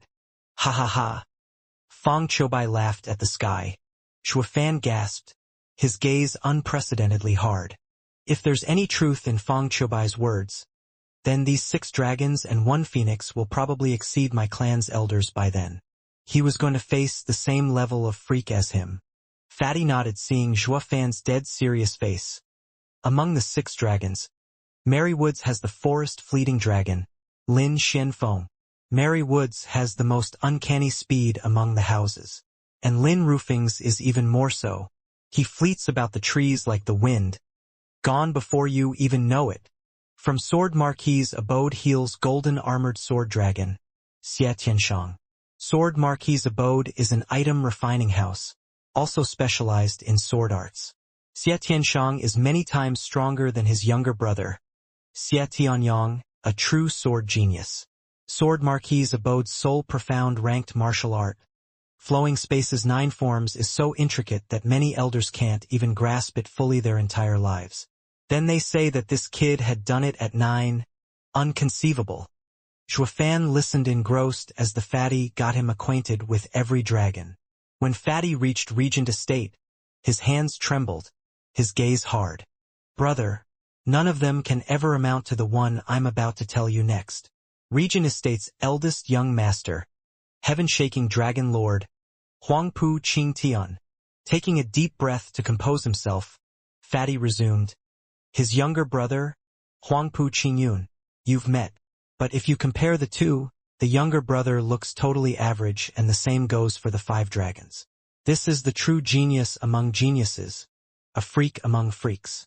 And it is this man we know the least about. But one thing is certain. The 5 dragons and 1 phoenix are not his match. Shuafan's eyes widened. His heart jumped. Just now you said the 5 dragons and 1 phoenix are incredible, making me cautious, but then you go and tell me none of them can hold a candle to the 6th dragon. Just what kind of horror is that guy? The fatty patted Xuefan's shoulder and sighed. Now do you get it? Brother, it's not that easy to interfere with Regent Estate as you may think. Next to these freaks, the so-called demon Xuefan everyone talks about falls short. Squinting, Xuefan took a deep breath. No worries. At the next esoteric debate 5 years later, you will see a brand new Xuefan and Luo clan. But first, there are some things that require my immediate attention. I hope the Imperial family can keep the Luo clan safe in the meantime. Eyes shining, Fatty and Feng Qiubai shared a look and smiled a nod. Rest assured, brother. Train in peace and prepare for the esoteric debate. Leave the Luo clan's safety to us. Also, if you stand out enough in the esoteric debate, Imperial Father will use this chance to hail you to the rank of noble house. Then, Regent Estate will find it much harder to touch you when it has to go through the Imperial family first. The fatty just promised any other clan's most cherished dream, but also entrusting him with a near-suicidal mission no clan would ever want. Xuefan nodded and sighed. Fortune has always favored the bold. In the thick of danger, opportunity avails itself. And this esoteric debate is Luo clan's best chance to shoot straight for the moon. The two had explained everything thoroughly to Xuefan before leaving. Seeing them go, Xuefan's eyes shined. Young miss, gather everyone. It is time we go to Windgaze City. Luo Yunchang looked at him deeply before nodding. Not much later, they all gathered, except the Grand Elder, who was watching over the newcomers. Luo Yunchang and Xuefan took the main seats, overlooking them as they explained what Fatty said.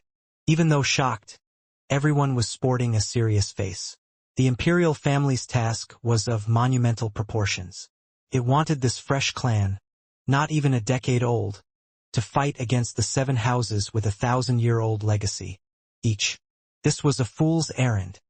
Even Li Jingtian was frowning. Elder Li, you've been living in Regent Estate until now. What are, in your opinion, my chances with Huangpu Qingtian? Xuefan asked. The others settled down, awaiting his answer. Li Jingtian shook his head. None whatsoever. The eyes of others widened. Their hearts jumped, and Xuefan frowned. Li Jingtian's assessment was undoubtedly reliable, giving Xuefan further shock. Old Li, Steward Zhua isn't your run-of-the-mill.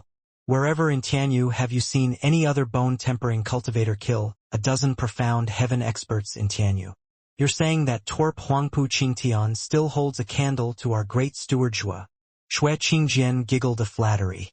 However, Xuefan shot her a glare. Sister, sucking up has no place here.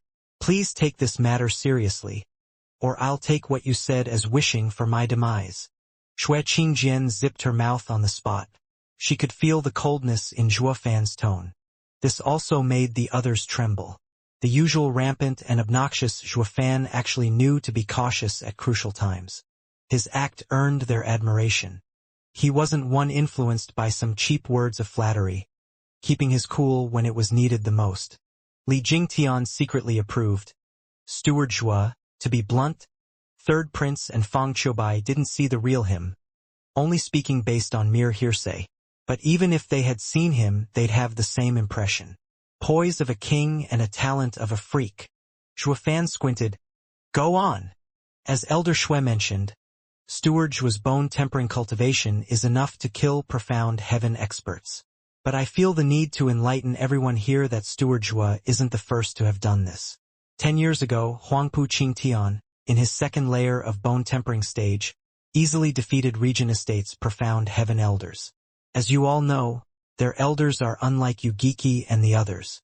Every one of them trained in Imperial Tyrant body art. How is that possible? Even Xuefan couldn't help but cry out. His victories over profound heaven experts were thanks to his lightning wings and diamond sand body. He never thought it possible for a second method to exist into making another reach such power. Li Jingtian read this from his reaction and smiled dejectedly. They are the freaks roaming this world. It's as if they were born to trample everyone else under their feet. Before I left, he had always been under the High Venerable's tutelage, and I am unsure of his progress. But no question about it, He is in the profound heaven stage just as Huangpu Qingyun. At least in the 5th layer. His real power is hard to fathom. Up to this point, Zhuofan had been in a constant frown. He never once saw it possible for one man's exceptional talent to reach such an incredible level.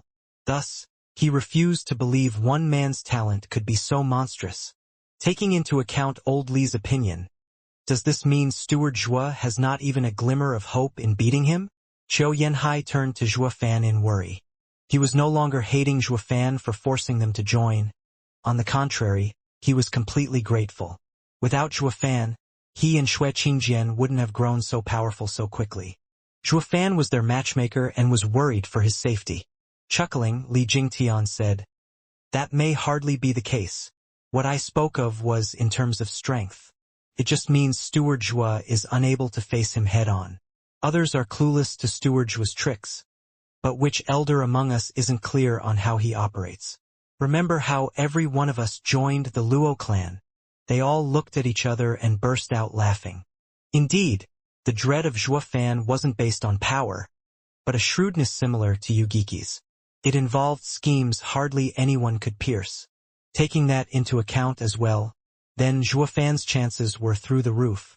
Yen Song praised, "This esoteric debate may very well be the strongest since its inception. Thank my lucky stars I joined the one last century, or I may as well turn into cannon fodder in this one." The others cracked up again, to which Zhuofan just smiled. But one name carved itself in his heart, Huangpu Qingtian.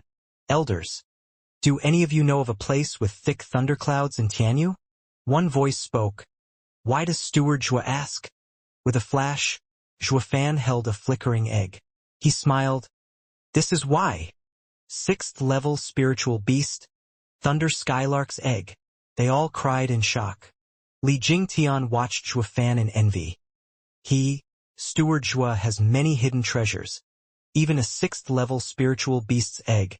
If it hatches, we will have a beast that will even give a radiant stage a run for his money. Yeah, we toiled long and hard, yet only managed to get 5th level spirit animals. Who knew Steward Zhua would hold a 6th level spiritual beast? This is a rare treasure even for a radiant stage. Steward Zhua's methods are flawless. Xue Qingjian and Qiu Yanhai admired him. With a dismissive wave, Zhuofan smiled. "Please, enough with the buttering. I only obtained this egg through chance. And because it was damaged, I had to go to Drifting Flower's edifice and use Bodhi Jade sap to restore it. Then various things cropped up and had no time to mind it. Only recently I managed to restore it. But to make it hatch, I must find a place with thick lightning bolts. Easy. Just set up a thunder-gathering array." Xue Qingjian shrugged. Zhuofan shot her alternative option on the spot. "The lightning will be too feeble and also costly. I want to incubate it in a natural thundercloud. This is all so its power will reach its peak." Li Jingtian and the rest nodded. Incubating it with poor lightning bolts would only waste this grand 6th level spiritual beast's potential. They knew what was on Zhuofan's mind. This was another ace up his sleeve in dealing with Huangpu Qingtian. The hatching of this spirit animal was of great import. If we're speaking of a natural place engulfed in thunderstorm all year round in Tianyu, only one place comes to mind. Li Jingtian caressed his beard. Xue Qingjian was frantic. "No way! That's a forbidden area. We already have our hands full with the 7 houses. Isn't that enough trouble as it is? What place are you talking about?" Zhuofan was quite piqued. The elders exchanged a glance and said together, "Thunder Swarm Mountain. Thunder Swarm Mountain? What's wrong with it?" As Steward Zhua can imagine, it is a place where lightning strikes every day, all day. Its skies blanketed with thick thunderclouds. This place had been like this ever since the founding of the empire. Li Jingtian spoke. Zhuofan's eyes shined. "Perfect. I'll have my egg hatch there. You can't." Xue Qingjian cried in panic. Since 60 years ago, one of the empire's 3 guardian sects, Demon Scheming Sect, exiled 4 criminals there to receive thousands of thunderstrikes a day. If we go there and release the 4 by mistake, we'll be offending the Demon Scheming Sect and suffer their wrath. Zhuofan squinted. Are you saying the 4 criminals are being guarded by the demon scheming sect? Not at all. Demon scheming sect just left them there and ignored them ever since. They thought none would dare risk offending them and let the 4 out. What bloody reason is there to fear then? Even if we do let them out by mistake, we just have to haul ass out of there with none the wiser. Zhuofan snickered. Xue Qingjian was startled. That's true. But won't that be too vile? If demon scheming sect ever finds out, we're done for. But how could the bold Zhuofan be so cowardly? If he'd be panicking over every trifle, how could he have ever risen to be a demonic emperor? Zhuofan slapped his thigh, settling on taking Li Jingtian to Thunderswarm Mountain. This used to be in preparation for Lightning Canyon, but now became a means to deal with Huangpu Qingtian as well. But before he set out, he entrusted an unbelievable task to Yen Song and Lei Yuding. This task would decisively affect Luo clan's place in Tianyu. Whoosh! 2 figures flashed among the clouds. They were Zhuofan and Li Jingtian on their way to Thunderswarm Mountain. Elder Li, how much longer? Zhuofan rubbed his thunder ring. Li Jingtian calculated. By my estimates, we should arrive in 3 days. Good. Zhuofan flapped his wings and tripled his speed. The faster we get there, the better. Who? Then, a sudden attack came at them in the form of a shadow. Zhuofan had no time to stop, about to smash into it. Li Jingtian intervened, however, and grabbed Zhuofan's neck. He then placed Zhuofan behind him, but the shadow sped straight for them. Ghostly dragon claw, Li Jingtian shouted. Bam! With a devastating sound, the shadow was sent flying while Li Jingtian stood unfazed, tall and proud. Yet he couldn't stop his red hand from shaking. Elder Li, are you all right? Zhuofan looked on carefully, while Li Jingtian was frowning. Don't worry. That item is a spiritual weapon, most likely a 5th grade one. If not for being a body cultivator, I might have ended up dead. Sighing, Zhuofan nodded, then breathed easier. Hi, you must be someone to have blocked my 5th grade spiritual weapon, the bone staff with your bare hand. It looks like I caught myself a big fish. A creepy snicker accompanied the appearance of a man not 100 meters from the pair, holding a black item in his hands. Under a closer look, Zhuofan could see that the black item was a 2-meter-long black staff with a human skull at the ends. The wielder, however, was a hideous pygmy. The evil air wafting from him made one's nerves tighten. 3rd layer of radiant stage. Zhuofan's eyes widened as he and Li Jingtian cried at the same time. The pygmy was excited all of a sudden and gesticulated in joy. Hi. Now you know how great I am, so be good and surrender, and I may be kind enough to spare your miserable lives. Humph. A mere 3rd layer of radiant stage expert dares show off before me? Li Jingtian stomped forward and released his mighty power. The pygmy was cowered back again and again by the display and gasped, What, you're in the 6th layer? Ha. How the hell did you live so long to reach the 3rd layer of radiant stage when you attack without even scouting your opponent first? Zhuofan mocked. It's my turn to ask the questions. Who are you and why did you attack us? The pygmy cackled after sparing Zhuofan a second glance. Ha. A puny 5th layer of bone-tempering cultivator thinks himself worthy of hearing your grandpa's name? You little shit that is neither human nor monster. Dares to call yourself my grandpa? Zhuofan's face was vicious as he glared. Elder Li, no more questions. Deal with this midget and let's be on our way. With pleasure. Li Jingtian had long found this pygmy's attitude annoying. Zhuofan shows off because he is the steward of a clan, and he has both ambition and power within himself. While you, a filthy little shite, too ugly to even look at, and weaker than me to boot, dare do the same. You have another thing coming. So Li Jingtian eagerly went on the offensive the instant Zhuofan gave the order. The pygmy wasn't scared by Li Jingtian's charge, however, and started twirling his bone staff. Bang! Metallic clashes rang all around. Li Jingtian didn't use a weapon, but as a body cultivator, he honed his body into a weapon in and of itself. Every one of his strikes was no lesser than one coming from the bone staff. And since the two of them were of different cultivation layers, the pygmy was on the retreat with every blow from Li Jingtian, despite holding the advantage with a spiritual weapon.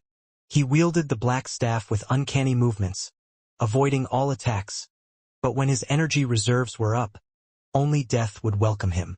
Blast it! I really hit a snag this time. The pygmy started cursing from exhaustion. Then, clenching his teeth, he suddenly jumped to gain some distance. But Li Jingtian realized his attempt at running away, so he shouted and struck the black staff fiercely with his hands. This time, however, as the black staff danced, the pygmy was shrouded in black energy, while the bone staff started letting out eerie screeches. The next second, the vile energy took the shape of a skeleton as it cackled at the two. This demonic cultivation method is beyond vile. Zhuofan frowned. He never thought this weird pygmy would be a sinister demonic cultivator. But he wasn't worried. When it came to sinister demonic methods, the wraith style used by Li Jingtian was by far one of the most wicked out there. Hi, you didn't expect this, did you? I am a dreadful demonic cultivator. With this low, profound, ranked martial art of mine, Demon Shadow Bone Staff, I will swallow your body and soul. Scared now? Ha. The pygmy crackled from within the shadowy skeleton.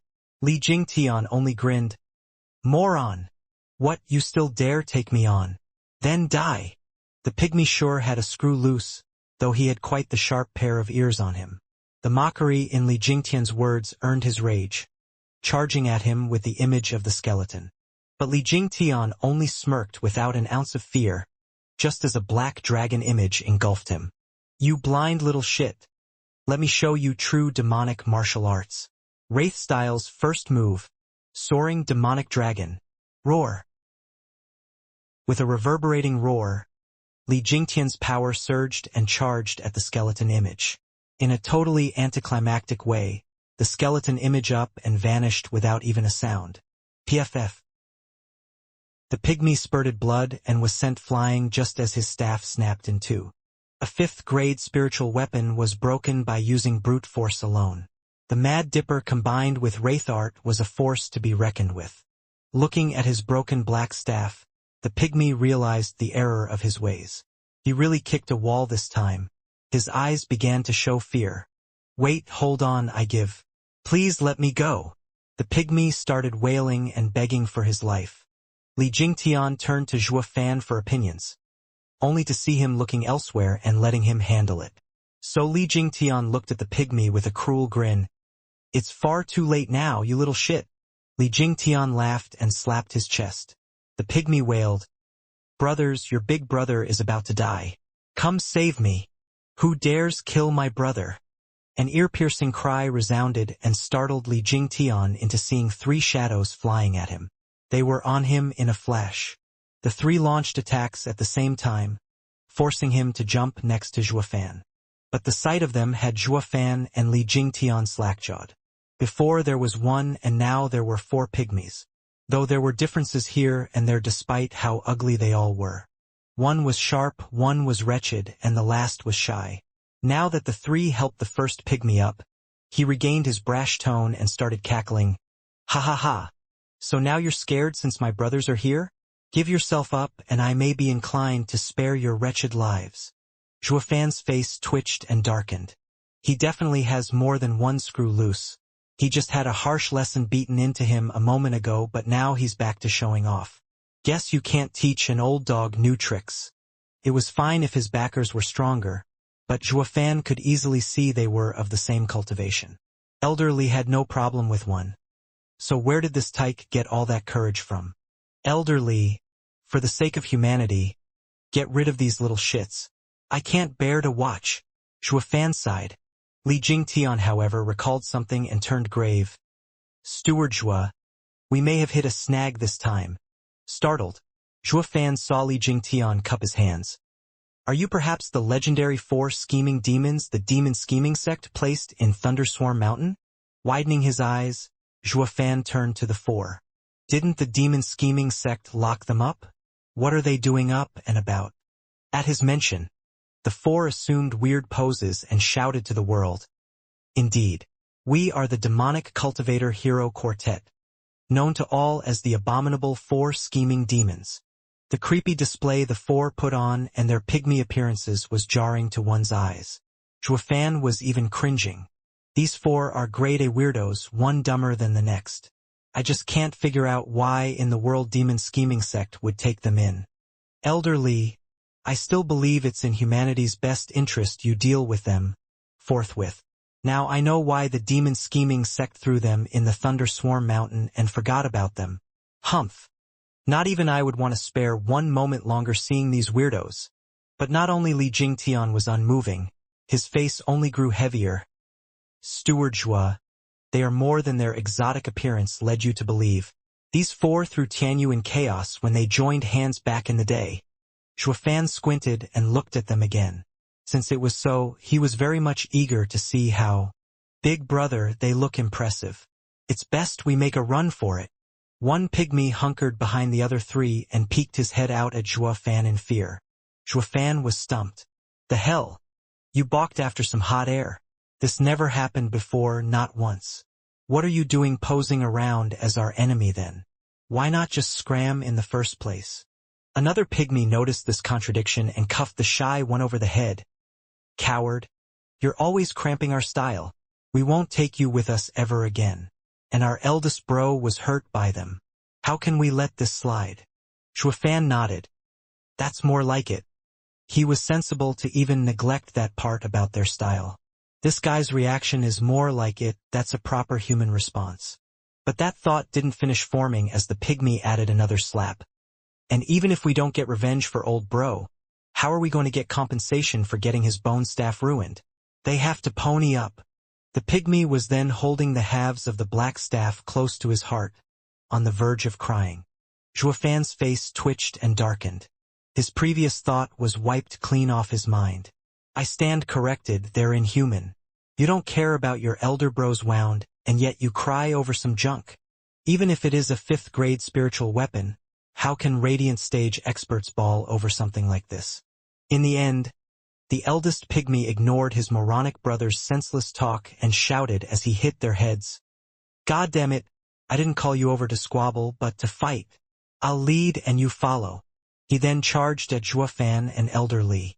But on his second step, his wounds flared and he spat blood. Even so, his eyes were fixed on Xuefan. Attack, attack, the last pygmy thought of making an even bigger scene and was now hopping and skipping from the side, egging them on, though he showed not an ounce of intent to join the bustle. Their eyes squinting, the other three turned to this pygmy and started raining kicks and punches on this cheerleader. Blast it all to hell. Every single time you stand aside and cheer, but are the last one to help. Yeah, third bro. If you don't charge first this time, we won't charge at all. Let's all calm down a bit. Old bro is wounded. It might be best if we make a tactical retreat. The cowering pygmy in the back earned a glare from the rest. Then the three started taking it out on him. Fourth bro. You butt in every single time and ruin our morale and make us lose. Yeah, we wouldn't have lost the last time if you'd have charged with us. How else could the sect leader manage to banish us in that wretched place to suffer so many lightning attacks otherwise? The three were quite springy in giving the fourth a run for his money. Then the fourth thought of something and barked. What of second bro?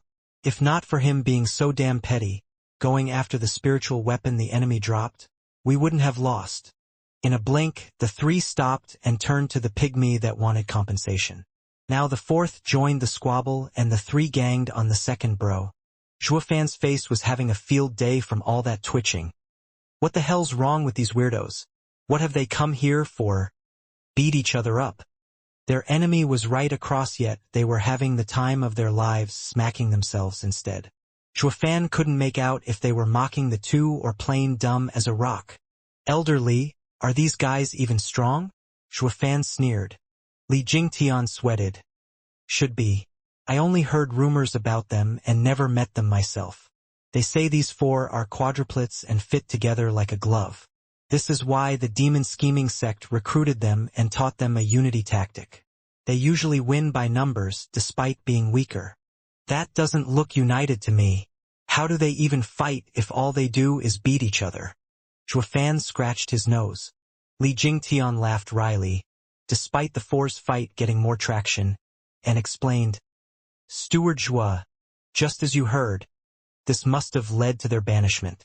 They may be able to work together flawlessly in battle, but their characters are totally different and hard to reach a consensus. Speaking of the first pygmy, he is the eldest among the 4 scheming demons. Violent demon, he is brash, rude, and very much brainless. No matter how strong the opponent he faces, he is the first to charge head first. If his brothers follow or not is another matter entirely. This is also why we didn't sense any soul ripple to scout our level, and instead skipped to throwing the black staff at us. Oh, I am well aware of his stupidity. Zhuofan nodded. Li Jingtian pointed at the pygmy getting a beating. The one asking for compensation is the second brother, Scrooge Demon.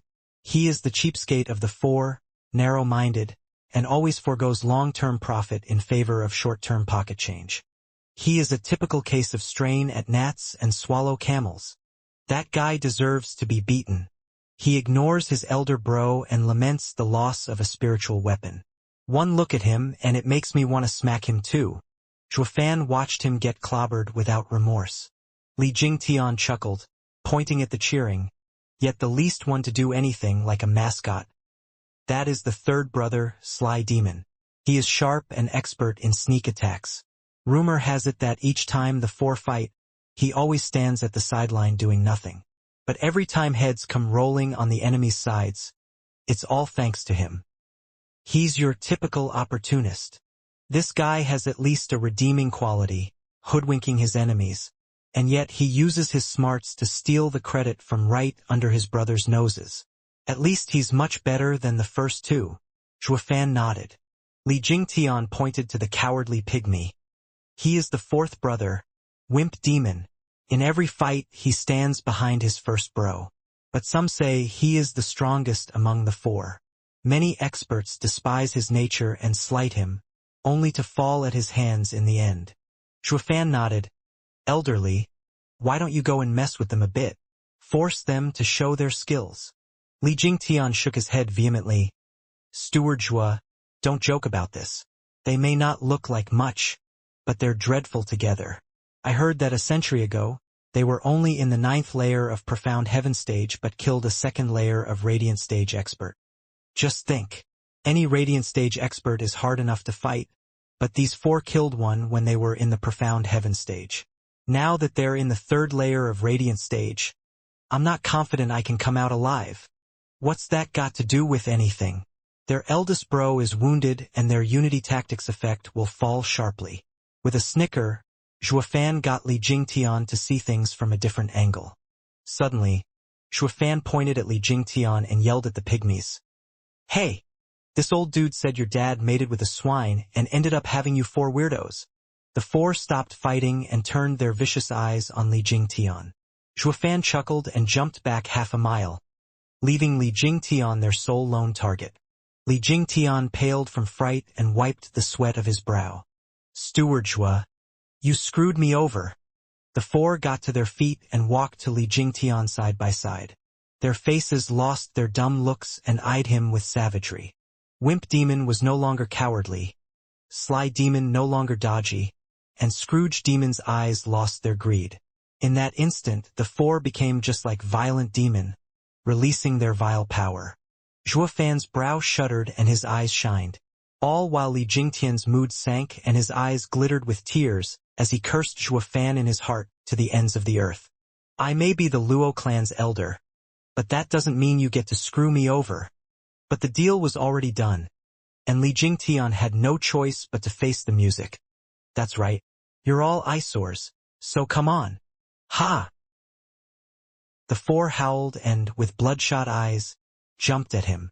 The 4 figures merged in midair and caused this Mad Dipper to gasp as he took 3 steps back. Overwhelmed with shock, Li Jingtian knew this was their Unity tactic, but feeling it on his own skin was far more dreadful than hearing about it.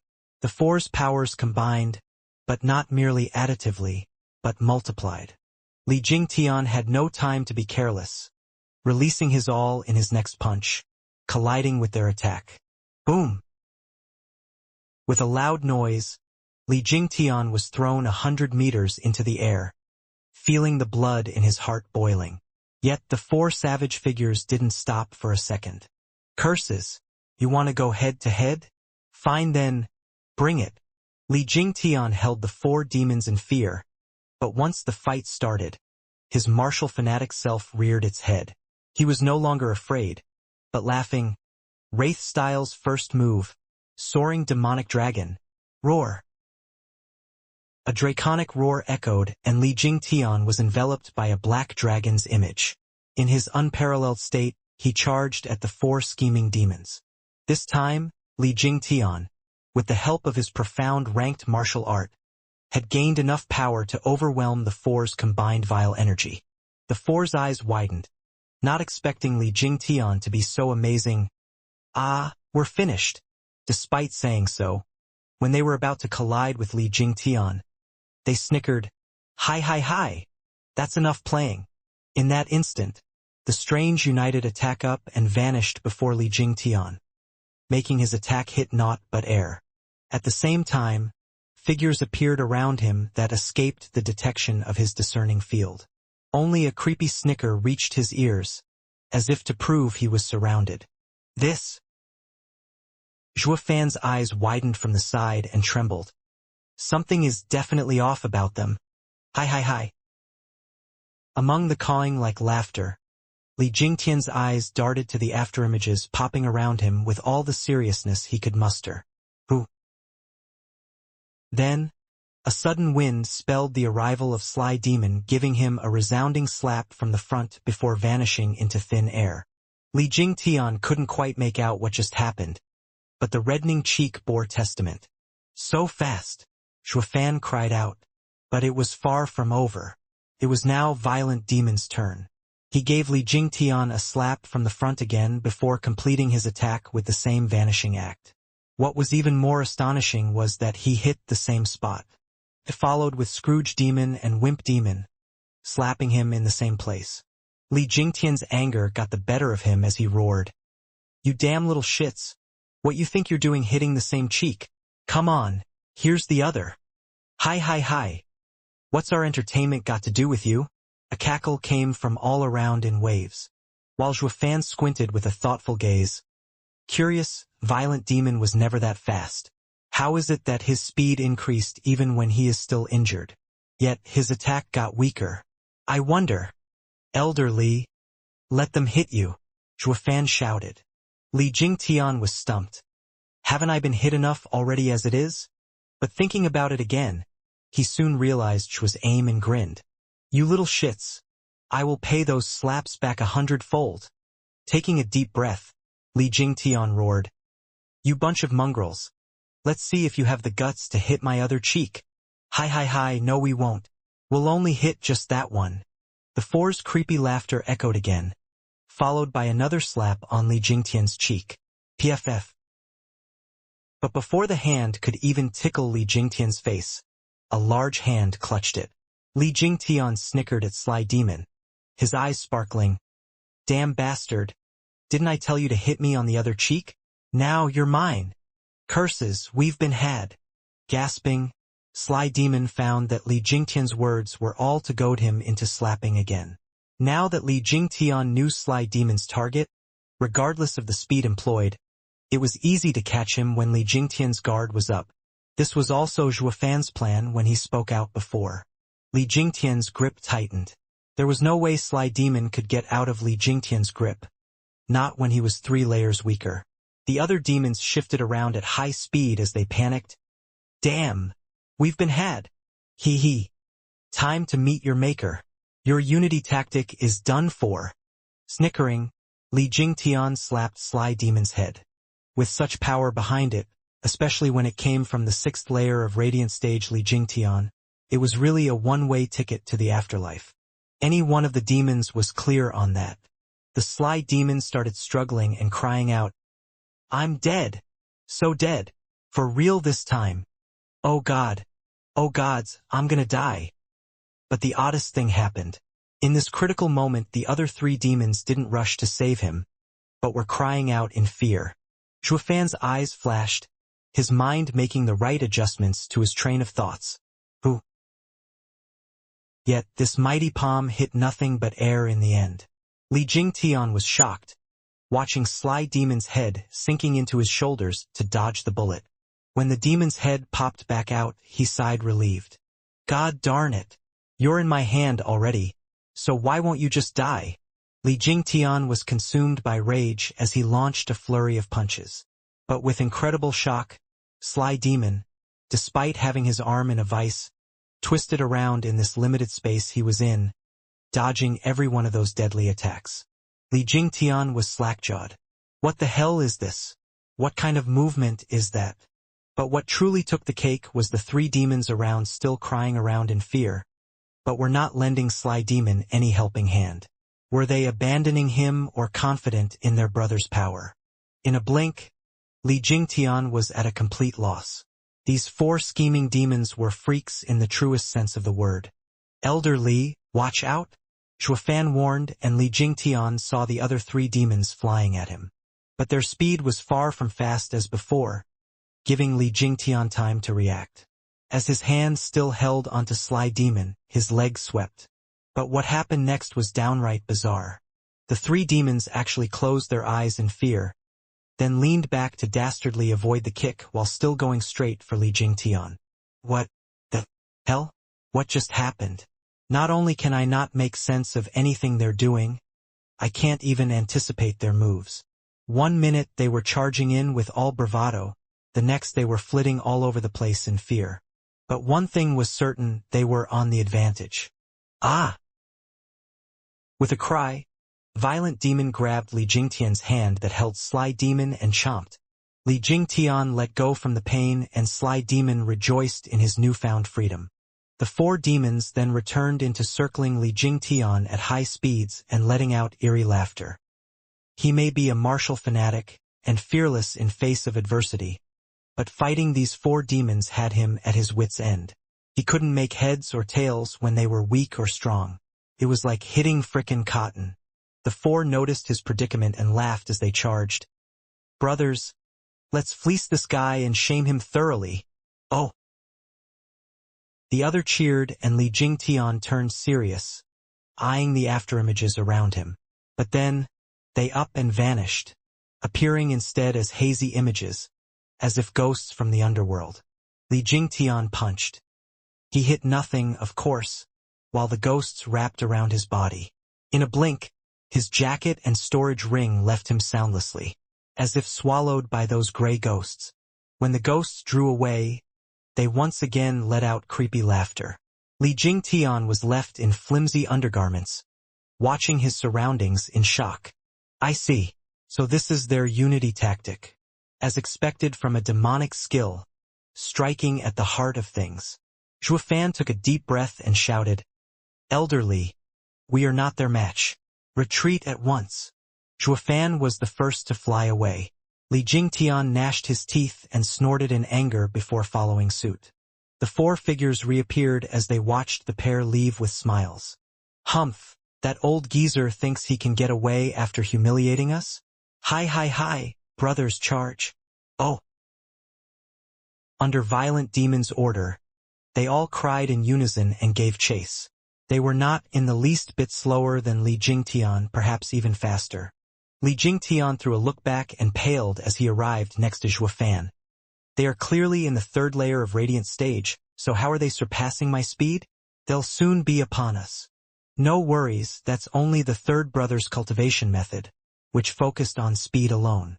Even if he does catch up to us, he can't do jack squat. Snickering Zhua put on an ambiguous smile. Li Jingtian was startled, but clueless nonetheless. Elder Li, once they get close, we'll finish them off in a blink. What? Li Jingtian cried. How? He had tangled with the four at full power to no avail. He couldn't find any real way of dealing with these weird quadruplets. Shuafan said, They use a unity tactic, so getting rid of one is of course impossible. You need to defeat all four of them at the same time. Going after just one is pointless. Then how? Li Jingtian muttered. Smiling, Shuafan raised an eyebrow. Elderly, do you recall Wraithstyle's third move? Li Jingtian's eyes lit up and nodded, as both of them broke out in laughter.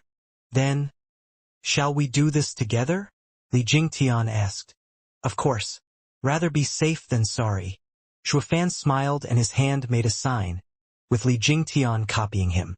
The 4 demons were right behind the 2 when Violent Demon screamed, You two better give up and I may be inclined to spare your miserable lives. And pay us for the broken bone staff, Scrooge Demon added. With a snicker, Shuafan and Li Jingtian shared a look and nodded. They grounded to a halt and shot straight for the oblivious 4, shouting in unison, Wraithstyle's third move, Necro Dragon Screech, roar. With 2 draconic roars, 2 soul ripples shot straight for 4 scheming demons. They cried in shock, having not expected them to know a sound martial art, the bane of their unity tactic. A pity realizing wasn't the same as escaping it. In a blink, the mighty sound waves crashed into the 4. They couldn't even wail their pain as they spat blood and toppled over like logs. Even the forest beneath them was affected, turning into a place of death as animal corpses littered the earth. After all, this was the combined attack of 2 souls. How could the average man handle it? These 4 third-layer Radiant Stage experts were no different. Peace soon instilled once again, though carrying with it an eerie tune. Shuafan and Elderly watched the dead-eyed 4 demons on the ground and gave a smug smile. Li Jingtian in particular. He snatched back his jacket and storage ring from Scrooge Demon and cursed, God damn it! What are you doing still holding them when you're out like a light? No wonder he's Scrooge Demon. Well, let me return the favor and make you demons in the truest sense by sending you all to hell. Elderly, wait! Shuafan rushed to stop him. I still have use for the 4. Seal their cultivation for now. Li Jingtian nodded after a pause, catching Shuafan's drift. The 4's hell has only just begun. Why do I feel so woozy? Violent Demon opened his heavy eyelids, but his vision was still foggy. He reached to scratch his head, but oddly enough he couldn't. Looking down, damn it, I'm hogtied. Turning to his sides, his brothers were in the same boat, all strapped around a 3-meter thick tree. He wailed, Oi, wake up you fools, we're strapped here. The 3 were roused and slowly getting their wits about them, what little they ever had. When they saw they were in a very tight pinch, and their cultivation sealed, they started wailing, Oh bloody hell, who's the bastard that dares tie us 4 demons, your grandpas? Release us right now, or I'll give you a fate worse than death. Ha ha ha. These little shits sure are bonkers. Look at them, like lambs to the slaughter yet still so feisty. A chuckle announced Shuafan and Li Jingtian's casual entrance in their field of view, one filled with derision. In response, the 4 rained curses. Li Jingtian's face was dark and was ready to hit them. You damn mongrels. One more peep out of you and I'll have your heads. The barking halted on the spot, but their beady eyes still glared at the duo. Shuafan and Li Jingtian only laughed. These 4 were blokes, but at least knew to read the mood. They balked under the tiniest threat, making it much easier for what Shuafan had in mind next. Cough, I will now ask you some questions. Be honest, or I'll make sure you are 6 feet under. Shuafan coughed dryly. The 4 just shook their heads and puffed out their chests, quite brave or maybe moronic. Ask away, but I won't answer one. Shuafan brushed past their rash reaction and asked, I heard you were sealed in Thunderswarm Mountain. How come you're out? Who released you? Don't know. Violent Demon shouted. Shuafan snorted. Nerves of steel I see. Elderly, waste him. Wait, I really don't know. Violent Demon's courage was deflated on the spot as he pleaded. I beg you, let us go. We've only been out for a few months and hardly played enough. We don't want to die. Screw you. If you cherish your life so much, what are you doing posing as heroes? Shuafan glared. These little shits are only good at putting up an act. But they didn't know when to stop and almost fooled even him in thinking they were tough as nails. Violent Demon heard Shuafan's demand and nodded. all while his brothers were snickering. But a glare from the eldest brother had them fall in line. Shuafan rolled his eyes. I've never seen such top-notch weirdos in either of my lives. But the doubts he had were far from cleared. You're saying someone let you out and yet you don't know? You expect me to buy such an obvious lie? Our lives are in your hands. We'd never dare do anything of the sort. We really don't know. Violent Demon was bitter as he tried to painstakingly remember. 8 months ago, we were still trapped in the Thunderswarm Mountain, struck by thousands of lightning daily. Then, a sudden crack opened in the barrier. But when we got out, there was no one there. So we went about doing the usual killing, burning, pillaging, ruining some cities and clans, the works. Hold up. Why on earth did you start doing that anyway? Shuafan blinked. The four looked at each other and sneered, with Violent Demon growing cocky in his creepy laughter. I can tell with one look you're a bookworm and narrow-minded. We are demonic heroes. What demonic cultivator out there doesn't pillage? The more we kill, the evilier we are, the further we walk on the demonic path. And our demonic hero's life will thus find its glorious meaning. For lunatics is more like it, Li Jingtian mocked. Shuafan scratched his nose, getting pissed as well. You're the narrow-minded ones. I have studied the demonic path my entire life, even becoming the demonic emperor. And then here you are telling me I'm the shallow one when it comes to it. At the end of it all, the so-called demonic path comes down to one word only: selfishness. Any and all demonic cultivators are cool-headed, working only to further their benefits by any means necessary. In fact, pillaging is against our path. For us, this is only a means to an end, not our purpose. But these four blokes turned the method into a purpose.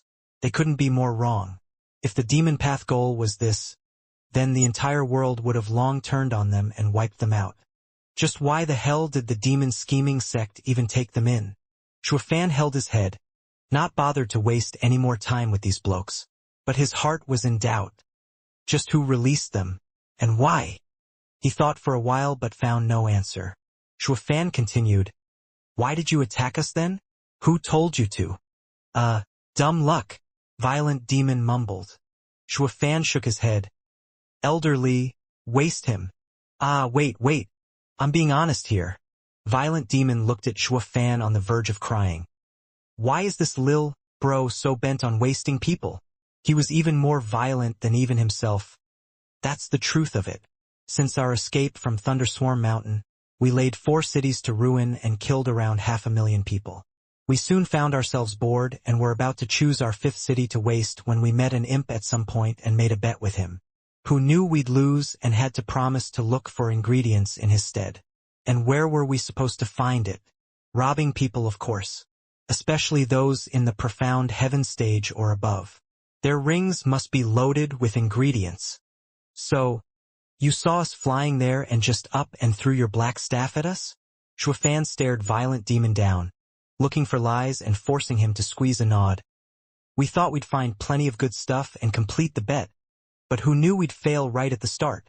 Such a dumb luck, wah? Violent Demon started bawling like a kid, which threw the other 3 into doing the same. Shuafan and Li Jingtian were stumped. These little twerps are weirdos, no kidding. One minute they were savage, the next they played the victim like wrong children. Fine, don't cry. Whoever cries, I'll waste him. Shuafan shouted and the tears grounded to a halt. Shuafan shook his head inwardly. I just can't tell when they're being real or just faking it. But he still had some doubts that needed clarified. You guys know when to concede having lost a bet? Of course. We are demonic heroes. When have we ever been anything but trustworthy? Violent Demon puffed up his chest and spoke self-righteously. The other brothers followed suit. Looking him in the eye, Shuafan walked to him and squinted. The 4 looked back cautiously, their hearts in their throat. Li Jingtian came before Shuafan and said, Steward Shua, can we trust anything that came out of their mouths?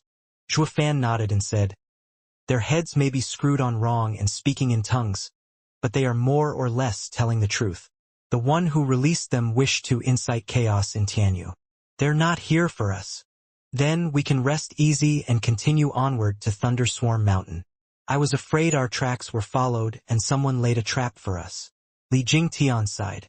Shuofan nodded, but his face was dead serious. Like this, the two stood there in silence for a while. Shuofan was mulling over something and Li Jingtian stayed nearby so he wouldn't disturb. As for the four demons, they were watching the duo nervously, worried for their poor lives. Finally, Li Jingtian couldn't help but voice his confusion. Steward Zhua, are you thinking about our trip to Thunder Swarm Mountain, or how to deal with these guys?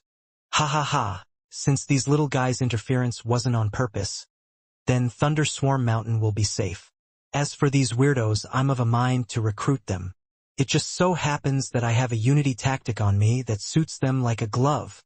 Shuofan smiled. Li Jingtian nodded. I knew Steward Zhua is lenient and found them appealing. But, Steward Zhua, don't you need to think it further? You may offend the demon scheming sect if you take them. Hardly. Since demon scheming sect threw them away and ignored them for 60 years, it won't matter. Moreover, true great men don't mind trifles and are unafraid of some petty danger. So stop thinking as if this is a matter of epic importance. Shuofan shook his head. Then Steward Zhua wants to. Sighing, Shuofan took out the bloodworm gourd and frowned. I no longer have on me cold spiritual beast blood. So how can I place an active bloodworm egg in the pills and hoodwink the four morons into taking them? Their brains may be slow, but they are radiant stage experts still. Li Jingtian watched him oddly and blinked in awkwardness. Steward Zhua, they are under our complete control. I assume there's no need to go as far as hoodwinking them into eating the pill as well. Shuddering, Shuofan went beet red and face slapped himself. What a fool I am. I deceived Li Jingtian into taking the bloodworm because he was just too amazing. But against these four little twerps under my control, I don't need to waste so much time. I'll just give it to them. Sigh, here I am saying others have screwed up heads, while mine is on the fritz as well. Shuofan blushed hotter, even avoiding Li Jingtian's gaze. Elderly, please forget that just now. Li Jingtian stifled a laughter, watching this treacherous Steward Zhua. Who knew he'd be so oblivious today? Steward Zhua, could you give me 2 of those worms? I want to try stuffing it into others' mouths as well. Li Jingtian snickered, as he saw Shuofan closing in on the 4. Shuofan raised an eyebrow and smiled. Sure. Thus the 2, with 2 worms each, snickered at the 4 demons. The 4 were now shaking in fear and wailing. What are you planning? Haven't we been honest here? Why are you still? Bloodworms entered each of their mouths, forever branding them with the Luo clan's seal. With that settled, Shuofan had Li Jingtian release the 4 and restore their cultivation. The first thing the 4 did with their newfound freedom was to band together and assume that dumb pose again. Humph, you got some nerve tying us up and feeding us worms. This shame has to be paid back. Even if you surrender, we will not spare your miserable lives. Yeah, we won't spare your miserable lives, for sure. The other 3 demons mimicked violent demon. Yet Li Jingtian and Shuofan shared a look and sneered. The 4 demons were puzzled. What's going on? Why aren't they cowering? Before they could make sense of anything, a blood mark appeared on their heads and threatened to burst their skulls like a balloon. The 4 forwent their haughty attitude in favor of rolling on the ground and holding their heads, all while their eyes threatened to explode from how bloodshot they were. Shuofan sauntered over and sneered, then explained the deal with the bloodworms. This seemed to get through to them, that they were at the mercy of a kid. If you want to live, listen closely. Of course we will, so stop it already. My head's about to pop. Yeah, you're our boss now. Screw that rotten old violent demon. You bastard, no sense of loyalty. Haven't we got the same mother? Daddy, please get rid of these treacherous bastards. I'm more than enough to look after you. They are not worth shit. Shuofan's face twitched and Li Jingtian's mood sank. These little shits have no shame at all. They were the most immoral radiant stage expert the 2 ever saw. Shuofan was still having second thoughts if taking this immoral 4 under him would only come back to haunt him. Even calling me a damn daddy? Sigh. God, I hope this won't come back to bite me. Shuofan lamented inside and his hand sign changed, relieving the 4 of their pain. The four demons went on their knees on the spot and hugged Shuafan's legs. "Daddy, I'm yours forever and always. Oh, please don't let that bug give your child a tummy ache." Shuafan's brows were shuddering and kicked the fool. "Not one damn bone in your back." "What? Daddy wants to see us show off our backbone." With a shine in their eyes, the four joined together in their retarded pose and shouted, "We are the demonic heroes, the abominable four. Our daddy is, Daddy, what was your name again?" Shuafan felt like spitting blood. Li Jingtian was laughing his heart out. Who'd ever believe these four weirdos, the four scheming demons, who had him on the ropes before now had no morals whatsoever? Shuafan glared at the four. "You are forbidden from calling me that, or I'll have the worms wreck your body so bad you'd be begging for the sweet release of death." "Yes, mommy." The four imps puffed their chests, totally guessing Shuafan's meaning. Shuafan reeled, almost collapsing. He glared at them. "That's goddamn worse. You're even changing my gender. Call me Steward Shua." Shuafan emphasized each word as he spat through gnashed teeth. The four stood at attention and shouted, "Yes, Steward Shua." Shuafan finally breathed easier. No wonder they're called the abominable four scheming demons. It's like fighting with the demons of the underworld. He finally figured out why Demon Scheming Sect ignored these dunces for 60 years. Spending but a moment around these fools would cut one's life short from anger. Though they had one redeeming quality, they were strong. With the Luo clan on the rise, it needed strong experts. Once the clan's situation stabilized, the first ones I'll put down for good will be these four weirdos. Shuafan said, "You are now one of us now, so explain to me this unity tactic." Violent Demon looked at his brothers and spoke with difficulty. "It is a secret art of Demon Scheming Sect. We can't reveal it." Shuafan nodded. "That's how a human should act. At least they aren't complete wastes, knowing when to be loyal." Even if the Demon Scheming Sect threw them away for 60 years, they were still protecting their secrets. But what he heard next filled Shuafan with a sudden and most compelling urge to choke the life out of them. The thing is, only we four can train it. It's our secret. If we let it slip, we'll easily be defeated in the future. That's too dangerous. How about we tell you of Demon Scheming Sects guarding array instead, or where they keep their scriptures, or where sect leader's room is perhaps. Shuafan waved him off, clenching his fists hard. One could even hear the grinding of teeth. "You sure like spilling the beans on everything about the Demon Scheming Sect?" Shuafan laughed from anger, already regretting his decision. "The day might come where you'd even sell me out."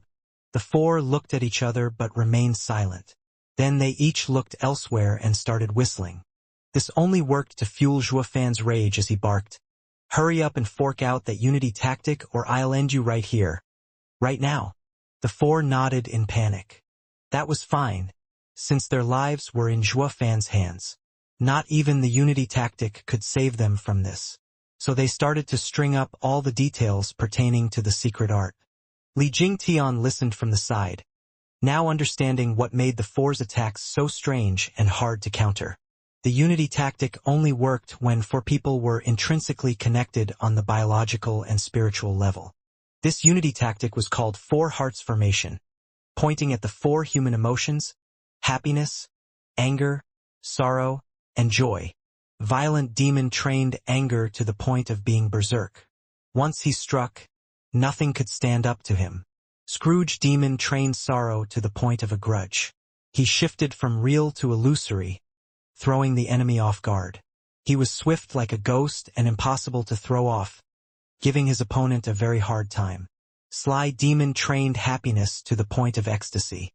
Swift like the wind, leaving behind only afterimages.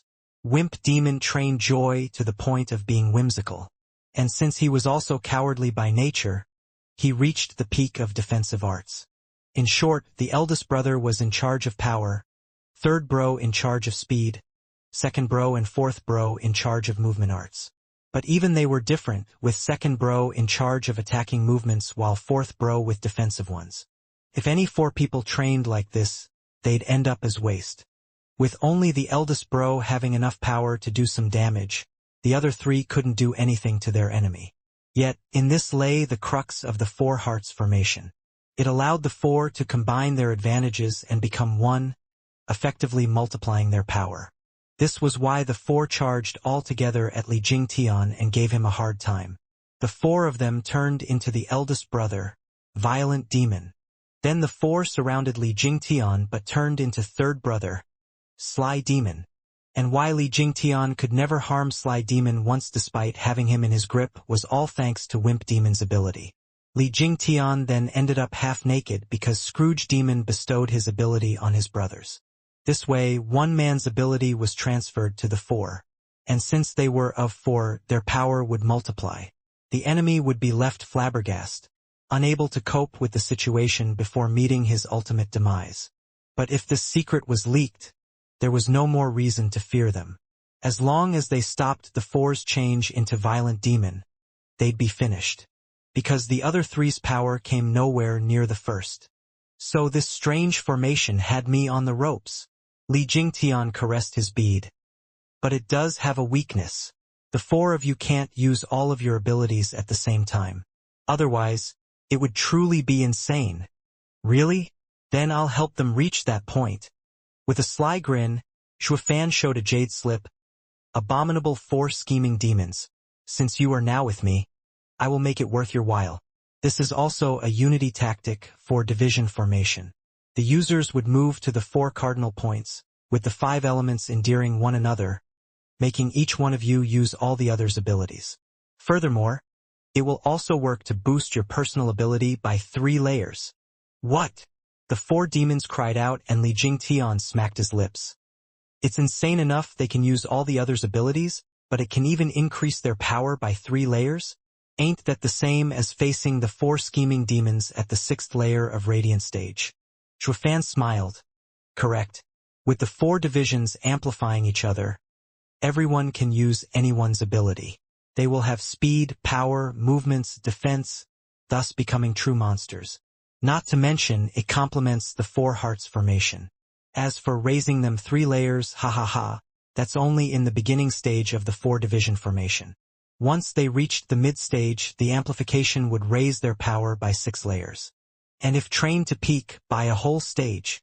In other words, the 4 of them will become as strong as a peak Radiant stage expert. Li Jingtian was slack-jawed, watching Shuofan incredulous. Steward Zhua, are you perhaps someone who fled a super sect or something? The 4 division formation is insanely more outrageous than the 4 hearts formation. Where the hell did you come up with this treasure? Secret. Shuofan smiled mysteriously. The 4 scheming demons were now thrilled, holding a much stronger unity tactic than the one they used before.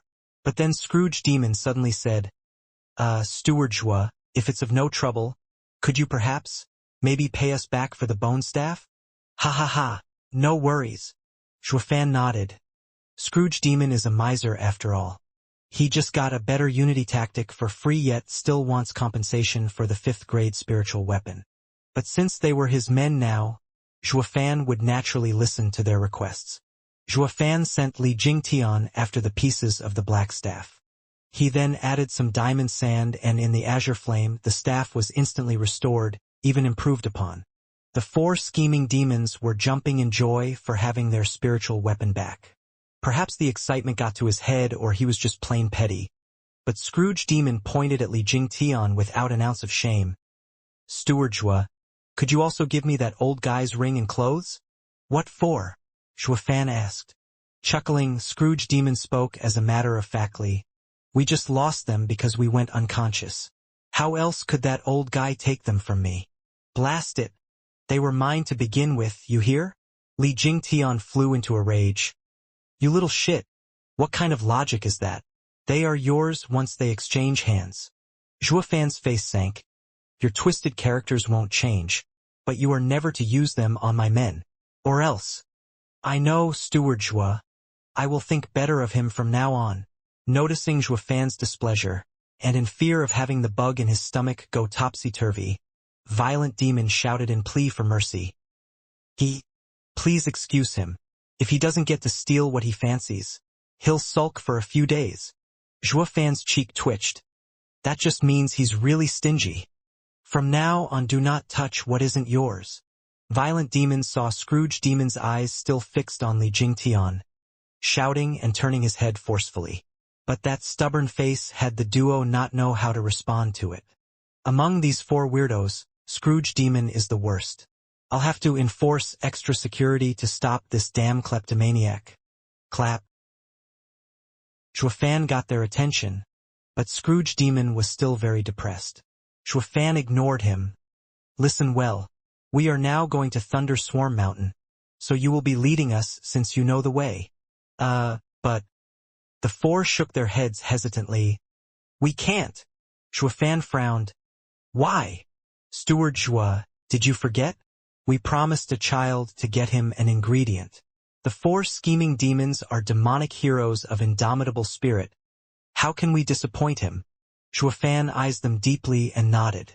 If it were others, he'd be forcing them along. But these four weirdos were hardly honorable. If he left the four the impression he was about to force them out of their promise, without setting a precedent, wouldn't teaching them later be impossible? Pausing, Xuefan said, Fine. We will first find the kid. Give him the ingredient, then go to Thunder Swarm Mountain. Steward Zhua, you really have it? The four eyes shined. Xuefan nodded. Of course. The four started whispering among each other and let out a strange laughter. Violent Demon even raised his head smug. You see? I told you flying people had the ingredient on them, and I was right in attacking them. Eldest bro is brilliant. Hi. The other three gave thumbs up. Xuefan felt unwell for some reason. Their behavior raised many flags. But then again, this was their usual manner, so he let it slide. And so, Xuefan and Li Jingtian followed the four demons westward, reaching a tall mountain half a day later. In the sunset's glow, an 8-year-old kid sat on a meter-tall rock. He put something in his mouth from time to time and chewed. As if noticing the newcomers, the kid's ears moved and turned his head, revealing his sparkling eyes. But Xuefan's heart shuddered at the sight, as if a savage beast had set its gaze on him. His feeling that something was off only grew stronger. What's going on here? Why is a child not even a decade old making me feel such danger? Li Jingtian's eyes widened and said, Steward Zhua, the child is in the second layer of radiant stage. What? Crying out, Xuefan was incredulous.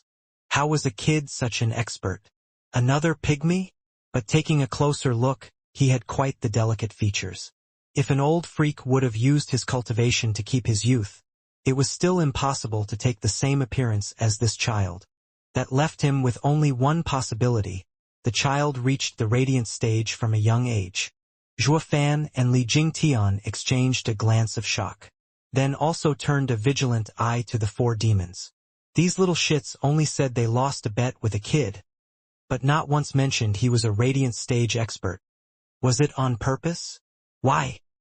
Xuefan squinted and his fists tightened. The kid didn't get up, still sitting on the rock as he spoke. You four are finally back. If you'd have been any later, I'd assume you ran away and make me go after you. The four shook like a leaf, quite afraid of him. Not only Wimp Demon, but even Sly Demon and Scrooge Demon. They all ducked behind Violent Demon, whose legs were quivering. We would never do that. We ran twice already and don't dare do it again. Xuefan and Li Jingtian were in shock. How were the great four demons holding a kid in such fear? Was this second layer of radiant stage expert stronger than them who were a layer higher and using unity tactic? The 3 days are almost up. Did you bring the ingredient? The kid turned a blind eye to Xuefan and Elder Li and spoke coldly to the demons, like the judge about to hand over his sentence. The four shivered a nod and pointed at Xuefan. They have it. Just search them. Xuefan's face sank. He knew he just got sold out and was now looking into the kid's cold eyes. Take it out. The youth extended his hand. Xuefan sensed no ill will from him and approached him. He noticed that the kid was holding a 4th-grade ingredient, purple root. The kid bit out of the purple root from time to time as he approached, chewing it like a snack. Xuefan's heart was in shock. He's eating an alchemy ingredient before it's even refined. Even a radiant stage expert would have his meridians explode doing such a ridiculous thing. Yet the kid was just peachy, as if he could refine the ingredient naturally. Monster! It was Zhuofan's first time using this word on others, having gotten used to others usually using it on him. The kid then spoke before Zhuofan even took out the ingredient. Do you have any 5th grade or higher ingredients? The taste of these 4th grade ones is so flat. I'm tired of having this thing. Zhuofan's mouth twitched. Picky brat. His hand flashed and revealed a snow-white mountain ginseng. This is a 5th grade ingredient. A 10,000 years old snow ginseng. It should fit your tastes. The kid's eyes lit up and snatched it pleased. It's been so long since I've tasted such a good ingredient.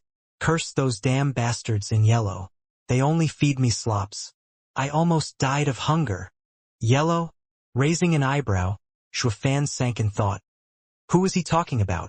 The only ones among the 7 houses are Regent Estate who wear yellow. But his thought didn't get far as the kid took a bite of the ginseng, then showed an exasperatingly pleased expression. You 4 earned 3 more days of living. Go and search again. If you can't find anything, your heads will fall. The 4 demons were ecstatic and prostrated.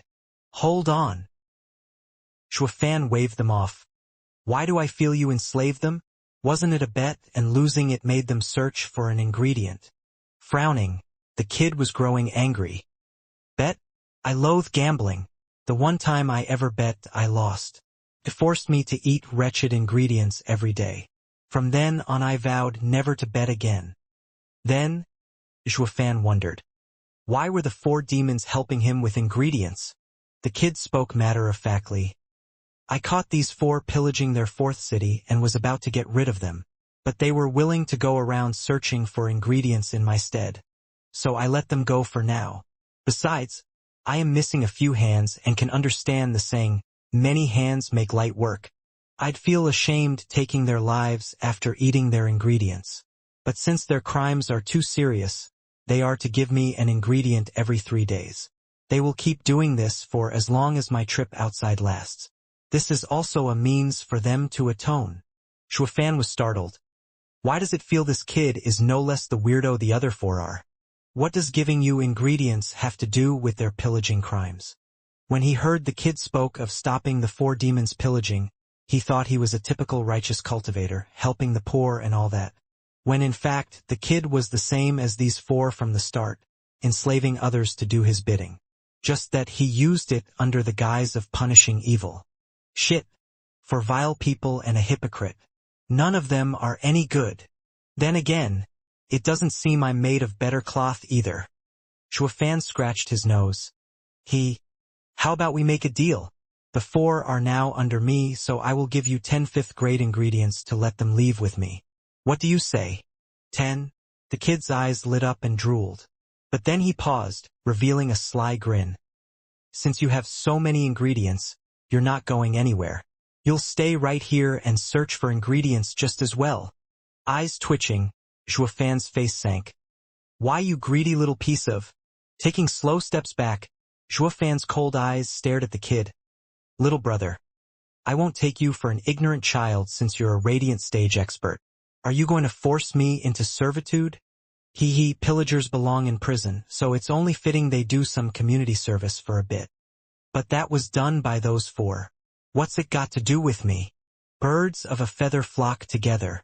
Since you're on the same side as them, then you're no better. A little punishment is only natural. Squinting, Zhuofan eyed that naive smile on the child, and grew angry. You can't go back once you started things. I do not like hitting children, but if... wanna hit me? Haha, good. But let me warn you. I have no wish to kill you, so I will give you all 10 chances to challenge me. If you can win just once, I'll let you all go. The kid hooked his finger and beamed. Zhuofan walked back to Li Jingtian, but his eyes were more and more serious as he watched the kid. He may be in the 2nd layer of radiant stage, but the kid was as calm as ever, even in the face of 4 people 1 layer stronger and another 4 layer stronger. He was confident in his victory, and how the 4 scheming demons were so scared of him. His power couldn't be judged based on his low cultivation. Fan whispered to the four demons. How is his power? Is he strong, weak? The four demons looked at each other and Violent Demon said cautiously, he is very strong, but still not able to beat me. The fact is, this kid is very sharp, picking the weakness of our four hearts formation with one look. How else could he defeat us? Fan nodded. I see. How else could the four enter servitude if not having their unity tactic crushed? But to be sure, Fan gave Li Jingtian a signal. Elderly, you have to go all out on the kid. Hold nothing back. You have to kill him, and with how odd this kid is, the four demons' words can't be trusted either. We can't afford to lose because of them. Li Jingtian nodded, bloodthirst setting into his gaze. He suddenly roared and released billowing black energy. His immense power made the sky and earth tremble alike. The four scheming demons were able to confuse Li Jingtian thanks to their four hearts formation, stopping him from releasing his full might. They now realized how terrifying Li Jingtian was. If Li Jingtian had gone all out from the start, Violent Demon would have been long dead, in one move even. This would ultimately prevent the four brothers from using four hearts formation. The four united could break steel, while scattered were like grass. But the kid was still sitting on that rock with arms crossed and unafraid. Not one change in his expression was seen. This made Fan frown. Is he faking it or truly belittling Li Jingtian? If it were the latter, the kid's power had to be huge. Wraith style. First move. Soaring demonic dragon. Roar. With a dragon roar, Li Jingtian shot at the kid, surrounded by a black dragon image bearing its fangs and claws, ready to rip him to pieces. Explosions were heard with every step he took, even from the air. It seemed as if the space couldn't hold his power. The rocks around him were pulverized as well. So strong. Even Fan admired Li Jingtian. This martial fanatic was a true fit for wraith art. His power was displayed fully in the hands of this man, showing shocking phenomenons. But the bad feeling never left Fan. The kid was just too calm, not putting Li Jingtian in his eyes. What's going on? Even a peak radiant stage would show some reaction. But the kid, yawning just as Li Jingtian got to him. The kid's reaction to this expert's incredible display of power was to extend a hand. PFF. A groan had everyone watch slack-jawed. Li Jingtian's mighty power was stopped as simple as that, by a boy's hand. The black dragon image threw a fit behind Li Jingtian, wanting to break out of its shackles. But the kid had the dragon powerless under his thin arm. Even the world started taking different hues. On one side, Li Jingtian's power was still going strong, causing a veritable storm to blow over, while on the other, there was only peace and serenity behind the boy. Even sunshine warmed the gentle nature. The black dragon's onslaught held no sway here. How is this possible? Fan watched agape. This may very well be the very first time someone thoroughly shocked him. Li Jingtian was sweating buckets, doing his damnedest in getting out of this child's hold. It was the same as a crazed bull meeting a 100-meter-tall cliff. Regardless of the raw power it had, it couldn't budge the cliff 1 inch. The kid grinned. First attempt. The kid grabbed Li Jingtian's arm and just threw him. Boom! A huge rock was blown to rubble. Fan and the four demons were shocked and jumped in the air. Once the dust settled, the view made them gasp. The huge rock was flattened in an instant, and Li Jingtian struggled to crawl from beneath the rubble. He spat blood and fear crept into his gaze.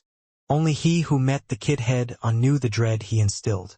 In front of the weird kid's eyes, he looked like a baby, easy to kill as if lifting a finger. This was his first time ever Mad Dipper experienced such powerlessness. Fan and the others were watching bug-eyed in fear and shock. None saw it coming, that a pup had such insane amount of power. Not even in the sacred domain Fan saw such freaks. Li Jingtian was in the 6th layer of Radiant Stage and a body cultivator genius while using a profound ranked martial art.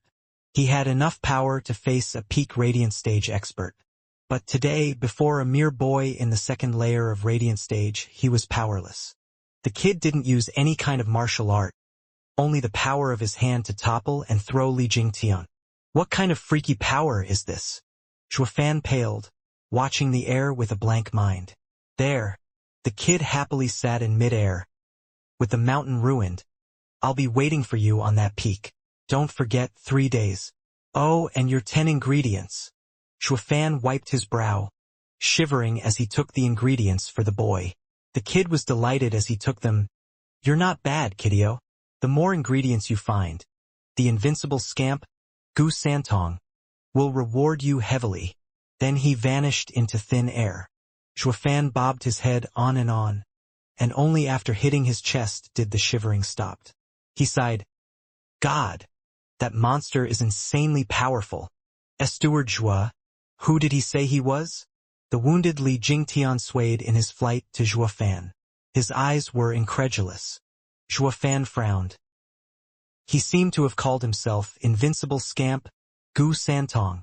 What, you know him, elderly? Holy Mother of God. No wonder I lost so miserably. Of all the rotten luck. Why did I have to meet that devil? How could I be so blind?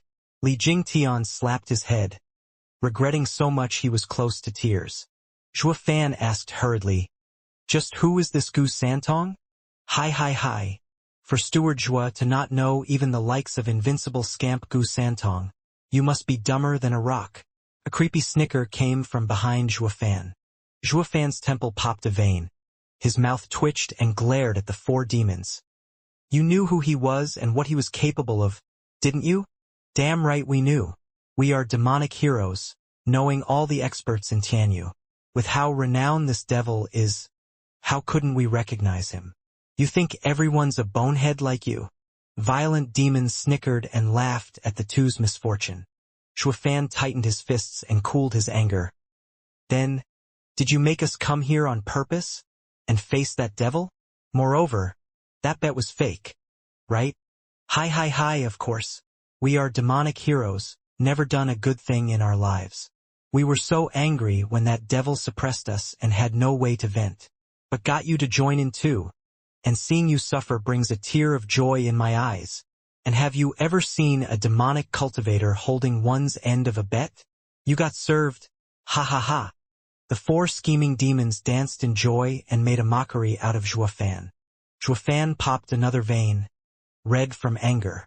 Never thought the clever him, the cunning him, would be had by a bunch of schmucks. God damn it. Ka. Shuofan's finger moved and made a sign. The 4 were now sporting bloody marks on their forehead, wailing on the ground from pain and begging for mercy. But Shuofan held no pity for them. If I don't put these little shits in their place, they'll be the death of me. Li Jingtian watched the 4's pain in silence. They were total retards. They knew their lives were in the hands of another yet still dared to fool him. They only had themselves to blame for this. Now that they were also caught in the middle with invincible scamp Gu Santong, he knew they were in deep trouble now. Li Jingtian frowned and sighed. Steward Zhua, we know our wrongs. Spare us. Sly Demon rolled on the ground begging. What Steward Zhua, it should be Daddy Zhua. Let us go, we won't do it again. Scrooge Demon was wailing in pain. What Daddy Zhua, it should be Granddaddy Zhua. Please. Violent Demon was even crying, but he didn't get to finish as he glared at Scrooge Demon. Then he punched his face. Damn it! You dare take advantage of me? Scrooge Demon held his purple eye, having no clue what happened. But Wimp Demon couldn't take the pain and said, Elder bro. It was the second bro calling him daddy. Then you started calling him granddaddy. Don't blame him. Widening his eyes, Violent Demon cuffed Wimp Demon. Bastard. Silence is frickin' golden. Why do you hit me when it was all your fault? Scrooge Demon instantly understood having heard Wimp Demon. He charged with a rage-filled fist. Wimp Demon was glum, and even though he didn't join the hustle and bustle, he circled behind eldest brother and whacked him with a fist whenever he had the chance. Third bro, Sly Demon, who wished for nothing more than to see the chaos blow out of proportions, held his head from the pain while cheering from the side. The 4 thus entered their routine squabble, making it all so lively. Shuofan's face twitched from all the ruckus, popping a 3rd vein. He never met such hard-to-deal-with weirdos. They even had time to quarrel while being tortured by the bloodworm. It seems a bit of pain is not up to your standards. Then how about we kick things up a notch? Shuafan made another sign. PFF. The 4 demons spurted blood and turned blood red all over as they scrambled from the pain. It was so excruciating they hadn't had the mind to quarrel anymore. Shuafan panted, almost blowing his top at the 4. When he calmed down, he said, "Elderly, who is that Gu Santong? Why is he so dreadful?" Shaking his head, Li Jingtian sighed, "I am not clear either, but legends say Gu Santong is called Invincible Scamp, undefeated throughout his life. 3 centuries ago, he caused a storm through Tianyu, throwing the empire on the brink of collapse. He later vanished into thin air, never hearing from him since. I never thought we'd meet him here. What, 300 years ago? How is he looking so young if he's so old?" Shuafan was shocked. Li Jingtian was also puzzled. "I am not sure either. I only heard rumors about him. If he truly is the invincible scamp, then he is indeed 3 centuries old. Or perhaps, he is Invincible Scamp's descendant, carrying his name. Hi, Invincible Scamp Gu Santong has caused immense waves with his indomitable power at the time. How can someone else have his title? Moreover, you've seen his method. If he is not the real Invincible Scamp, how could you have ended up in such a sorry state?" Violent Demon shouted his mockery, while the other demons wailing at the side turned into a creepy combination with snickering in the mix. Li Jingtian caressed his beard and nodded. The 4 little shit's words were mostly senseless blabber, dumb as wood, but they spoke reason sometimes. He didn't believe there was anyone outside this legendary invincible scamp that could bring him to such a sorry state. Shuafan snapped a glance at the 4. "Elder Li doesn't know about Gu Santong, but you do? Damn right. This geezer may be old, but he knows shit, having been born way before the war 300 years ago." Violent Demon mocked. Shuafan scowled. "You're not much older than Elderly, so how do you know then?" He Steward Zhua. "There's something you're missing. When Gu Santong was causing havoc in the empire, he not only shamed the 7 houses, but the entire Tianyu Empire. This made his name taboo to the whole empire. Among the 7 houses, only house lords know of his endeavors, and that only passed through speech from the previous house lords. The elders hardly know a thing about him. And that is because of the shame he represented. Hi. Violent Demon's creepy laughter seemed to mock the 7 houses. Demon's scheming sect is different. Even before Tianyu was in uproar, our elders warned us to not get entangled with this monster. I can only blame our rotten luck to have stumbled on him just as we got out of that wretched place. Ah, woe is me. Having recalled the bitter experience, Violent Demon started crying along with his 3 demons, who were also wailing on top of things. Shuafan had it. "Stop crying and tell the truth for once." "All right." The 4 demons' rivers of tears dried up on the spot. "We ask that Steward Zhua spares us. Let us clear our thoughts." Shuafan squinted and sighed, but still made a sign to stop their torture. They then resumed their creepy laughter and jumped in joy. Shuafan saw they hadn't learned their lesson even a fraction, and he was fuming mad. "Explain it to me clearly and I'll forgo your previous transgression. Or else." His fingers moved, threatening them with more torture, and they panicked. "Steward Zhua, don't worry. We know when to be serious. We won't ever dare fool you again." Shuafan nodded satisfied. The 4 looked at each other, and Violent Demon was the first to start. "As far as we know, Invincible Scamp Gu Santong's life is an odd one. Simply unheard of." "What do you mean?" Shuafan frowned. Violent Demon shook his head and said, "It's so damn baffling that even we don't know the full extent of this oddity." Shuafan almost fell, and his eyes started spewing flames of rage as he cursed. "Cut the crap! Carry on to egg me, and I'll give you a world of pain." Shuafan was about to do just that when Sly Demon jumped in. "Wait, Steward Zhua. Eldest bro is serious. Gu Santong is truly baffling that even we know little of him. He just sprung up out of nowhere. With the imperial family, the empire's 3 guardian sects, and the 7 houses' power, not even an ant could have caused such havoc, least of all a man. But isn't it bizarre how Gu Santong just popped up from thin air? Zhuofan's hand stopped in mid-sign. The four demons had some screws loose most of the time, but Sly Demon was speaking some reason. It was baffling how an unknown powerful devil just showed up like that. From the sacred domain, perhaps? Zhuofan spoke. Go on. Violent Demon continued. The kid always had this appearance, that of an 8-year-old boy. But he was only in the 5th layer of profound heaven stage at the time. But after 300 years he is still as young, yet his cultivation increased to the 2nd layer of radiant stage, quite slow I might add. What never changed all this time is him holding the title of Tianyu's strongest. Before, he was the strongest beneath the radiant stage, and now he is the strongest in the radiant stage. Oh, that baffling? Raising an eyebrow, Zhuofan's heart was filled with suspicions. If this kid was an old monster, did he perhaps use cultivation to keep such appearances? That may also explain why his cultivation went so slow. But who was dumb enough to keep himself as young as a child? They'd usually stop around 16. This way they could partake in some of the more pleasant aspects of life. This seemed to have made Zhuofan recall a veil-covered face and the demure figure. But Zhuofan shook his head at that thought. He was aiming to become an overlord on the demonic path. How could he ever let himself get bogged down by kinship? Perhaps the kid's thinking the same thing. So far, Zhuofan could understand him. Continue. He is really queer. He doesn't like anything except eating ingredients. If it was anyone else, he'd be already blown to bits by the potent ingredients. But he is unscathed.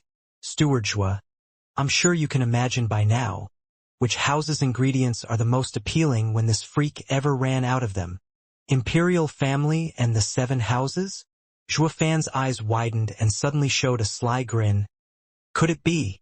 Hi, Steward Zhua sure is evil. Thinking about plunging the world into chaos. Though it is the truth nonetheless.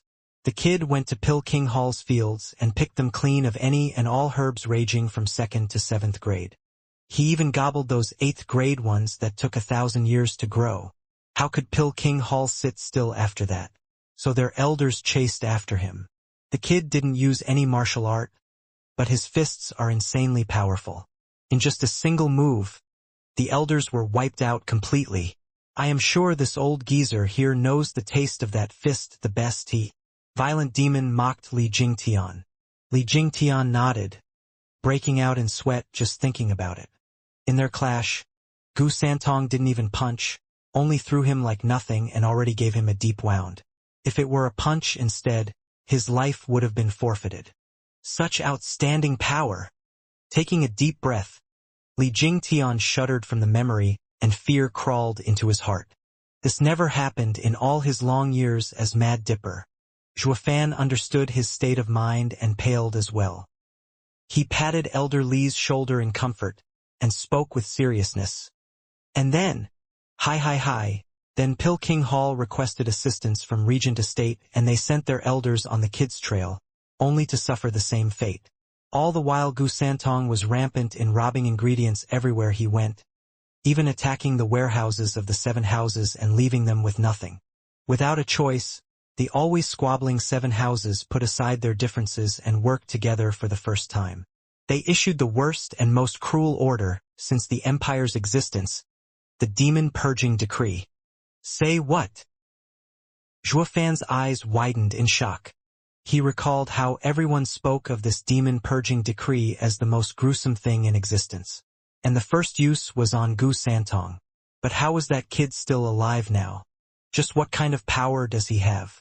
How could he fight against an entire nation and only as a damn profound heaven expert? Once the Demon Purging Decree was issued, every place Gu Santong had been was burned to the ground. It reached a point where every man, woman, and child shouted at him to die out of fear. He was treated like a public enemy. It didn't matter where he went, because the entire empire was against him. Isolated and despised, this mere child began to feel glum. Rumor has it that when the 7 houses venerables chased, the kid had no heart to fight and fled. The Demon Purging Decree showed results in the end. At least it cut the little monster's fighting spirit. Zhuofan nodded. He was clear on that feeling, as demonic cultivators had often stumbled upon such a situation. Because they killed some righteous people for some reason, the others disregarded the truth and demanded their deaths. All because they were labeled demonic. In such a helpless and isolated state, anyone would feel miserable. For this exact reason, his firm belief was that a demonic cultivator had to stand on his own, to cultivate a certain state of mind. Even if alone, one needed to have the courage to face the whole world. As such, he, the demonic emperor, didn't establish a sect or a cult after his rise, becoming the loneliest of the 8 emperors. This was also the nature of demonic cultivators, though when problems arose there would have been no one to rely on. Gu Santong may be invincible, but he was still very much like a child. The isolation and hatred had an even greater effect, leaving him with a trauma. The demon purging decree is psychological warfare. Zhuo Fan sighed and said to Violent Demon, "Then how did he remove his heart demon to become the current invincible scamp?" Hi, Steward Zhuo is smart. You caught on right away he didn't have that title before." Violent Demon laughed. Zhuo Fan grinned. Becoming isolated bores heavy on one's mind. In this state, even if powerful, it was still far from becoming invincible. Precisely. When the 7 houses venerables went after the kid, he was slowly reaching the end of his rope, on the brink of annihilation. But something happened then, and the kid changed completely. After only 3 months, when people thought he was on his deathbed and were searching for his corpse, he emerged. But if before he still had an innocent and childish manner, this time he was devil incarnate. His actions struck fear in not only the 7 houses, but the imperial family as well. His style was very much like ours from the demonic path. Hi. Oh, what did he do? Zhuo Fan grew excited and Li Jingtian eager. Breaking out in laughter again, the light in Violent Demon's eyes danced. Do unto others as others have done unto you. Once he appeared again, he threatened to destroy the entire empire. Didn't you declare demon purging decree on me? Burning any place I have been to isolate me? Fine then. I won't wait for you to destroy the cities, I'm just going to do it myself and save you the trouble. Every place I visit will be wiped out. When I leave this Tianyu, the empire will be an empty one. Hi, Steward Zhuo, Old Li. Could you even fathom the kid's baffling power? Every single punch and kick of his razed cities to the ground. This not only had the 7 houses scared, but the entire Tianyu was shaking in their boots. They had to be crying inside at the time, thinking what did it have to do with them? We're innocent. Ha. A bunch of morons if you ask me. The lot of them. The other 3 demons were also excited, wishing they had been there to stir trouble. Sly Demon even spoke over Violent Demon. Violent Demon glared then kicked him. Damn you, Sly Demon. This is the best part. I'm telling the story. Sly Demon smirked and snorted inside but made no comment. Zhuo Fan and Li Jingtian were speechless. Li Jingtian asked, I once heard of the kid's notoriety, but never knew he was so vicious. He wanted to destroy an empire by himself.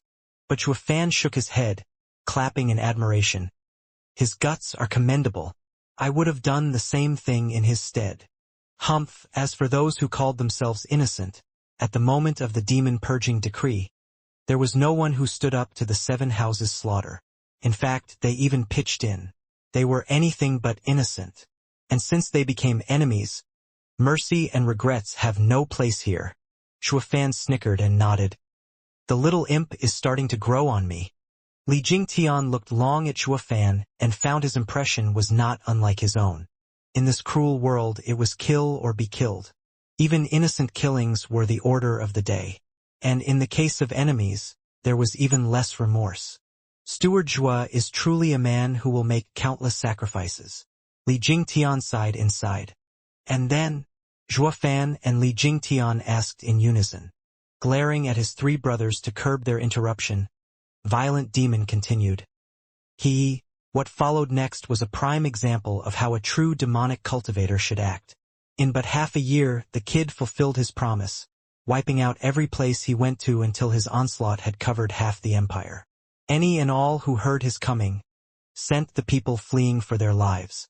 The 7 houses venerable joined hands to surround him, to no avail. The kid still went on killing regardless of opposition. He then started to be referred as the all-ravaging child. To show that everywhere he went, he left ravaged lands behind him. The imperial family could no longer take it, seeing the 7 houses in disarray. If it didn't intervene now, the empire would be done for. So it sent its 50 divine dragons. Violent demons started sputtering as he spoke from the excitement, as if he was the one laying Tianyu to ruin instead. Shuofan waved him off. Hold on. How many divine dragons was that again? Violent demon raised 5 fingers. 50 why? Success. Gasping, Shuofan was shocked. There were 50 divine dragons then? You mean to say 50 jade flute divine sword Feng Chubai at peak radiant stage? Hee Steward Zhua, you've got it all wrong. The aptitudes of divine dragons at the time weren't as high as the current ones. How could there be 50 jade flute divine sword? Shuofan nodded and sighed. 50 jade flute divine sword was a dreaded sight. More to the point, it would be even more damn frightening if the kid escaped from them as well. Before he even had the chance to calm his thoughts, Violent Demon continued. The imperial family was still going strong at the time, having around 20 experts like Jade Flute Divine Sword, and the other 30 were at least in the 5th layer of Radiant stage. 3 among them were even called immemorial sages by the world, stronger than even Jade Flute Divine Sword. Even Invincible Scamp had a hard time dealing with them. What? Zhuofan cried and looked at Li Jingtian. They too were incredulous the imperial family ever held so much power. Easily guessing their thoughts, the 4 scheming demons started their creepy jeer. Hi! How ignorant you are. You think Tianyu's imperial family and the 7 houses of now only have this little power after 1,000 years? Just 3 centuries ago, the imperial family had 50 divine dragons, the regent estate 100 radiant stage experts and the other houses in the tens. This is what kept the houses in a delicate balance. But in the war with Gu Santong, the 7 houses' united force of hundreds of radiant stage experts were almost wiped out. Even the imperial family's 50 divine dragons were destroyed, leaving but only the 3 immemorial sages alive. This battle waged for a whole year in a devastating fashion. 2 of the sages ultimately succumbed in this war of attrition, leaving behind the strongest immemorial sage to contend with the little monster. But at this time, both of them were nearing their limits, with the end looking to be drawn in mutual destruction. Zhuofan and Li Jingtian were wide-eyed. Thank God Invincible Scamp wrecked Tianyu 300 years ago, or the Luo clan would have never got to rise above the 7 houses not even in 100 years, not to mention 10. Zhuofan wiped his brow, cheering inside. By the way, how did their fight end? With the kid still alive, did the last sage die? If that is so, why then the kid hid himself for the past centuries? Nodding, Violent Demon smiled. Precisely. The last sage was very smart. He knew if both died, the imperial family would be left stranded, and the 7 houses ultimately dividing Tianyu. So at the very end, he read the kid's nature and resorted to shamelessly dupe him into a 1,000-year agreement. He stated that if he stood his ground after receiving the kid's 10 punches, the kid would replace him in becoming the imperial family's divine dragon and safeguarding the imperial family for 1,000 years. If he died, then Gu Santong could do with Tianyu as he pleased, with no one stopping him. Hi, Steward Zhua. Don't you think this is the most ridiculous joke you've ever heard? If the sage died, with all other divine dragons laying dead as well, who on earth remained to stop the little monster? This was the most obvious trap if I ever saw one. But the kid was duped just as easily, or perhaps overconfident in his strength. Once the 10 punches were struck, the sage was peach perfect and Invincible Scamp had the rotten luck of being in the imperial family's indentured servant ever since. Hi, what a moron. If it were me, I'd disregard the bet even after the punches.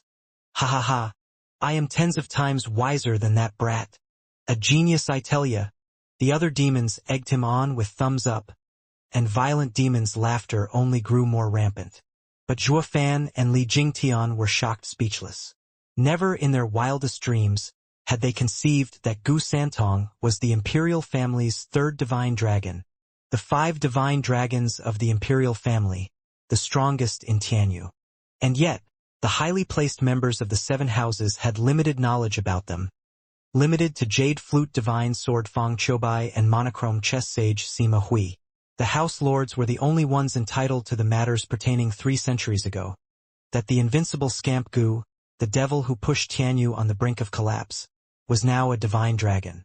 But this resolution only brought more problems than solved. Zhuo Fan squinted at the 4 demons. Since the imperial family is rearing this behemoth, what is it doing getting scared of the 7 houses? Steward Zhuo, you clearly know nothing. That last immemorial sage was the strongest in Tianyu, on the brink of breaking out of the radiant stage's shackles and reaching the void consciousness and becoming undying. A pity he met Gu Santong, that little monster. Regardless of how strong he was, he couldn't stand the kid's 10 punches. But even so, thanks to his consciousness on the brink of becoming void, he endured the kid's onslaught for a full hour before having his soul scattered. Gu Santong admired his dedication, who was willing to stake his soul in winning the bet. This was how the man protected Tianyu's imperial family and forced the kid to stick to his promise. But Gu Santong was no fool either. He resigned to only protecting the imperial family and nothing more. Thus, he was the imperial family's strongest shield, but not their spear, ignoring any orders. Even so, the imperial family still won. Would anyone dare disobey them when they had him on their side? Of course, his existence was never accepted by the 7 houses. If he went berserk again, what would become of the 7 houses? So, they went to the emperor again and again for a resolution, or they would be leaving the empire. For lack of a better choice, the imperial family could only ask for the kid to make a vow as a divine dragon to not attack the 7 houses unless provoked. Also, the imperial family will have him under strict supervision. He is not to step 1 foot outside the imperial capital without the emperor's explicit approval. With how Tianyu lost its backbone in that war, if the 7 houses withdrew, the empire was open to foreign invasions. And the kid had no choice but to agree to this and protect the imperial family through the oath. The 7 houses begrudgingly compromised as well, and the imperial family changed his title into Invincible Scamp, as if to mean all that happened was just a kid throwing a tantrum.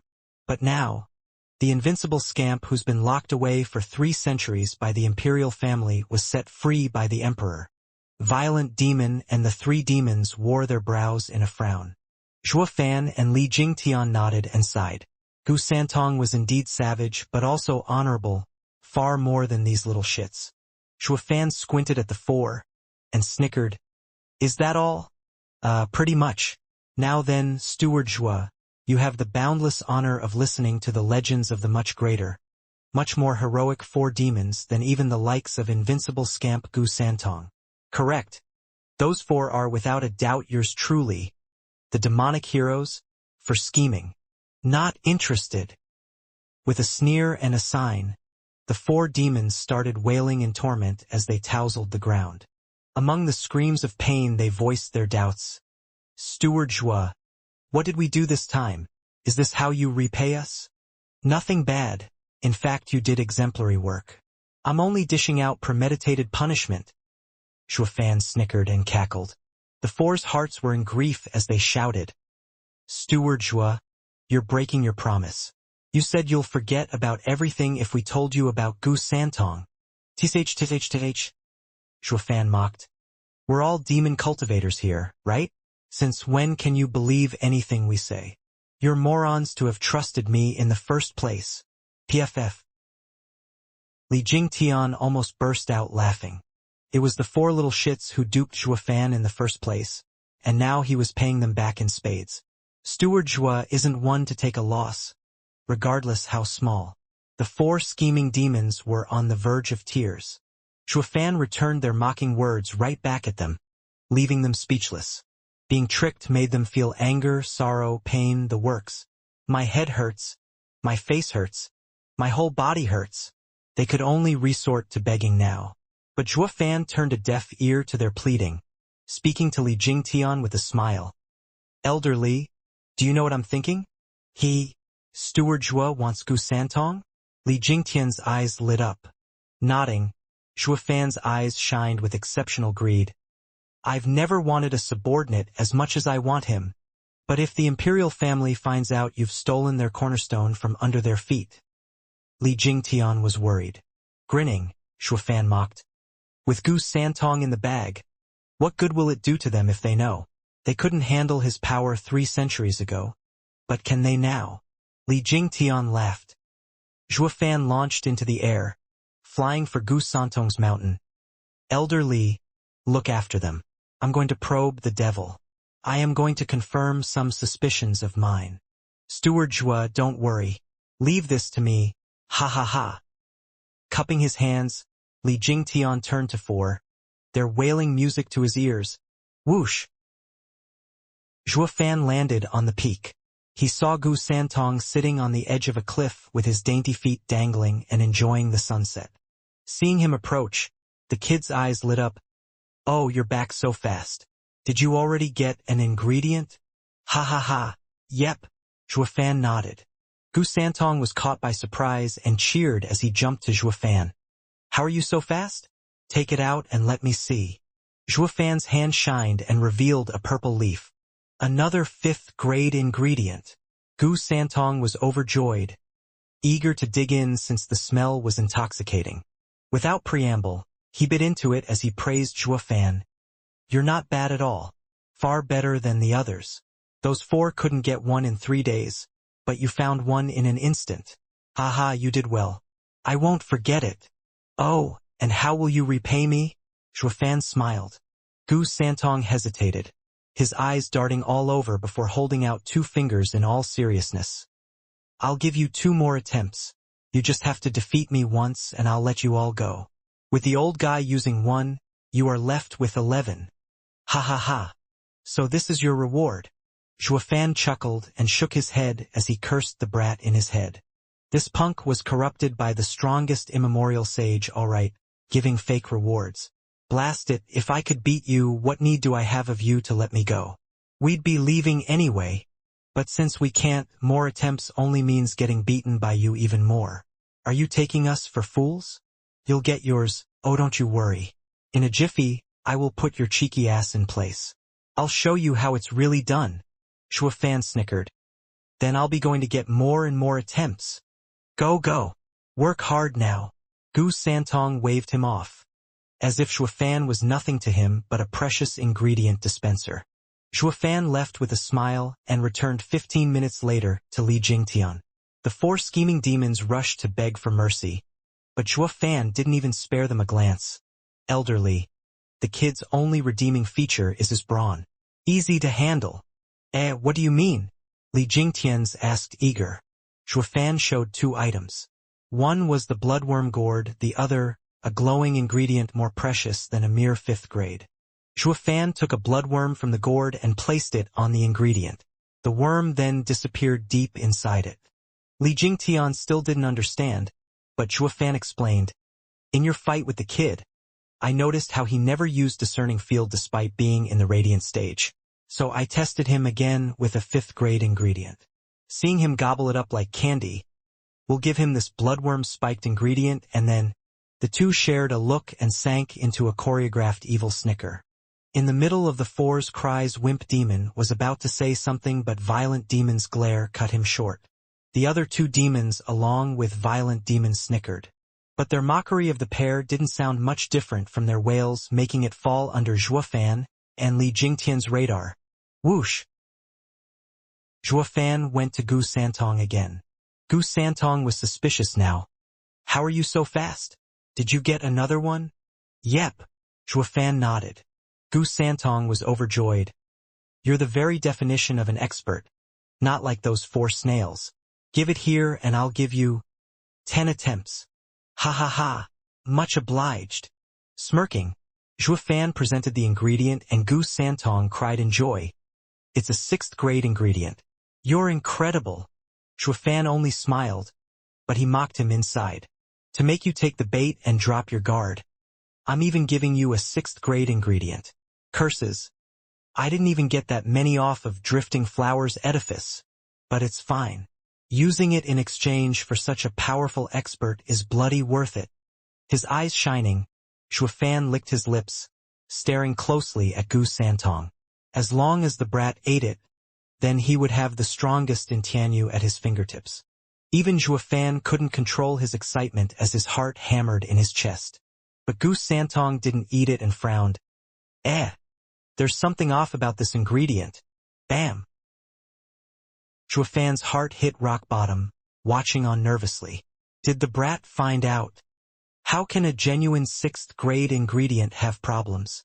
Xuefan scratched his nose as worry crept in his heart. Scrunching his nose, Gu Santong frowned and split the ingredient in two with his fingers. A red worm was seen wiggling further into the ingredient, but Gu Santong picked it up. What is this? Gu Santong set his eyes on Xuefan. Xuefan was shocked inside, but didn't show it. If the kid found out, he'd be pulverized with a flick alone. Xuefan knew he couldn't admit it even in death. He had to play innocent. Strange. How did a worm get inside an ingredient? Yeah. Ingredients are worldly treasure, so how could this grand 6th grade ingredient caught a worm? Gu Santong stared Xuefan down, but could only shake his head in the end, having not detected any abnormalities. He killed the bug and ate the ingredient. Whatever. Anything is possible in this world, but be more careful next time you go pick ingredients. Xuefan nodded, and hightail it out of there with a soaked back. How did this kid, without a discerning field, find out about the bloodworm? Luckily the kid didn't doubt him or he'd be a goner. Recalling Li Jingtian's heavy wounds after a mere throw, Xuefan swallowed dryly as he flew away. Yet Gu Santong still sat there on the cliff, chewing ingredients with a frown. How is it that an ingredient caught a worm? Whoosh! Xuefan returned like lighting to Li Jingtian. The latter was eager to know the result. Steward Xue, how was it? Can't you tell from my face? Xuefan spoke glumly. Li Jingtian knew Xuefan was depressed. You mean the kid used the discerning field for the first time? As if. Xuefan shook his head and sighed, his brow in a constant frown. And this is what worries me. Without using his soul to investigate, how the hell did he find the hidden worm? If I can't understand this, any future attempts will be pointless. Li Jingtian sank in thought as well. The 4 demons suddenly stopped yelling as they tried muffling their laughter. But the pain got too much and soon resumed their tenor symphony. Xuefan couldn't care less, however. Steward Xue, should we try with eggs? Li Jingtian proposed. We may not know what trick he used, but not even discerning field can find the eggs. I refuse to believe he is any different. Xuefan slapped his thigh. We'll do it like you said, Elder Li, but this time it will cost me heavily. Gnashing his teeth, Xuefan's hand revealed a 3-foot-long red and white root. Li Jingtian shouted in shock. 7th grade ingredient. Yin Yang Moon Fire Root. Correct. This ingredient is hot on the outside but cold inside. This is one of the few ingredients with yin and yang in harmony. Because of its rarity, it is even valued higher than an 8th grade ingredient. Stammering, Xuefan caressed the red-hot root, yet ice-cold whiskers with a bleeding heart.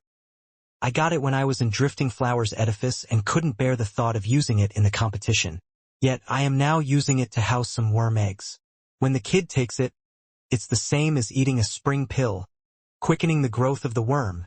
Seeing him so reluctant, Li Jingtian patted his shoulder. Steward Xue, you know what they say, nothing ventured, nothing gained. Think about it, a 7th grade ingredient in exchange for the invincible scamp, no matter how you see it, it's totally worth it. I'm sure you can see it with your cunning mind. Xuefan's gaze hardened and nodded. Yes, this is not just a mere exchange but a great deal. Xuefan let a bloodworm into the ingredient, then soon after put it back in the gourd. Now the ingredient was filled with bloodworm eggs. Taking a deep breath, he looked at the ingredient with hope and smiled. Everything rests on you now. Good luck, Steward Xue. Li Jingtian cupped his hands. Xuefan nodded and flew to Gu Santong. He was there in a flash. Startled, Gu Santong turned to Xuefan. You're damn quick. You know that? Those 4 fools have nothing on you. What did you find this time? Take it out. But he couldn't finish as the sight of the ingredient in Zhuofan's hands had him wide-eyed. 7th grade ingredient. You actually found a 7th grade ingredient. Just lucky, I guess. Zhuofan nodded. Gu Santong took it and drooled. He was moved to tears. A 7th grade ingredient. Oh, I haven't had one in 3 centuries. Those bastards in yellow only know how to starve me with wretched 1st and 2nd grade ingredients. It took me 300 years to reach the 2nd layer of radiant stage. Gu Santong lamented his grief, while Zhuofan nodded inwardly. Now he knew who he was talking about. They were the Imperial Capital's guards. He found another big secret as well. His cultivation didn't rely on training, or maybe training did very little. Only eating ingredients increased his strength. Curses, if I take him in, I'll go broke before I get to raise him. On second thought, I might not need to feed him anyway since he is already invincible. Yeah, no problem. Then it suddenly occurred to him. The Imperial family definitely has high-grade ingredients. Yet, over the last centuries they've only been feeding him 1st and 2nd grade. Was it done on purpose to hold this monster's growth in check? So the more power he has, the harder it is for the Imperial family to control him. Squinting, Zhuofan realized Gu Santong was unlike the rumors painted him as the strongest in the empire. At least the Imperial family seemed to have a way to keep him in check. Otherwise, there was no reason to stunt his cultivation for so many years. Zhuofan took a deep breath. As of yet, he was unsure if this conjecture was real or not, but he couldn't ignore it either, or he'd be suffering at the hands of the Imperial family sometime in the future. The Imperial family still had uses for them, and they were relying on the Imperial family, but who was to say when all of this could just go belly up? In short, there are no everlasting friends. Anyone can become an enemy. Zhuofan's eyes flashed coldly. Gu Santong suddenly frowned and cried out. He looked at the ingredient and shook his head. This one is also fishy. Why are all the ingredients you find so queer? His heart drumming in his chest. Zhuofan swallowed dryly. Ha ha ha. What could possibly be wrong? Gu Santong snapped the ingredient in 2 and pointed. See that? Zhuofan saw the core of the ingredient in shock. Gu Santong broke it right where the bloodworm laid its eggs. The middle of the 7th grade ingredient was white as the moon and released a deep chill. But in this whiteness there were some grayish dots, bloodworm's eggs. The average man would definitely miss them even with scrutiny. Not even a radiant stage expert searching it with his soul could find them. Li Jingtian bore testament to that. Yet this little monster actually did it. Not only found them, but even accurately struck their exact spot. Even Zhuofan had to admire his prowess. This ain't the time to gawk. Wiping his brow, Zhuofan squinted and faked. What are you saying? I can't see anything. Gu Santong pointed his childlike finger. See these dots? They don't match the ingredient. They are in fact closely resembling the worm in the last ingredient. They must be its eggs. Zhuofan's heart sank and his legs almost gave. He looks like a clueless brat, but his eyesight is spot on. He can even see similarities between the eggs and the bloodworm. Zhuofan was gripped with fear. If the kid blames me for the worm and the eggs, a single hit from him will reduce me to pulp. But that didn't happen as Gu Santong waved the eggs off the ingredient and started chewing it. He chewed as he smiled. I can't blame you for this. Just like the ingredient with the worm in it. How can I throw away a 7th grade ingredient? I don't mind taking it, ha ha ha. Gu Santong laughed brightly, and Zhuofan felt his heart bleed. Not only I lost a fortune, but I couldn't get the kid either. I lost everything. But as he was mourning the loss, Gu Santong's words drifted over. Hey, you're really good at finding ingredients. So why don't I shorten the time? 1 ingredient every 2 hours. A 7th grade one. Stumbling, Zhuofan was close to spurting blood. He had no one to blame but himself. Giving the kid so many ingredients ended up with him admitting defeat. And instead of getting him wrapped around Zhuofan's fingers, the kid asked a 7th grade ingredient per 2 hours. He's killing me. Not even he had so many on hand. In a place filled with rubble, Shuafan and Li Jingtian sat glumly on a big stone, for were howling in the background, completing the picture with the odd twist and turn as pain stabbed through them. Shuafan sighed at the sky and stood. I need to go give the imp another ingredient. If this keeps up, I'll lose everything. Steward Zhua, can't we just flee? Why must we suffer at his hands? Li Jingtian frowned. Shuafan shook his head. Flee? I am not giving up. I already lost 6 7th grade ingredients, but still can't find that brat's weakness. If I leave now, all of that will go to waste. Humph. I've never once suffered so much in a deal. Li Jingtian understood him. Now was time to go all out against this invincible scamp Gu Santong. Shuafan refused to believe he couldn't subdue him, not after wasting so many ingredients on the prick. So Li Jingtian only shook his head, unable to figure out what Gu Santong's trick is to leave even the cunning Shuafan out of options. But just then, creepy laughter resounded. Shuafan looked back in reflex to see the 4 demons wrecked with pain yet slipping a sneer among the tortured faces. It was an odd sound for sure. The combination of groans and jeers coming out of those twisted faces didn't seem natural. You couldn't tell if it was crying or laughing. But their eyes spoke enough for Shuafan to pick on their naked mockery. What are you laughing at? Shuafan snapped. You know, don't you? The creepy laughter grounded to a halt, and the 4 turned around and wailed in pain once again. Shuafan tightened his fists. This was silent protest. Shuafan could bet his ingredients that the 4 knew something. Speak, and your mistakes shall be crossed out. Or I can promise you will go through such pain you can't even begin to imagine. Shuafan squinted and spoke with bloodthirst. Wimp Demon shuddered, but Violent Demon's glare stopped him from saying anything. Damn 4th bro. Did you forget how he played us? If you say one word, I will Violent Demon couldn't finish as Shuafan's hand sign ramped up the pain.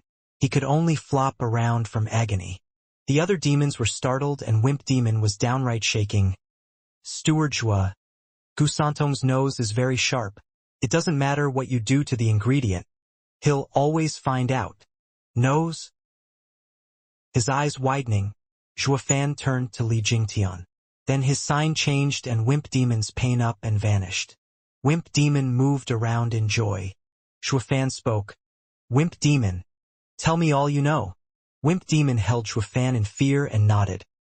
Gu Santong isn't only outrageously powerful. His nose is more so, godlike even. The last time we gave him an ingredient we laced it with poison, but he sniffed it out instantly and beat us to a pulp. Then we thought of fleeing, but he could easily sniff us out in 1,000 miles, giving us another beating. Then, there is no then. We searched seriously knowing we can't escape his evil clutches and looked for ingredients for him. Shuafan's eyes twitched, but he believed him. He was amazing enough to sniff out the poison out of an ingredient. But to track them down in 1,000-mile radius, that was godlike. Even Radiant Stage's discerning field paled in comparison. Now the pair knew why Gu Santong let them go about searching for ingredients without minding them. No matter where they went, he'd find them. He can smell the bloodworm and its eggs? Is that it? Shuafan was incredulous.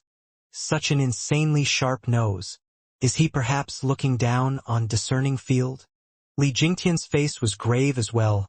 Steward Zhua? Does that mean escaping is impossible? I urge you not to flee, or you'll only suffer instead. Wimp Demon warned. Shuafan took a deep breath and nodded. Gu Santong was even more amazing than he thought. Now not only striking back at him was impossible, even fleeing was out.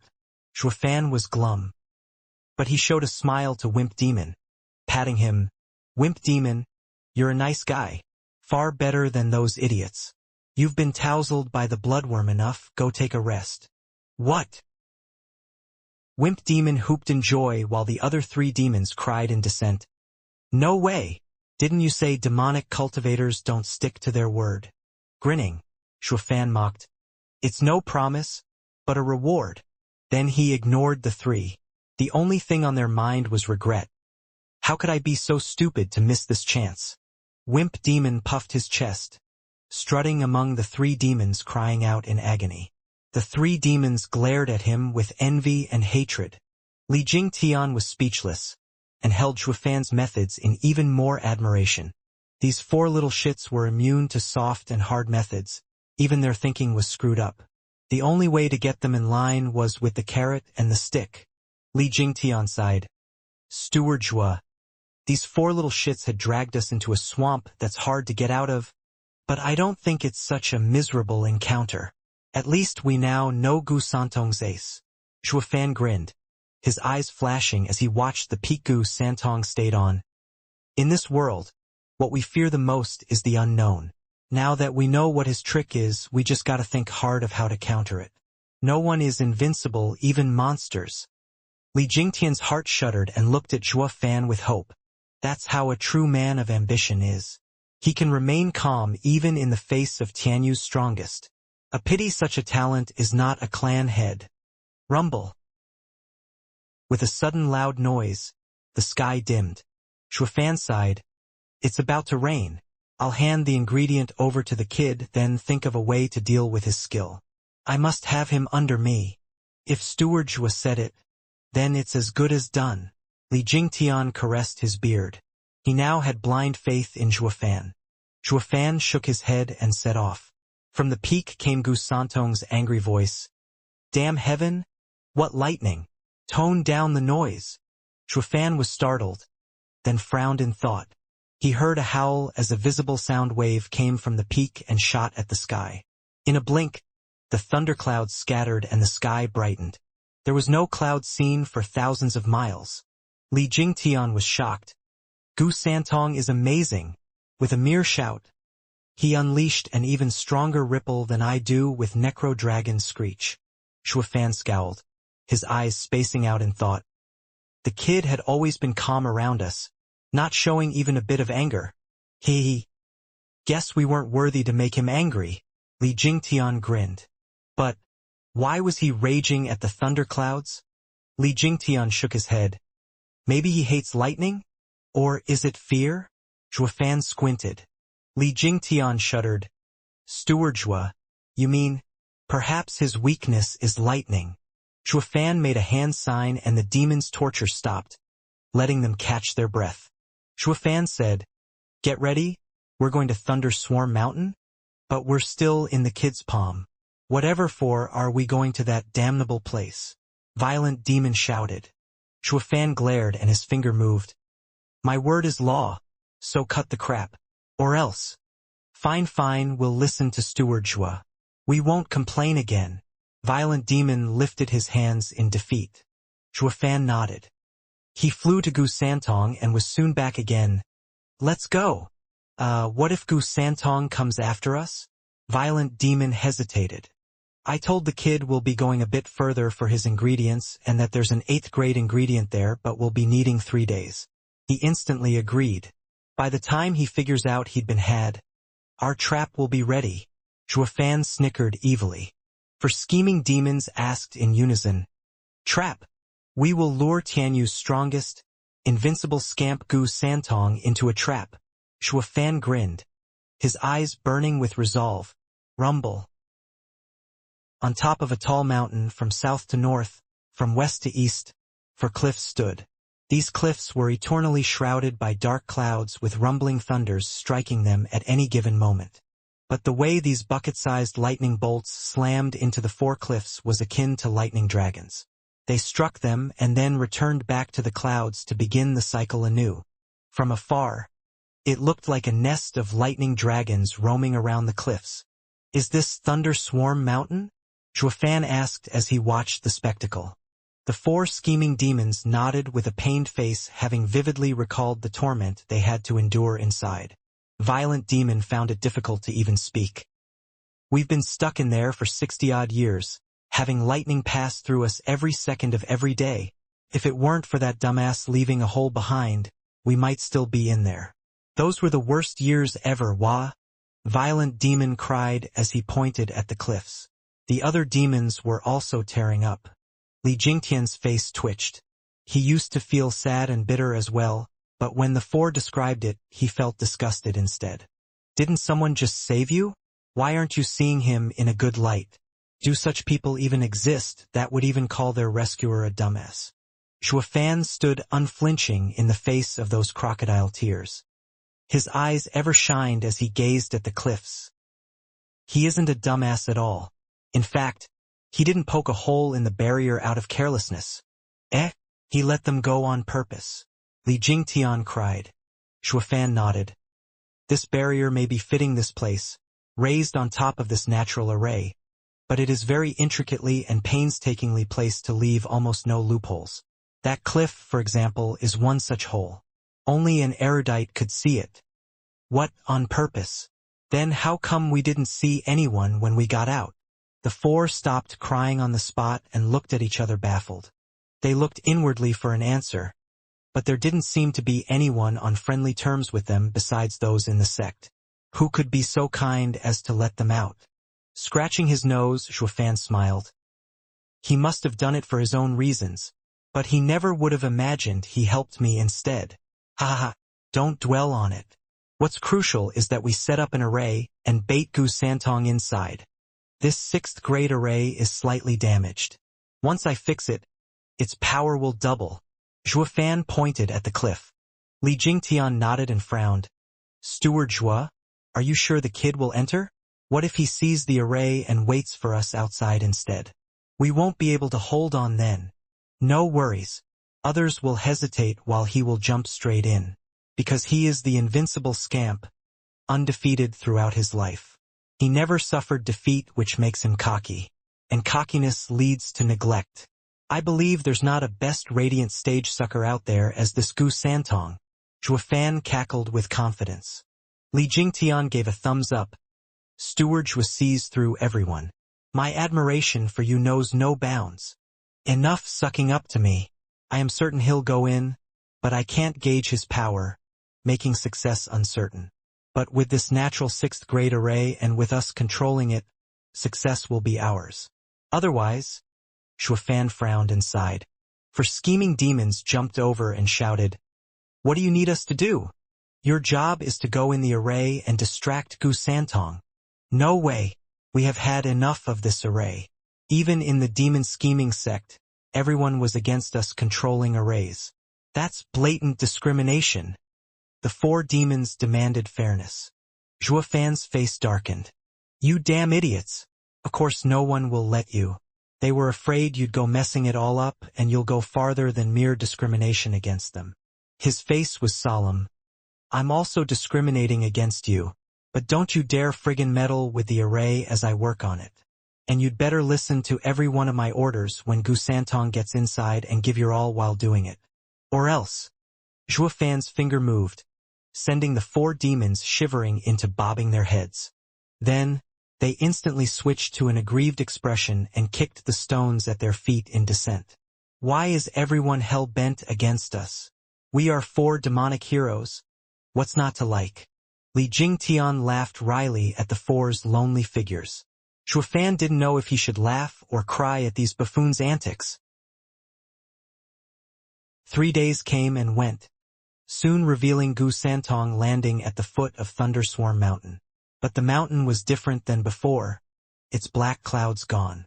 It was a particularly sunny afternoon, with birds singing on this barren Thunderswarm Mountain. Only the occasional flickers on the rocks bore testament this place was once flooded with lightning. But Gu Santong saw none of that. He only sniffed and shouted, You bastards have taken advantage of my trust and good nature. Get the hell out right now. I don't have much time to waste here. If you don't go out to get me ingredients, I'll be bitter all my life. Who knows when I will get to eat so many good ingredients. Listen up. I know you're on that mountain. Get out right now. I am pressed for time, so I will forgo your transgression. Don't make me come after you, or you'll be sorry. Gu Santong's childish voice reverberated for miles, but no reply came from the mountain. Gu Santong was pissed. Fine, have it your way. It's on you. See how I'll put you in your place once I get my hands on you. With a loud sound, Gu Santong charged straight into Thunderswarm Mountain's center.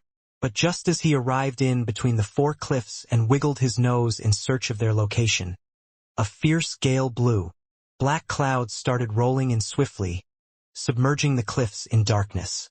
Then, peals of lightning flashed within the dark clouds, surrounding Gu Santong in the middle. Gu Santong's eyes widened and cried, "An array!" Zhuofan and Li Jingtian hid in the tallest and shortest cliff's caves, controlling the array. They snorted at Gu Santong's shock again and again. "He he he, invincible scamp. Your day has come. Rumble." A thunderous sound came from above and a lightning dragon spiraled around the four cliffs, setting up the barrier to seal in even a radiant stage expert.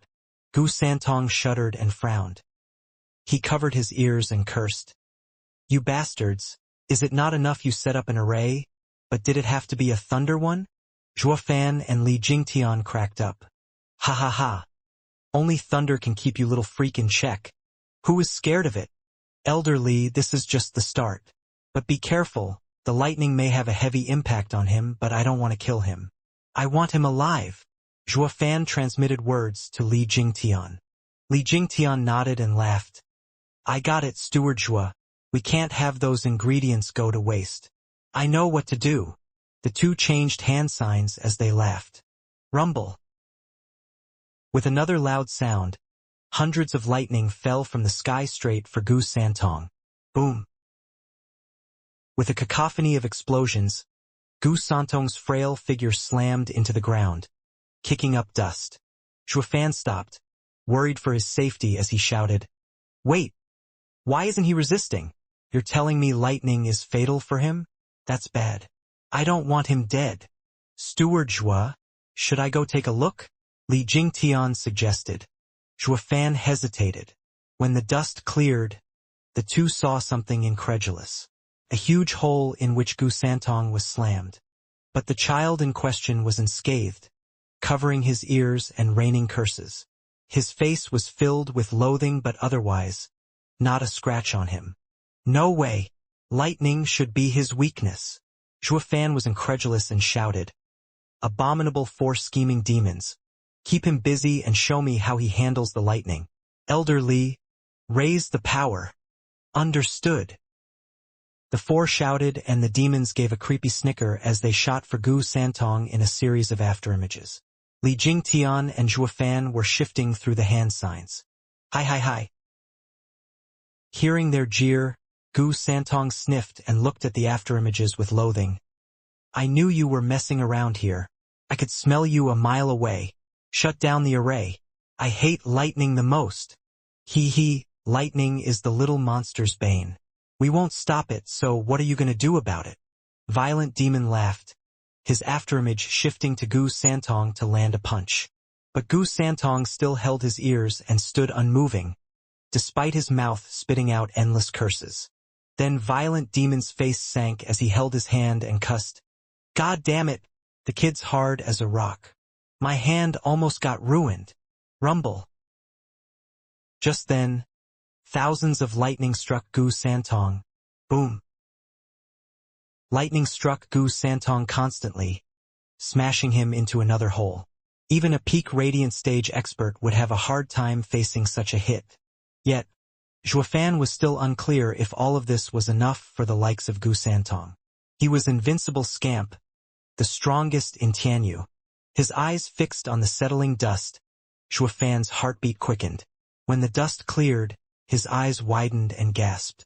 Gu Santong was still covering his ears and standing there, unharmed. But his face took a darker shade, out of anger. For scheming demons, how did he take on the lightning? "You should have seen it clearly from your angle," Zhuofan roared through the transmission. For scheming demons turned into gray afterimages around Gu Santong as they reported in fear. "Steward Zhua, this kid didn't stop one lightning. Each bolt was a direct hit, but he is still standing there like nothing happened." "What?" For scheming demons report froze Zhuofan. "You mean to tell me lightning doesn't do a damn thing to this kid? Was my assumption wrong?" "Steward Zhua, what now? He is just standing here in the array, but we can't do anything to him. Something bad is bound to happen if this goes on. And once he gets out, he'll want to settle the score. We'll be finished." Squinting, Zhuofan said, "Elder Li, The lightning isn't his weakness, but he always shouts profanities at it. I was wrong, he just hates lightning. But this 6th grade array is built on a natural formation. Let's use all we have on him. No matter how ridiculously powerful he is, it'll be worth it if we can wear him out even a little. All right, Li Jingtian agreed. Shuofan sighed. Despite saying that, he had a feeling they'd fail from the moment he set up the array. As this was all based on the premise his guess was right that Gu Santong was weak to lightning. He was now holding the fates of everyone in his hands. He knew there was only a 50% chance of success. But he wanted to get Gu Santong so badly that he was willing to gamble on that measly 50%, using even the lives of others. But even in this case he had a failsafe. Just escaping was also 50-50. If Gu Santong bore through it as well, they were dead. This was indeed a very risky move from his part, totally opposite for his usual style. Steward Zhua, I'm ready. How are you? Li Jingtian sent over. Shuofan sighed, and his hands moved. I as well. Begin. The two signs synced. Thunder rolled and lightning flickered. From the deep and rumbling dark clouds, tens of thousands of lightning bolts barreled down. That immense power caused even Thunderswarm Mountain to shake. It meant that even the 6th grade array was having a hard time withstanding such might. The 4 scheming demons were slack-jawed, crying out in fear as they retreated. They no longer dared staying close to Gu Santong. The lightning this time may very well smash them to bits. Gu Santong, with his ears covered, looked at the thunder with pure loathing and anger. Gu Santong, if you still stand after this, then you must be my karma coming back to bite me. Taking a deep breath, Shuofan gnashed his teeth and his hand sign changed. Boom! Hundreds of thousands of lightning bolts rained down.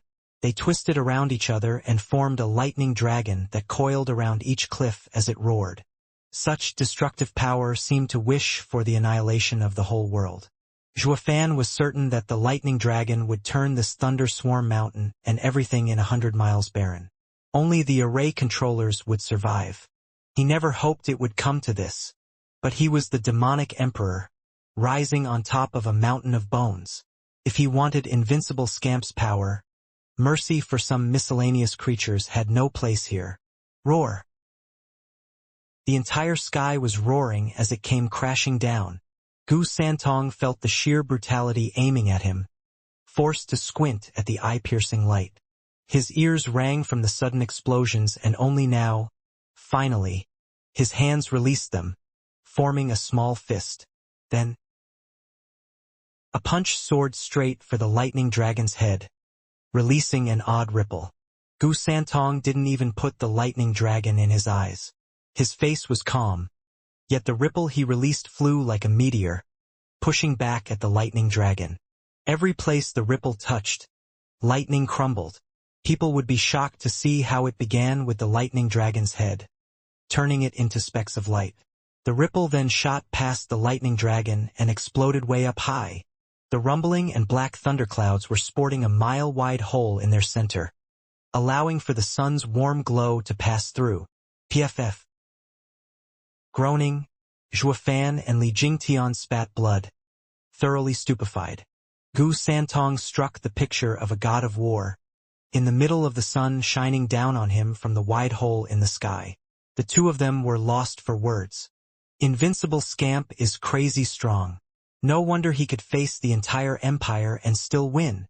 Shuofan sighed. It's my loss this time. Elder Li, patch up the thunderclouds. It's time to bolt. Invincible Scamp is out of my league. Or maybe, we'll just get him on a better occasion. This was the first time Li Jingtian saw Zhua give up. But the image of Gu Santong easily withstanding a 6th grade array left him shuddering.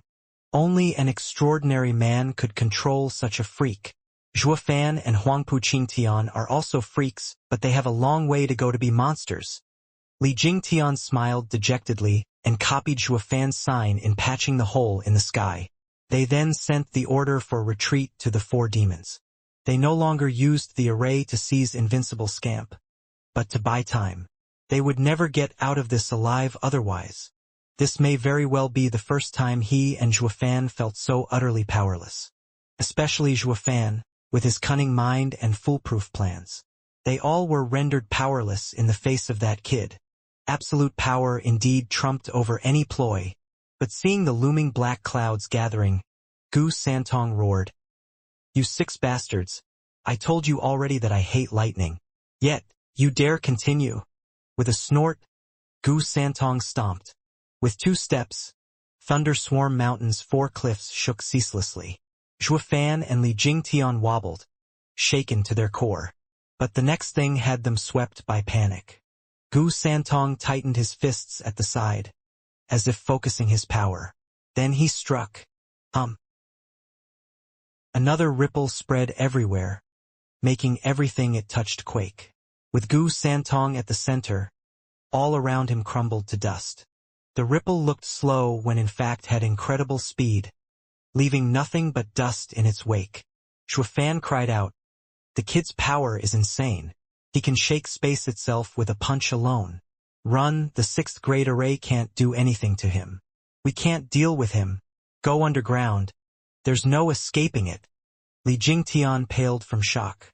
He knew Gu Santong was godlike, but now it was no longer an exaggerating description.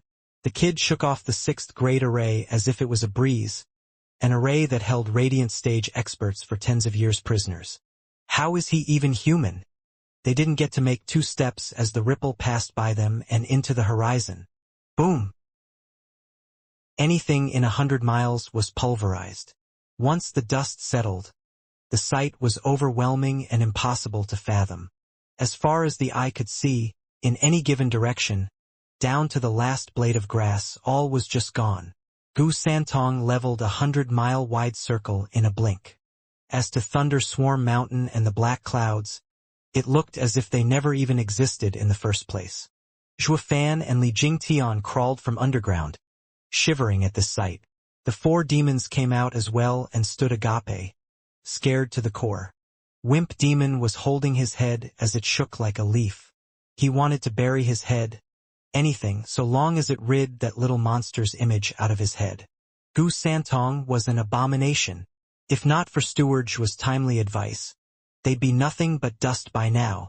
Violent Demon lamented inside. Invincible Scamp is a real freak. We can't mess with him ever again no matter how Steward Zhu tortures us. We must never agree to such a reckless plan ever again. The 4 vowed to themselves. Though clueless they all were to the fact Gu Santong was standing right behind them with a cold face. Bloodthirst flashed in his eyes as he looked at their dusty backs. I got you now, you bastards. A chilling voice crept from behind the 4. Their body froze and looked back in reflex to see Gu Santong's furious gaze. Scared out of their wits, the 4 shivered as they lowered their heads, not daring to look him in the eye. Gu Santong scratched his nose, sweeping the 4 with a cold eye and snorting. Who was it that threw the punch on me? Step forward. He did it. The 4 didn't even lift their heads as 3 demons pointed straight at Violent Demon. Violent Demon felt like kicking these bunch of ignoble bastards' arse, but he was weak as a kitten before Gu Santong's stern gaze.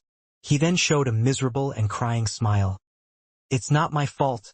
I never would have done it if I wasn't compelled. Oh, who forced you then? Furrowing his brow, Gu Santong fists tightened. Swallowing dryly, Violent Demon squeaked. It's creak. Violent Demon shuddered in that instant and his jaw froze open, but could not utter a sound, as if something was shoved down his throat. Then, a cheerful cry entered their ears. Gu Santong, you're finally here. Thank the heavens. I thought we'd never see you again. Zhuofan and Li Jingtian staggered their wretched bodies over. While Li Jingtian's face was tense from anxiety, by contrast, Zhuofan's was that of joy, as if guileless. He even went as far as give Gu Santong an old-fashioned cozy hug. The 4 demons now knew why Violent Demon was choking on his own voice. Zhuofan's bloodworm was doing its thing. These 2 had the life of the 4 demons in their hands, and offending any side now was certain death no matter how they sliced it. So the 3 demons buried their heads in the dirt to avoid looking at anyone. Violent Demon's face twitched and shivered. He was fearing for his life, thinking Zhuofan would take his life to protect his own.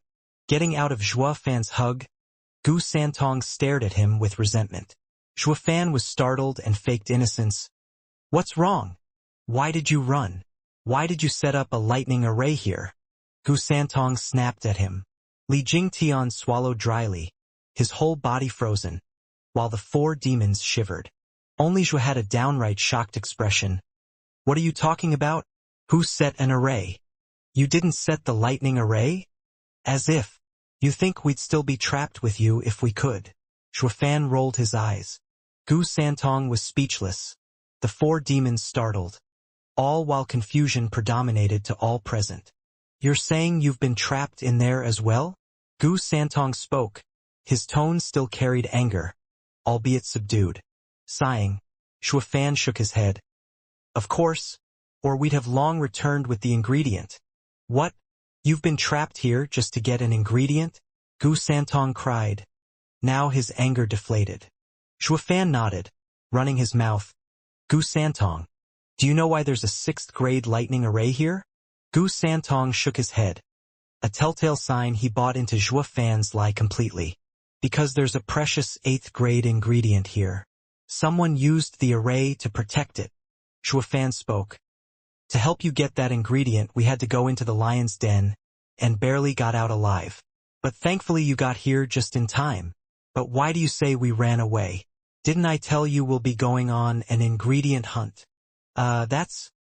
Gu Santong blushed, fiddling with his hands, like a child caught with his hand in the cookie jar, somewhat aggrieved and somewhat guilty. They were braving danger for his sake, yet he was here casting blame on them. For shame. Zhuofan sighed, giving Li Jingtian a look, and the two showed a carefree smile. Gu Santong sure was an abomination, but pure as a child, and more importantly easy to fool. The four scheming demons were struck dumb. They had feared the kid for his power, but even after 3 centuries he was still but a child, easy to dupe. Why didn't they think of that? But Gu Santong's shyness only lasted a second as he pointed at Violent Demon with a frown. "Why then were they moving around the array so freely, even giving me a punch? You were clearly against me." Shuddering, they all felt shock and fear, with the four demons lowering their heads. Li Jingtian's brow was soaked, his lips dry, and looked anxiously at Zhuofan for help. He may be a child at heart and mind, but everyone knows the chaos he caused Tianyu 300 years ago. It's not that easy to dupe him after all. This was Zhuofan's plan all along.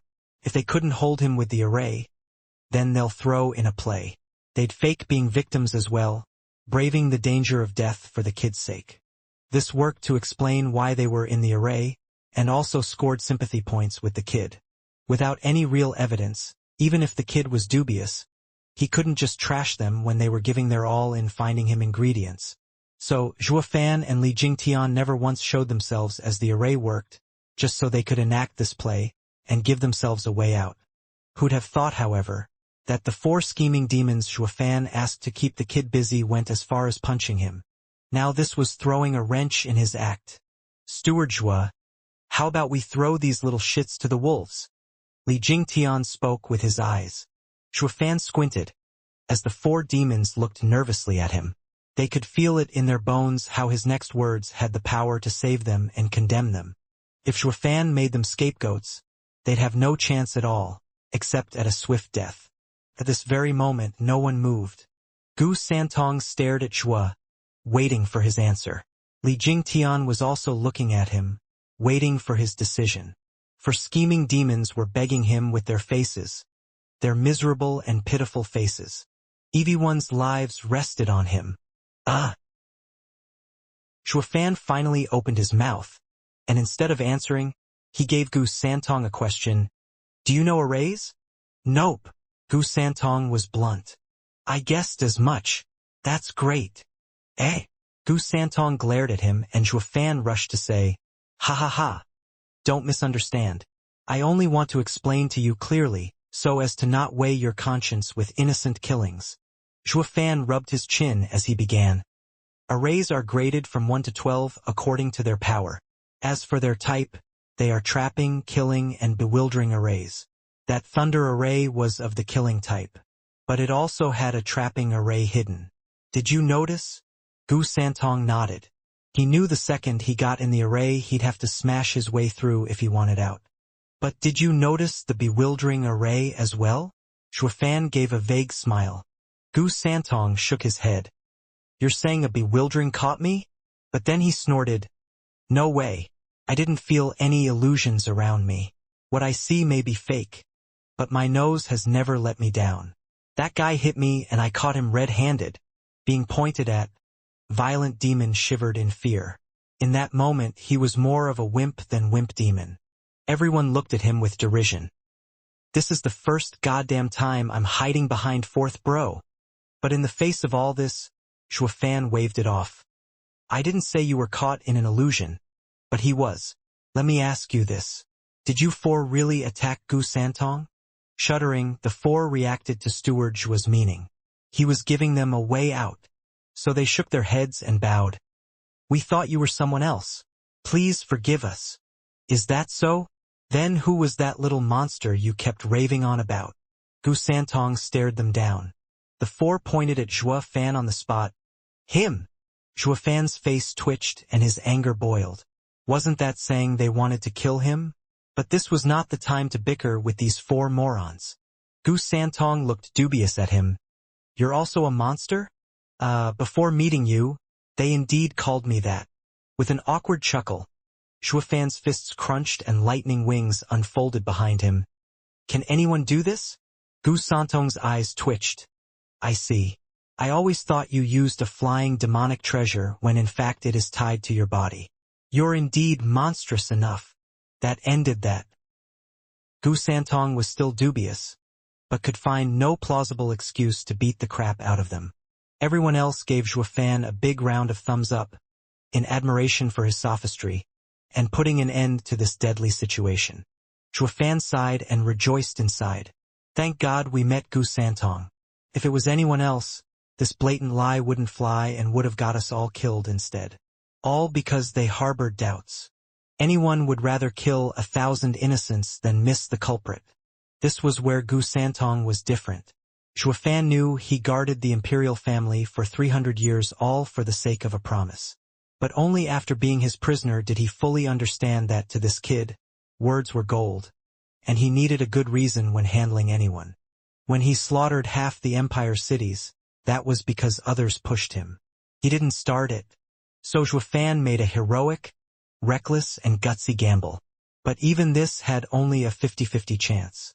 If Gu Santong was still stubborn, they could only resign to their fate and the kid's temper. Thankfully, the kid was quite moral, not swinging around his weight without proper reason. Taking a deep breath, Shuafan smiled. But then Gu Santong suddenly said, Hold on.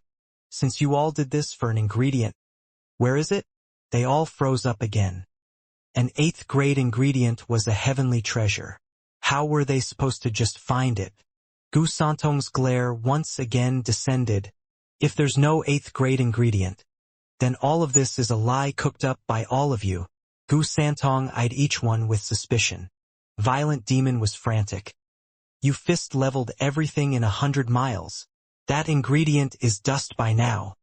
Bullshit. Gu Santong cursed. An 8th grade ingredient is a worldly treasure, possessing spirituality. If you could think of burrowing underground at a crucial moment, then so could it. Then it must have fled. Wimp Demon whimpered. Gu Santong snorted. More bullshit. My nose can pick up its scent even 1,000 meters below. How the hell can it escape my notice? Then. It was Sly Demon's turn to take the stands and patch the growing hole in the lie. But he stuttered so greatly. None of his words made sense, despite how much his eyes showed he wanted to. Gu Santong snorted, eyeing them with thick bloodthirst. Humph. Without the 8th grade ingredient, all you've said so far was a big fat lie. You are the ones who set up the lightning array. They were all nervous now and chilled to the bone. Hold on. Shuafan shouted with a pained face. The 8th grade ingredient is indeed real. It truly wanted to flee, but I managed to grab it just as the lightning array crumbled. You didn't pick up its scent because I placed it in my ring. Zhuofan's hand revealed a glowing ingredient. The sweet smell it released worked to soothe everyone's weary minds. Gu Santong was dumbstruck. The 8th grade ingredient was real. Even if he didn't believe Zhuofan, he now had no choice but to. The proof was incontestable. The 6th reason for rushing into the array held strong. What they did in the array only they knew, and no matter how they explained it, Gu Santong would never find the truth. But now he no longer cared. With an 8th grade ingredient in hand, what's the big problem being trapped in an array by them? This compensation was enough if he even had to go through a second array. Licking his dry lips, Gu Santong scratched his head in embarrassment. Ops? I've been wrong about you guys. You really gave it all for my sake. Then, is this 8th grade ingredient mine? Zhuofan was silent, having to go through great difficulty to squeeze a nod. Gu Santong then took it and threw the ingredient into his mouth and started chomping. In fact, even if you did set the array up, it's all water under the bridge. If every array has an 8th grade ingredient, I'd jump in head first, ha ha ha. Rest easy. Our efforts weren't for nothing. Zhuofan smiled, but was crying inside. His heart bled with every chomp. He got that 8th grade ingredient from Drifting Flowers Edifice's 100-pill meeting, and only the one. He was keeping it for a special occasion, alright? Who'd have thought it'd be wasted on Gu Santong to calm his anger? But it was either that or his life. This was Zhuofan's first time losing out to such an extent. While Gu Santong was gorging himself with the ingredient, Li Jingtian slipped next to him and patted him. It's only a worldly possession, Steward Zhuo. Only by being alive will you get to have more of them. Yeah, I never knew Steward Zhuo had an 8th grade ingredient. What's more, Steward Zhuo loves us so much, he gave it up. We are touched. The 4 scheming demons sniffed. Zhuofan glared instead. Shut it. I've made an investment in you, and I expect you to pay me back 10-fold at the least. We'll first placate the devil, then we'll think of something later. Yes. They all nodded obediently, especially the 4 demons, who looked at him with just a hint of respect. Unlike before when there was only fear. Rumble. A sudden thunderous noise traveled for thousands of miles. Zhuofan frowned and looked around. Isn't Thunder Swarm Mountain flattened? Where is that noise coming from? Maybe it's a real thunderstorm. Li Jingtian scratched his beard. But Zhuofan shook his head. Unlikely. The kid's 2 fists silenced everything in 100 miles, even removing clouds. So where's this lightning coming from without any clouds around? Li Jingtian found Zhuofan's explanation to be reasonable. Steward Zhuo, look, something's off with the kid. Did you poison the 8th grade ingredient? Sly Demon shouted and pointed at Gu Santong. Zhuofan saw Gu Santong covering his ears and crouching his shivering body. Even his most delicious treat, the 8th grade ingredient, laid half-eaten on the ground. Violent Demon cried in joy. Steward Zhuo, you're amazing, of ultimate cunningness to have dealt with the kid. Tell us, how did you poison him? Our plans have always been foiled by that godlike nose. Knock it off, I didn't do anything. Zhuofan glared at them, then turned to Gu Santong. It doesn't look like something's wrong with the kid. So it must be his mental state. Eh? Li Jingtian raised an eyebrow, but after a bit of mulling he cried, it's fear. How come the great Gu Santong actually knows fear? What? Zhuofan was startled and Li Jingtian explained. When I was teaching brats in Regent Estate, I was very strict. So much so, some weak-minded ones caved in just at my voice alone, taking the same posture as he is now. I'd usually go on and kick out anyone I've seen behaving like this. Without guts, I was not going to waste time on them. You're saying, he's scared? But what could drive such fear into this little monster? Zhuofan's heart was perturbed as well. Rumble. The thunder only grew in intensity and Zhuofan looked startled at the sky. Then a bolt flashed out of the blue and the sky darkened as black as night, as if a huge hand swept over the area. Next, purple lightning began to fall nonstop. Each place they hit was turned to dust, wafting everywhere. Zhuofan's eyes widened, and cried, Lightning Canyon. Correct. This was one of the continent's 3 danger zones, Lightning Canyon. It was the place Shuafan had been aiming for all this time, the Heavenly Emperor's remnant. Long Zhou once told him about it and has been preparing himself since.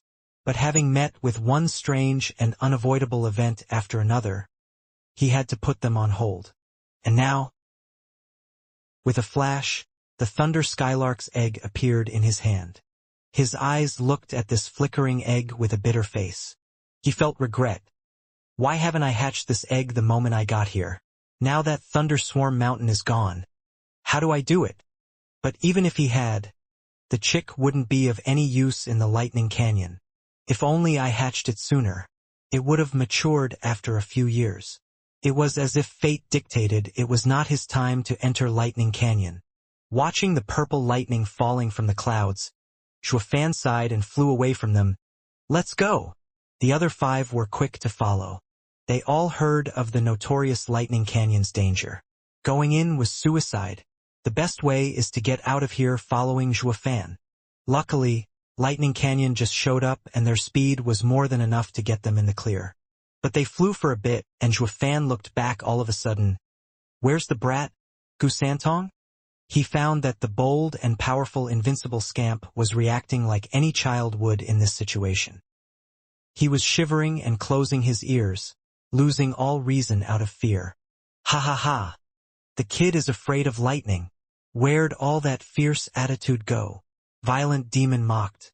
The other demons joined him, but Shuafan was pausing in thought. Then he exclaimed, I get it. He isn't afraid of lightning, but afraid of purple lightning. We were wrong from the start. Hi, Steward Zhua, you're kidding. Who on earth isn't afraid of purple lightning? Even those sect leaders of ours would bolt at the sight of it. Violent demon laughed. Shaking his head, Zhuafan's eyes were fixed on Gusantong. This kid is different. The others had the bravery to run, but the kid is lacking even that. Just what is his connection with Lightning Canyon? Shuafan suddenly said, Elder Li, you and the demons leave. I'm getting him out. No, Steward Zhua. Li Jingtian was anxious. Lightning Canyon is about to descend and you'll be soon crushed to death. You can't risk it. Yeah, Steward Zhua. Let that punk die for all we care. Wasn't he almighty? Let's see him handle purple lighting for a change. Violent demons spat and the demons nodded.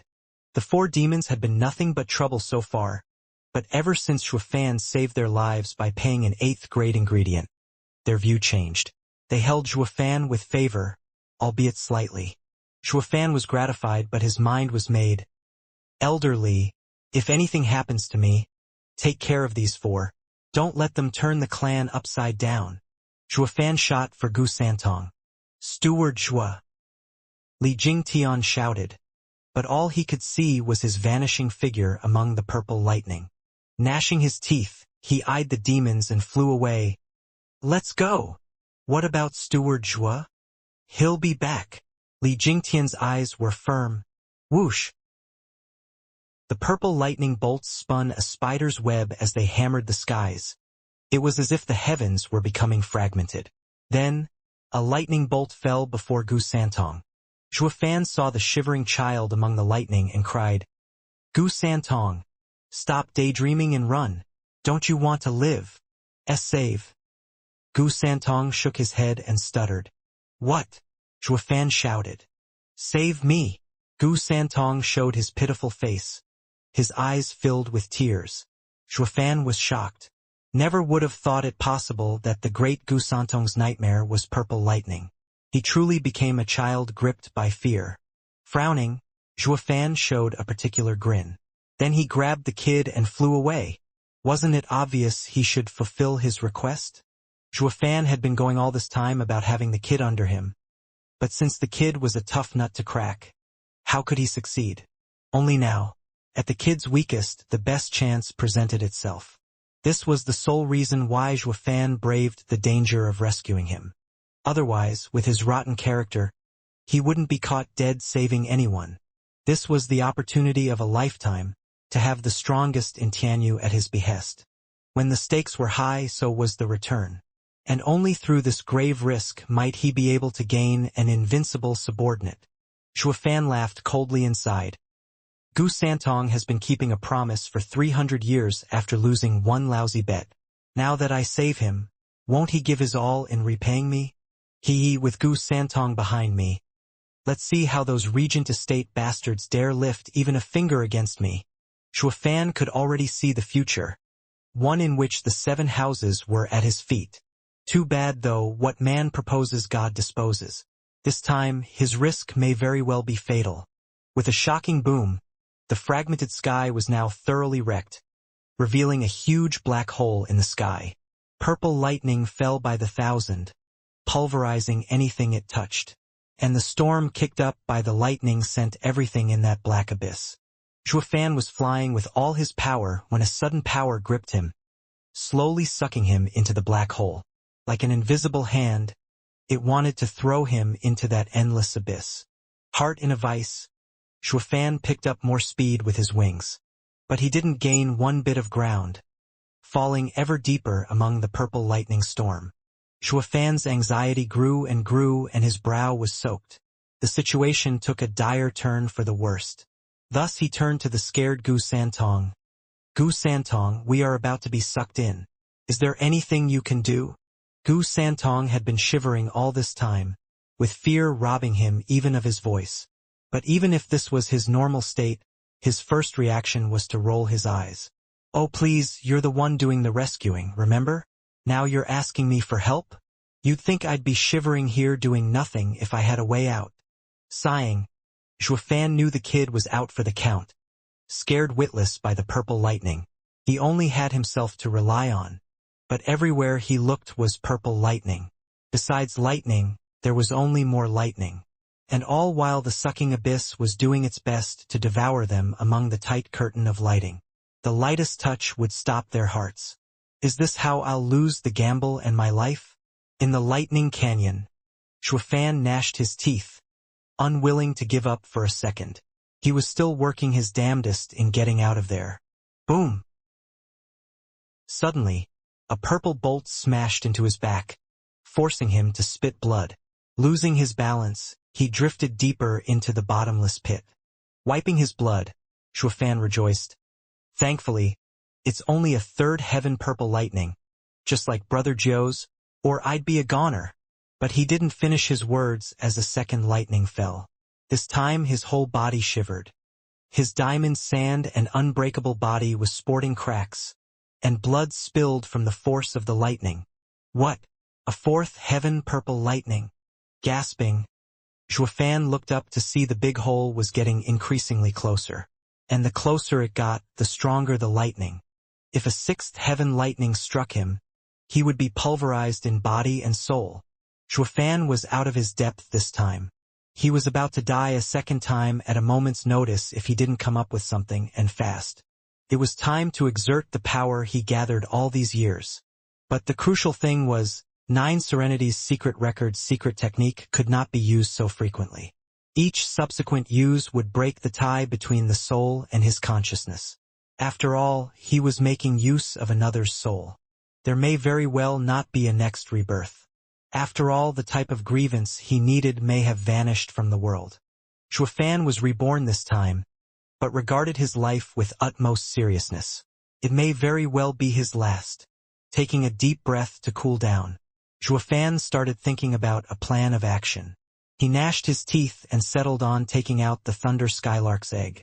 His original plan was to use the newborn Thunder Skylark to control the lightning's power and let it absorb it. Even if it could only absorb the sixth heaven, it would buy him enough time to get inside this place.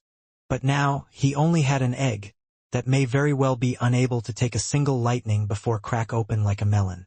But desperate times called for desperate measures. Xuefan held the egg in one hand and Gu Santong in the other, flung straight for the lightning canyon's black hole. He was carefully controlling his flight as he looked for the right approach. Boom! With a thunderclap, a purple lightning shot straight for Xuefan. His eyes squinted and shouted, "Fourth heaven purple lighting!" He lifted the egg to let it take the brunt. Perhaps it was their connection, or it was just plain first in its path. but the purple lightning struck the thunder skylark's egg. It was as if it acted as a beacon. But the enormous power having slammed into the egg made it shudder, on the verge of breaking. Xuefan used demon transformation art post-haste, taking the rest of the lightning power into him and refined it. Perhaps the egg still had some magic left in it as by some miracle. It cushioned the lightning's power. Xuefan shuddered, but he was otherwise unaffected. This worked to lift his mood. This could work. But what worried him most was the power of the purple lightning. Even with the demon transformation art, he couldn't refine all of it. Some of its power wasn't much of a threat to him. But if he let that power roam around his body, it would only get worse. I have to find the right path inside. If lightning doesn't strike me down first, I'll die from overexposure. Xuefan felt numb. He sensed the places where the purple lightning traveled inside him, and his face grew grave. Boom. The closer he got to the black hole, the purple lightning struck with greater intensity and frequency. Xuefan pushed through the pain and lasted so far.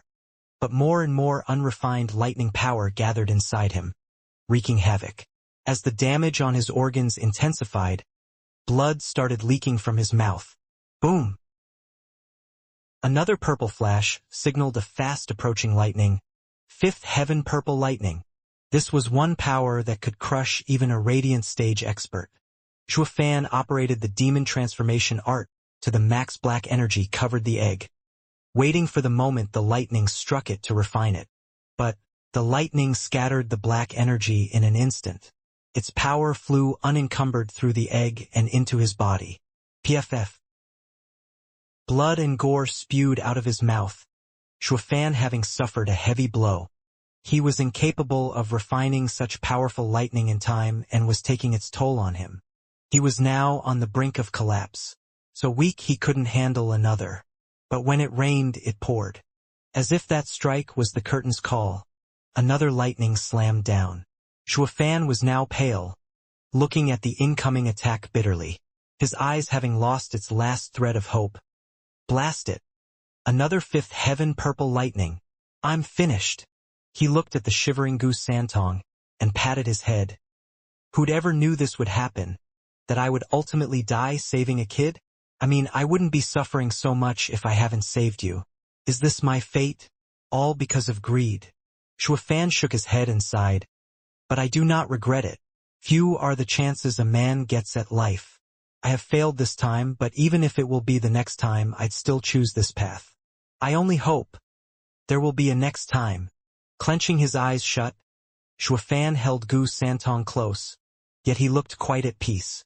He was a man of ambition, but even in the face of death, he would welcome it with open arms. PFF.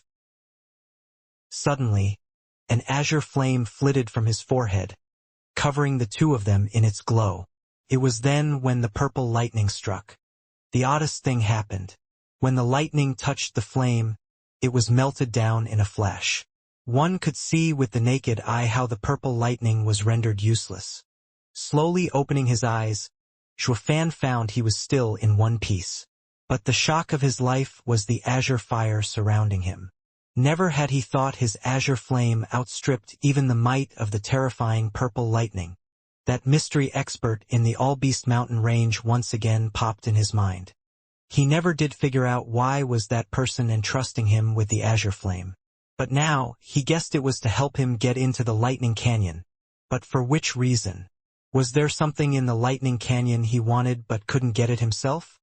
Xuefan was filled with doubts, but he shook them away. This was not the time for flights of fancy. That was for later, including whatever scheme that man may have in play. After all, his life was on the line right now.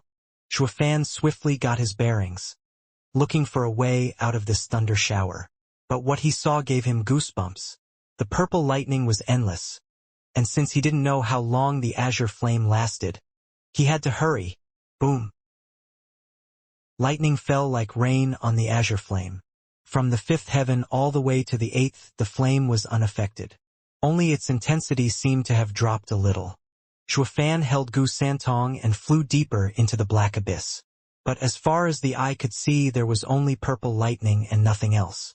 Xuefan was growing restless from the severe problem he was in. Boom! Suddenly, another lightning smashed into them. Xuefan couldn't keep his body straight and felt numb. The azure flame as well was greatly diminished. Ninth heaven purple lightning. Xuefan gasped. This was the one that worried him the most, the ninth heaven purple lightning. Even the mysterious azure flame couldn't hold for long under such onslaught. If the azure flame guard fell through, they were finished. Knowing the greatest threat was here, he scoured the place for a way out, roaming his eyes everywhere for even the slightest loophole in the curtain of lightning. But even he, a demonic emperor expert in arrays, couldn't find one thread of hope. It was clear at a glance that a great expert set this up to prevent any other intruders. This was the heavenly emperor's remnant after all, one of the 3 strongest emperors in antiquity. How could this puny demonic emperor hold a candle to him? Slapping his head to get rid of such thoughts, Xuefan was pushed to the edge. His nerves wound tight as he looked for an exit, to no avail. Facing the endless array the heavenly emperor placed personally, he felt utterly powerless. Boom! Another ninth heaven purple lightning struck, marking the drop in the azure flame's intensity. He even started feeling the purple lightning's power on his skin. His azure guard wouldn't last long like this. Xuefan sighed. His early thinking was too naive. It was a pipe dream using Thunder Skylark to resist 6th heaven purple lightning to explore the heavenly emperor's remnant. Even with the azure guard protecting him from the 9th heaven purple lightning, he was deep within the abyss but could not find its entrance. The great heavenly emperor's array was not something the demonic emperor could just break out of. Even the most outstanding 9 Serenities emperor would need days to figure it out. But he didn't have days, not even hours. There was no way a measly bone-tempering cultivator ever could pull it off. Xuefan slapped his head. His previous act of defying Gu Santong was an act of bravery. But now it slowly started to resemble suicide. Because he was now entering Lightning Canyon in advance instead of later. If he couldn't break out of it this time, then he could never do it any time. By coming here now, he only hastened his death. Ah, Azure Flame, you came at such a perfect timing, all to say, I told you so. Didn't you? If it weren't today with Gu Santong, but later alone, it wouldn't make a difference still, right? Xuefan lamented. In the end, I was too conceited. Thinking with the Demon Emperor's legacy I could rule the world and even look down on the Heavenly Emperor's array. I am such a lame joke. At least no one knows me for the Demon Emperor that I was, or I'd be the world's biggest laughingstock. Xuefan shook his head, downcast, his eyes losing their light, uncaring of the relentless hammering the purple lightning did. Suddenly, a flash of red came from deep within the black abyss. Xuefan turned his head to see it, and found it very small, but it had no purple lightning around it. His eyes lit up and Xuefan shouted. Right. Brother Joe said that he was suddenly swept by this purple thunderstorm and entered by chance. That means Heavenly Emperor's array isn't perfect. And this loophole wasn't left intentionally by the creator, but by someone who actually broke a hole into it. Xuefan looked at the red glow with more attention, filling him with joy. Correct, that red light was a loophole and following it would take them in. But if they followed it in, they'd enter the remnant. Am I supposed to just flee now that I reached thus far? Of course I'll go in and make a thorough investigation inside. Who knows when such a God-sent chance will be presented to me? Whether or not I'll find the loophole again in this huge array is the real question. Xuefan lost his dispirited gaze and turned ecstatic. What's so great about Heavenly Emperor? Wasn't it already broken into by someone? Ha ha ha. If only Heavenly Emperor could hear him now. He'd be going blue from anger and spitting back in reply. You damn rotten shameless punk. Why are you getting so smug? You didn't make the hole, did you? Speaking of the hole size, it was far too small to enter. Worse yet, the hole even had purple lightning all around it that he didn't dare touch. To enter, he had to enlarge it from afar, and then go in through the red light. This way, the purple lightning would stop bothering him. The crux of it all was, how can he proceed? He didn't think punching and kicking would just up and open a Heavenly Emperor's array. That'd be ridiculous. Then again, Zhuofan's eyes landed on the curled-up Gu Santong. Kid, time to pay up. Laughing inside, Zhuofan started rattling the kid. Gu Santong, we are in grave danger, with only one chance at survival. See that red light? That is the exit. Punch it. Make it big enough for us to go through. No, no, no. I'm scared of that lightning. Gu Santong held his ears and jerked his head. Zhuofan barked, I'm scared too. But are you more scared of them or death? And even if we are to die, let's all go out with a bang and no regrets. Gu Santong was startled but still shivered. Zhuofan smiled and tousled his hair, his tone softer. It's fine. I'll hold you close. Even if we die, I'll go first. I won't ever let go of you, so you don't either. When life hangs in the balance, we must hold nothing back. Particularly about letting me go, alright? If not for your sake, punch for me. Please? Zhuofan didn't voice his thought, but he made a great impression on Gu Santong. Gu Santong regarded him deeply, his heart warm and fuzzy. His frightened body no longer trembled and looked at the red light and nodded. Then, with a shout, he lifted his childish fist and punched. A strange ripple came from Gu Santong's fist, as if a large dragon shot forth. It was so excessive that even the purple lightning was warped in its wake as it shook the very fabric of space. Boom! The red light grew and turned into a man-sized hole, sending out a red pillar of light this time. Where it shined, no purple lightning dared go near it. Zhuofan was ecstatic and rubbed the kid's head. You were brilliant, kid. Gu Santong grinned like an innocent child. But then, a purple lightning slammed into Zhuofan. The azure flame shuddered and up and vanished. The remaining lightning power snaked its way into Zhuofan and forced him to spat flickering blood. His face paled. Are you all right? Gu Santong cried. Suddenly hugging the kid, Zhuofan showed a weak smile. It's fine. I told you. I'll be holding on to you as long as I have a breath in my body. There's nothing scary about this purple lightning. Zhuofan gnashed his teeth and flew towards the red light. But when he entered the cover of the light, he blacked out. All while his arms still held Gu Santong close. The two floated like that among the red light, with only Gu Santong aware, moved seeing Zhuofan's pale face. Outside of the purple storm, not long after Lightning Canyon came, it vanished again. It left behind absolutely nothing. Gu Santong's two fists at least left dust. But the Lightning Canyon annihilated everything. It reshaped the land in its wake, leaving behind a place where not even dust remained. And where the purple lightning struck the earth, it left boiling lava. Li Jingtian and the four demons sent a soul ripple to search the area, but found no trace of Zhuofan and Gu Santong. Steward Zhua and that devil had to be destroyed body and soul. Sly demon sighed. Wah! Steward Zhua is so pitiful. Why did he have to die with that devil? Wimp demon sniffed. Steward Zhua was so good to us, not abandoning when it mattered most. Yeah. Unlike our sect leader, who would use us as pastries in a heartbeat. Violent demon sighed in sorrow as well. But soon he grinned and laughed. Well, look on the bright side. Aren't we free again? Ha ha ha. The three demons froze then jumped in joy. Yeah. Li Jingtian's face was glum, his brow twitching as he barked. Who told you that lie? Now that you're in the employment of the Luo clan, you won't get out so easily. Humph. Think you can scare us? Who do you think you are? Steward Zhua. Violent demon mocked. Snorting, Li Jingtian's fingers moved.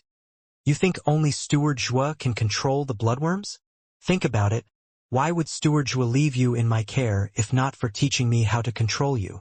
Shuddering, the demons watched him vigilant. Humph. You don't believe me? Want a taste to refresh your memories? No, we believe you. Just as Li Jingtian was about to do it, the demons begged. Then they bowed with lamenting faces. Elder Li, we will listen to you. Nodding smugly, Li Jingtian glared. That's better. Now let's get back to Wingaze City and guard the Luo clan. I still have to ask young miss to confer you the rank of elders. Or if you stay in my care, I'll put you on latrine duty. We will be elders, the four shouted in panic as they flew to Windgaze City. Seeing them go, Li Jingtian sighed at the empty space behind. Steward Zhua, staying with you for so long. I've picked up a few tricks. Don't worry, no matter where you are, I believe you're still alive. I'll look after these clowns and await your return. Li Jingtian then followed after the demons, leaving behind the desolate place.